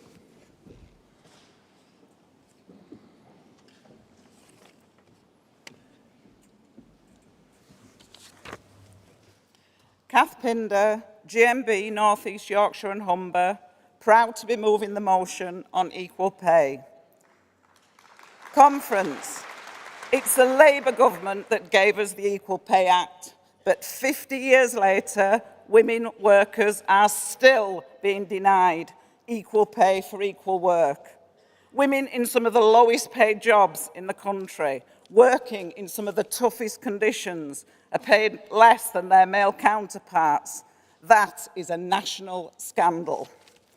I am so proud that my union GMB will never be afraid to take the fight to employers withholding women's wages, and we stand in solidarity with our members fighting in Birmingham, Coventry, Fife, Sunderland, Dundee, Sheffield, Westmoreland and Furness and Cumberland, and with our thousands of members fighting in Asda.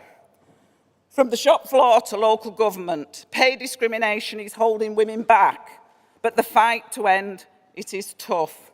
Tribunals have been neglected by the Tories for more than a decade, and workers fighting for fair wages have paid the price. It's a complete tragedy that some women have died waiting for the justice they so desperately deserved. Conference, for them, we must keep fighting. Conference, let me address the elephant in the room. Local government has been starved of resources through Tory austerity. To our council colleagues, let me say to you directly, we will always stand with you in the fight against austerity, but we will not stand by and let balancing the budget come at the expense of women's fundamental right to equal pay. Conference, some of our members have won equal pay, and their stories speak for themselves. Equal pay has given them family holidays, food on the table, even the freedom to leave relationships that are unsafe. Equal pay is changing lives across this country. Conference, delivering the MPF commitments on equal pay will be revolutionary. They will mean that employers will be no longer able to dodge equal pay claims through shameless outsourcing, and that equal pay will be enforced by a dedicated unit. These are huge steps forward. But now it's the time to go further. We all want our next manifesto to be the one that delivers the Labour government we all desperately need. That manifesto must include commitments on equal pay.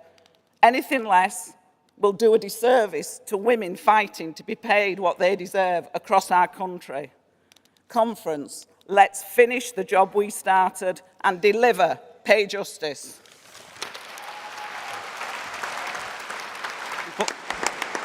Before I bring in the seconder, I just want to keep it moving. I want to pick the first round of speakers. So I want to. I'm looking out on the floor. Can I? The woman there with the green and white top on.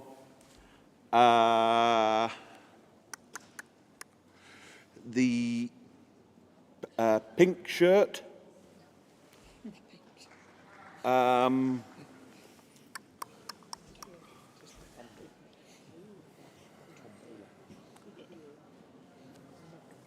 The hand right at the back in the final row.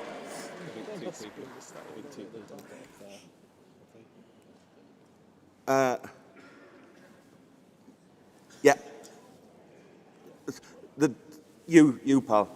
And the red top down the front. And Sean, do you want to come up and move? A second.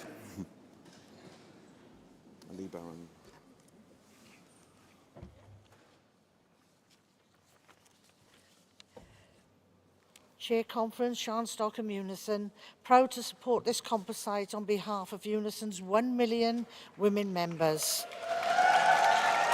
The fight for equal pay is at the heart of everything Unison stands for, and that is why I'm so pleased that this composite sent to annual conference by Women's Conference. Conference is over 50 years since the introduction of the Equal Pay Act in the UK. But there is no sector in the economy where women are paid the same as men. This is simply not good enough. And Conference, did you know that the gender pay gap in the UK is one of the highest in Europe? This needs to change. In 2022, the UK's estimated average gender pay gap for all employees was at 14.9%. The pay gap does not just impact on earnings, it cuts across all aspects of women's lives. Our earnings make a huge contribution to our families and make a huge contribution when we spend our money in our local communities. A pay gap also leads to pension poverty for women in retirement, a double injustice. How can it be the case that the women in the UK effectively work 2 months a year for free? How can it be that there is such a big gap for women in their 50s? Why is there still a gender pay gap in 2023? Conference, something needs to change. That is why we need a Labour government. It can't come quick enough. Conference, this is why it's important that this composite is heard today. It is vital that Labour includes clear equal pay commitments in the next manifesto. These commitments must build on what is in the National Policy Forum report and take action against discriminatory pay structures and close the gender pay gap. My union, Unison, is totally committed to working with the party and other unions to eliminate injustices of pay discrimination. And we must also never forget our global goals to achieve women's equality and empower all women and girls across the globe. Conference, I urge you to get behind this composite. Let's close the gender pay gap for good and let's win the next general election.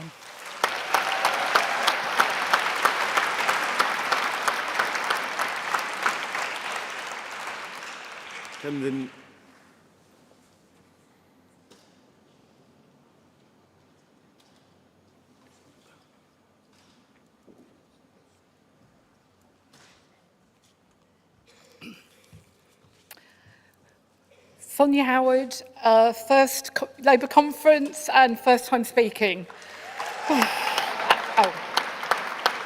I'm proud to be representing Unison and speaking in support of Composite 11. Conference, low pay, precarious contracts, minimal sick pay have no place in the modern world of work. But here in the UK, they are now commonplace. Our economy is characterised by insecurity, by wages kept low while prices rocket, by our rights and representation kept low while prices rocket, and our rights and representation and our work being watered down and our jobs being outsourced. Working people have endured 13 years of austerity, and conference, we cannot afford 13 more years of decline. After 13 years of failure in Westminster, our economy is weaker, our living standards are lower, and our country is poor. Simply put, Britain is broken. But after mismanaging our economy, the Tories have the gall to blame the workers for the record inflation. Who's asking the CEOs to exercise wage restraint? Who's telling the oil and the gas companies to limit their profits? No conference. It's time for a new narrative. We need fundamental shift of power and prosperity back into the workers' hands. We must call time on the exploitative zero-hour contracts and the scandal of fire and rehire. We must ensure workers have decent rights from day one. We have to remove the barriers we face when organising in our workplaces and repeal the Tories' draconian and punitive anti-trade union laws. It's time for sectorial bargaining and fair pay agreements as set out in the NPF reports that conference passed this week. Conference, it's time for a Labour government because we know people are better off working where there is a Labour government.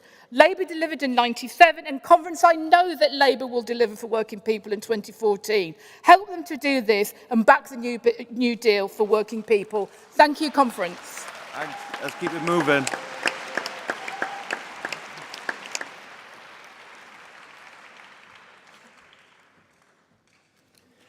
Thank you, Chair and Conference. Lee Barron, proud to be standing here as Labour's prospective parliamentary candidate for the constituency of Corby and East North Fants.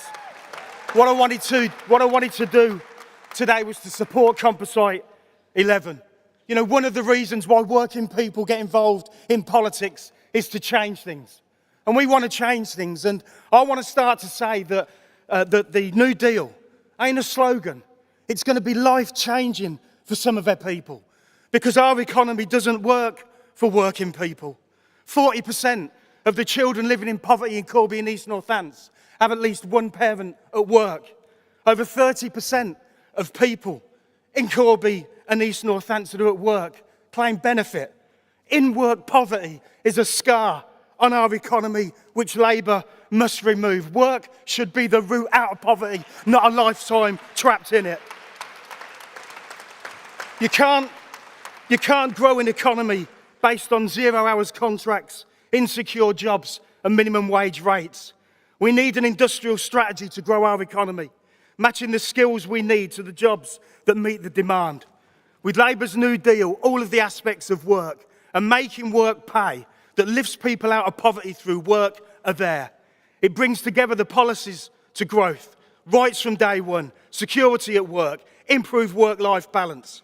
Under Labour, we'll build a workers' economy with good jobs, secure jobs, skilled jobs, union jobs, where people can look to the future and know what it is that they're going to earn. We need to turn the world of work into what it should be, the vehicle that drives prosperity and not poverty. And with Labour and with the New Deal, let's change the world of work for good.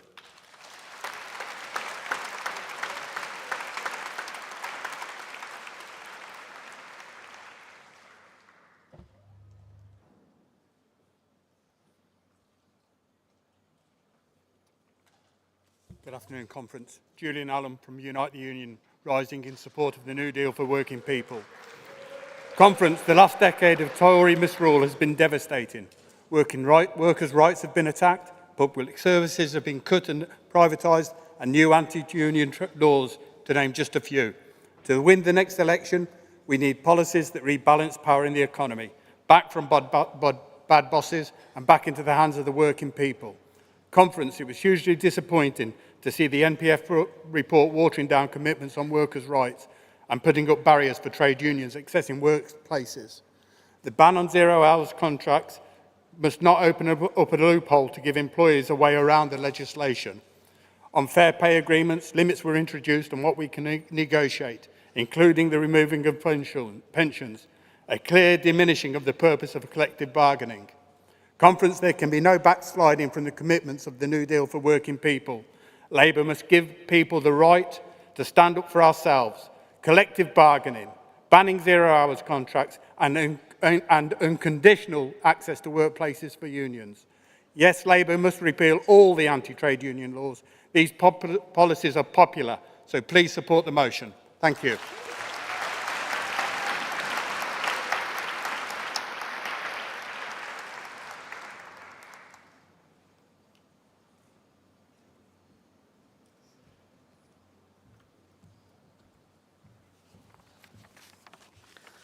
Thank you, Chair. Good afternoon, Conference. Alan Tate, Communication Workers Union, rising to speak on Composite Motion 10. Conference will recall that when Royal Mail was privatised in 2014, the then coalition government, by the then coalition government, Post Office Limited remained in public hands with a commitment to grow its offering as a government organisation. As people continue to proclaim the death of the high street and retailers and banks continue to announce closures of the physical branches, not even the post office, a bona fide high street staple, is safe anymore. The Postal Services has more than 11,500 sites across the UK.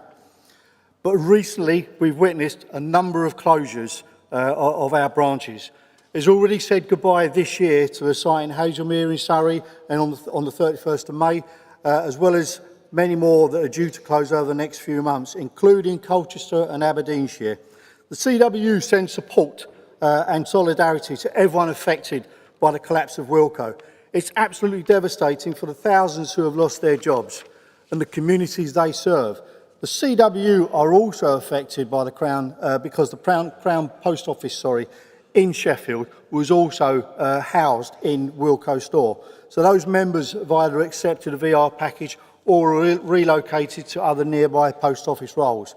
The post office, however, has no plans to open a new Crown in the vicinity, and the communities and the businesses in Sheffield have lost a vital service as a consequence. This is the latest in a long line of post office closures, which has seen hundreds of branches disappear over the last decade due to government cost-cutting and underfunding. It's an indictment of 13 years of Tory failure and neglect, which has brought our high streets to crisis point and is leaving whole communities without crucial retail, banking and postal services. Labour in government must introduce a clear strategy that ensures shops like Wilko and the Post Office that so many rely on can continue at the heart of our towns and communities across the nation. I'm positive, and in fact I'm absolutely 100% certain that Conference will support this motion. Send our best wishes and solidarity to those members in Wilko and to all members in struggle across industry. Thank you. Before I bring in the next speaker, can I take another round?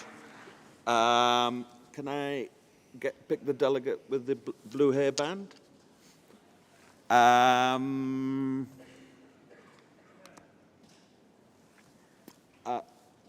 Person on the far side, yep.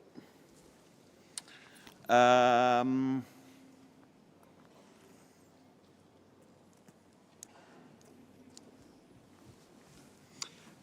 red jacket, and is any accessibility steward indicating? No. And the blazer. Thank you. Can I, Polly?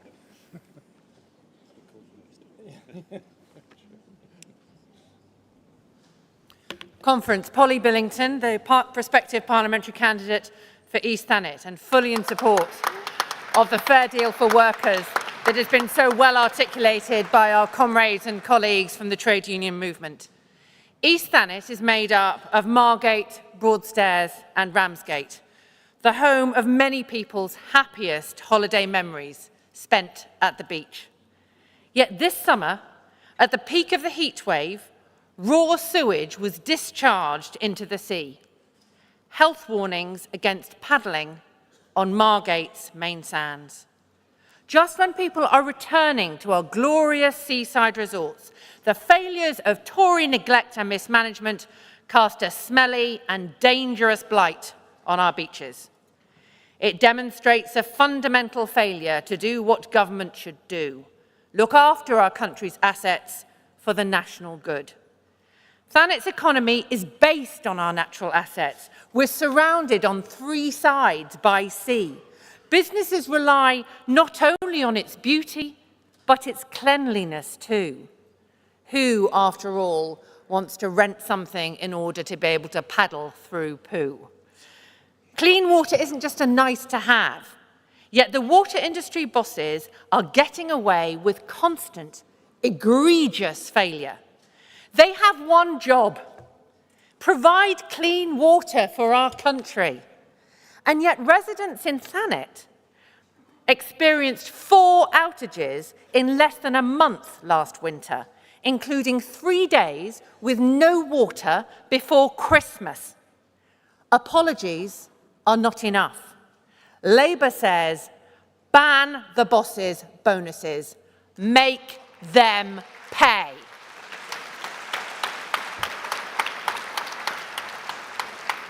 And build the infrastructure our communities desperately need. That is the way to get Thanet's and Britain's future back. Thank you, Conference.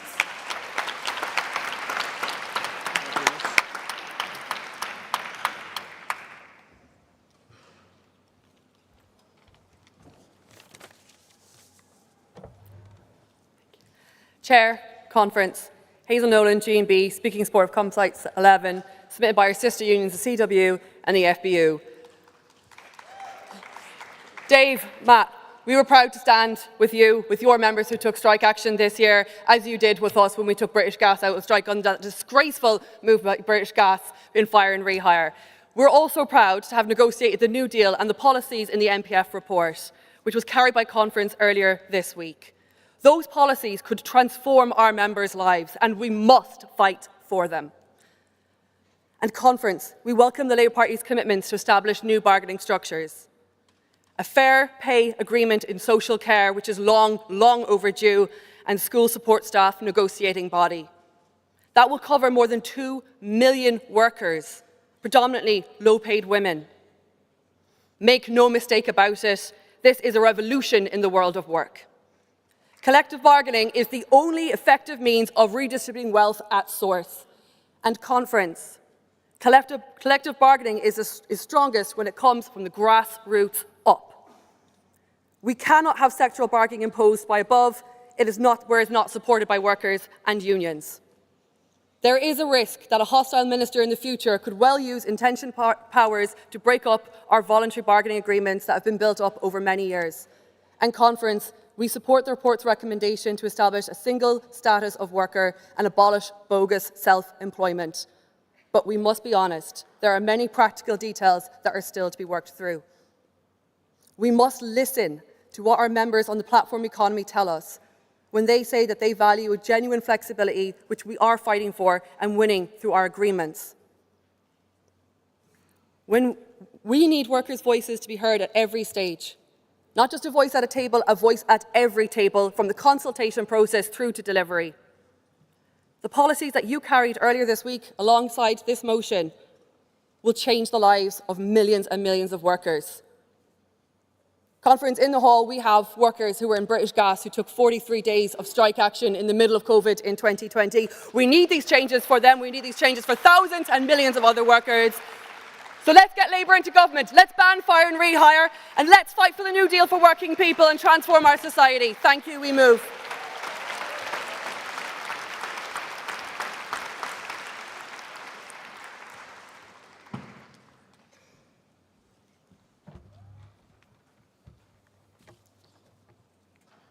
Conference, John Pearce, campaigning hard to be Labour's next MP for High Peak.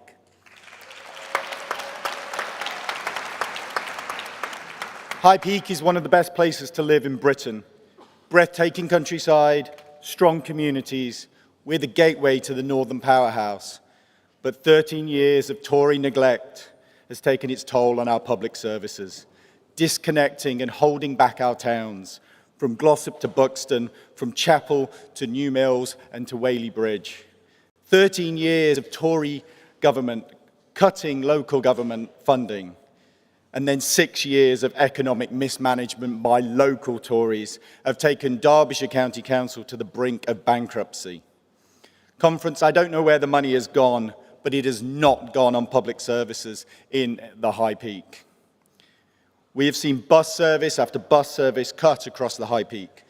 There is no clearer example of how our communities in High Peak have been left behind by Tory failure than students in High Peak paying hundreds of pounds when their classmates in Greater Manchester can get a discount pass for £10.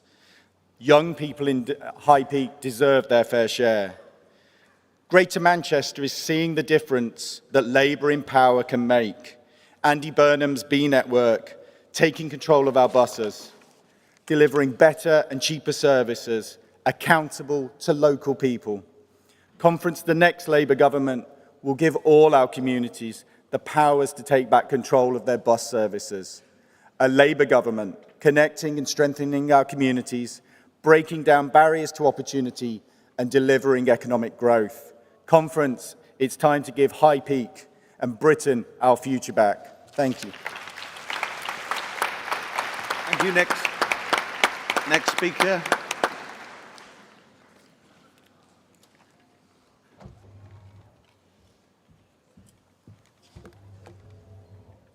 Good afternoon, Conference. My name is Maya Desai. I'm a first-time attendee here at Conference, and I'm delegate for Solihull CLP. I am proud to speak in favour of Composite 11. We all know that we are in a spiral of economic decline. And guess what? It has been exacerbated by this pathetic Tory government. From those who stuff their pockets with our taxes, to their obsession with their private jets, to put it mildly, I am infuriated by their disdain for the working class and the population of Britain. Because without our working class, Britain would be nothing. But we all know about Tory failure. We all know about it. I could go on for days about their corruption, their disdain, about the sorry state that they're leaving the country that I will be left to live in, about the anger at their desecration of my generation's future. It is absolutely terrifying. But as much as I would like to rant about their ineptitude, and believe me, I really, really would, that's not what I want to stand up here and do. And that's because we have a golden opportunity to innovatively combat the crisis in the workplace that they have allowed to take hold. Because of the brilliant, forward-thinking work of the unions and the shadow cabinet. With this motion, we can protect workers, give them the fair say that they deserve, and secure economic success for generations to come. Fearing for the security of your job is a feeling that is all too common in Britain today, and this New Deal will eliminate that. So this is for the Wilko workers, forced out of the jobs that they've known and loved for decades. This is for the unions and their collective bargaining, for standing up to tyranny and profiteering that harms workers. We can do better, we will do better, and we owe it to workers to give this motion our full backing. Now, being a sixth form student and watching the news, it's easy to see that little bit of hope that we have left fizzling away. We are angry that nothing is being done, that the workplaces that we will move into are rife with anti-union sentiment, anti-worker sentiment, profiteering, and excuse after excuse for dodgy pay. Now, this motion gives me hope. Reading it gave me the same tingle down my spine as Angela Rayner's speech did. This is inspiring, this is tangible, this is achievable. So here is to a New Deal. Here is to the millions of British people that it will benefit for years to come. This is hope, this is quintessentially Labour, this is our values, and I would urge you all to support it. Thank you very much.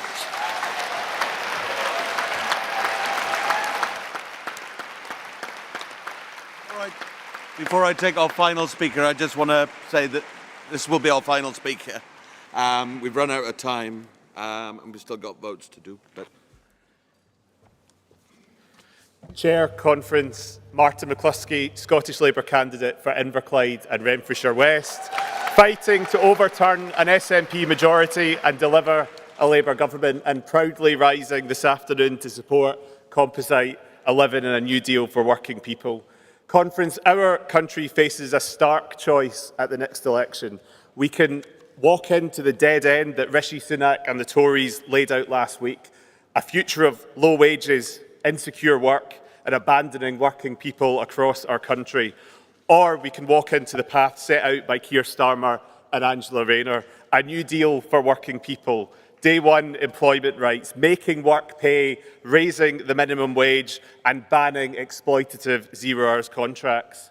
For communities like mine and many in the west of Scotland, Labour's New Deal offers one of the most important things of all, hope. In Inverclyde, the towns of Greenock and Port Glasgow were once the engine room of shipbuilding in the UK. We sent thousands of ships around the world for over a century, the heart of an industry that provided jobs that gave people dignity and purpose. And today, while we still have some excellent engineering businesses providing well-paid and unionised work, they are few and far between. Instead, I have lost count of the number of doors I've knocked on in the last year where people tell me they're working 2 jobs, 3 jobs, and still struggling to get by, where they've already cut out all of life's pleasures and are now having to cut even further. Conference, we know it doesn't have to be like this. The last Labour government introduced the minimum wage. They increased the incomes of working people in Inverclyde and all across Scotland. And Gordon Brown's tax and pension credits lifted millions of people out of poverty. And Conference, we can do this again. With Labour's New Deal for working people, folk in Inverclyde could see their incomes rise again. We can lift the stress of people who are working but whose paycheck barely covers the necessities. We can usher in an era of well-paid unionised jobs. We can extend the rights of millions of working people across our country so that once again people can have dignity and purpose at work. Conference, support high-skilled, well-paid and unionised jobs, support increasing family incomes, support Composite 11. Thank you.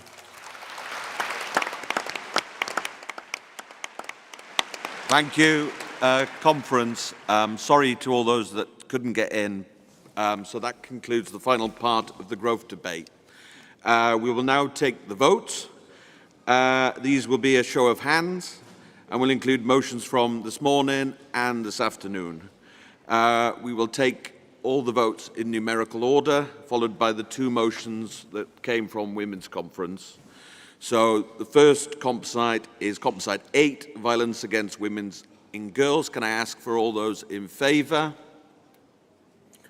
All those against? That's unanimous.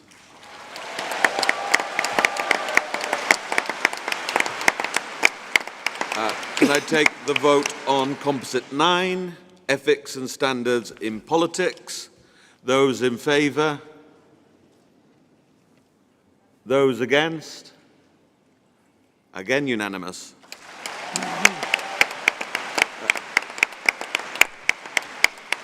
Can I take Composite 10, Challenges Facing Retail in the High Street? All those for? And against? Another unanimous vote. Composite 11, New Deal for Working People. Those for? Those against? And again. Now the 2 motions from Women's Conference. Violence against women and girls. All those... do I take these? Can I take them separately? Violence against women and girls, the motion from Women's Conference. Those for? And those against? And finally, equal pay. Those for? Those against? We were all unanimous. Thank you, Conference. So that concludes the debate for today. Conference will reconvene tomorrow morning for 9:45 for our final session. Thank you. Have a good evening.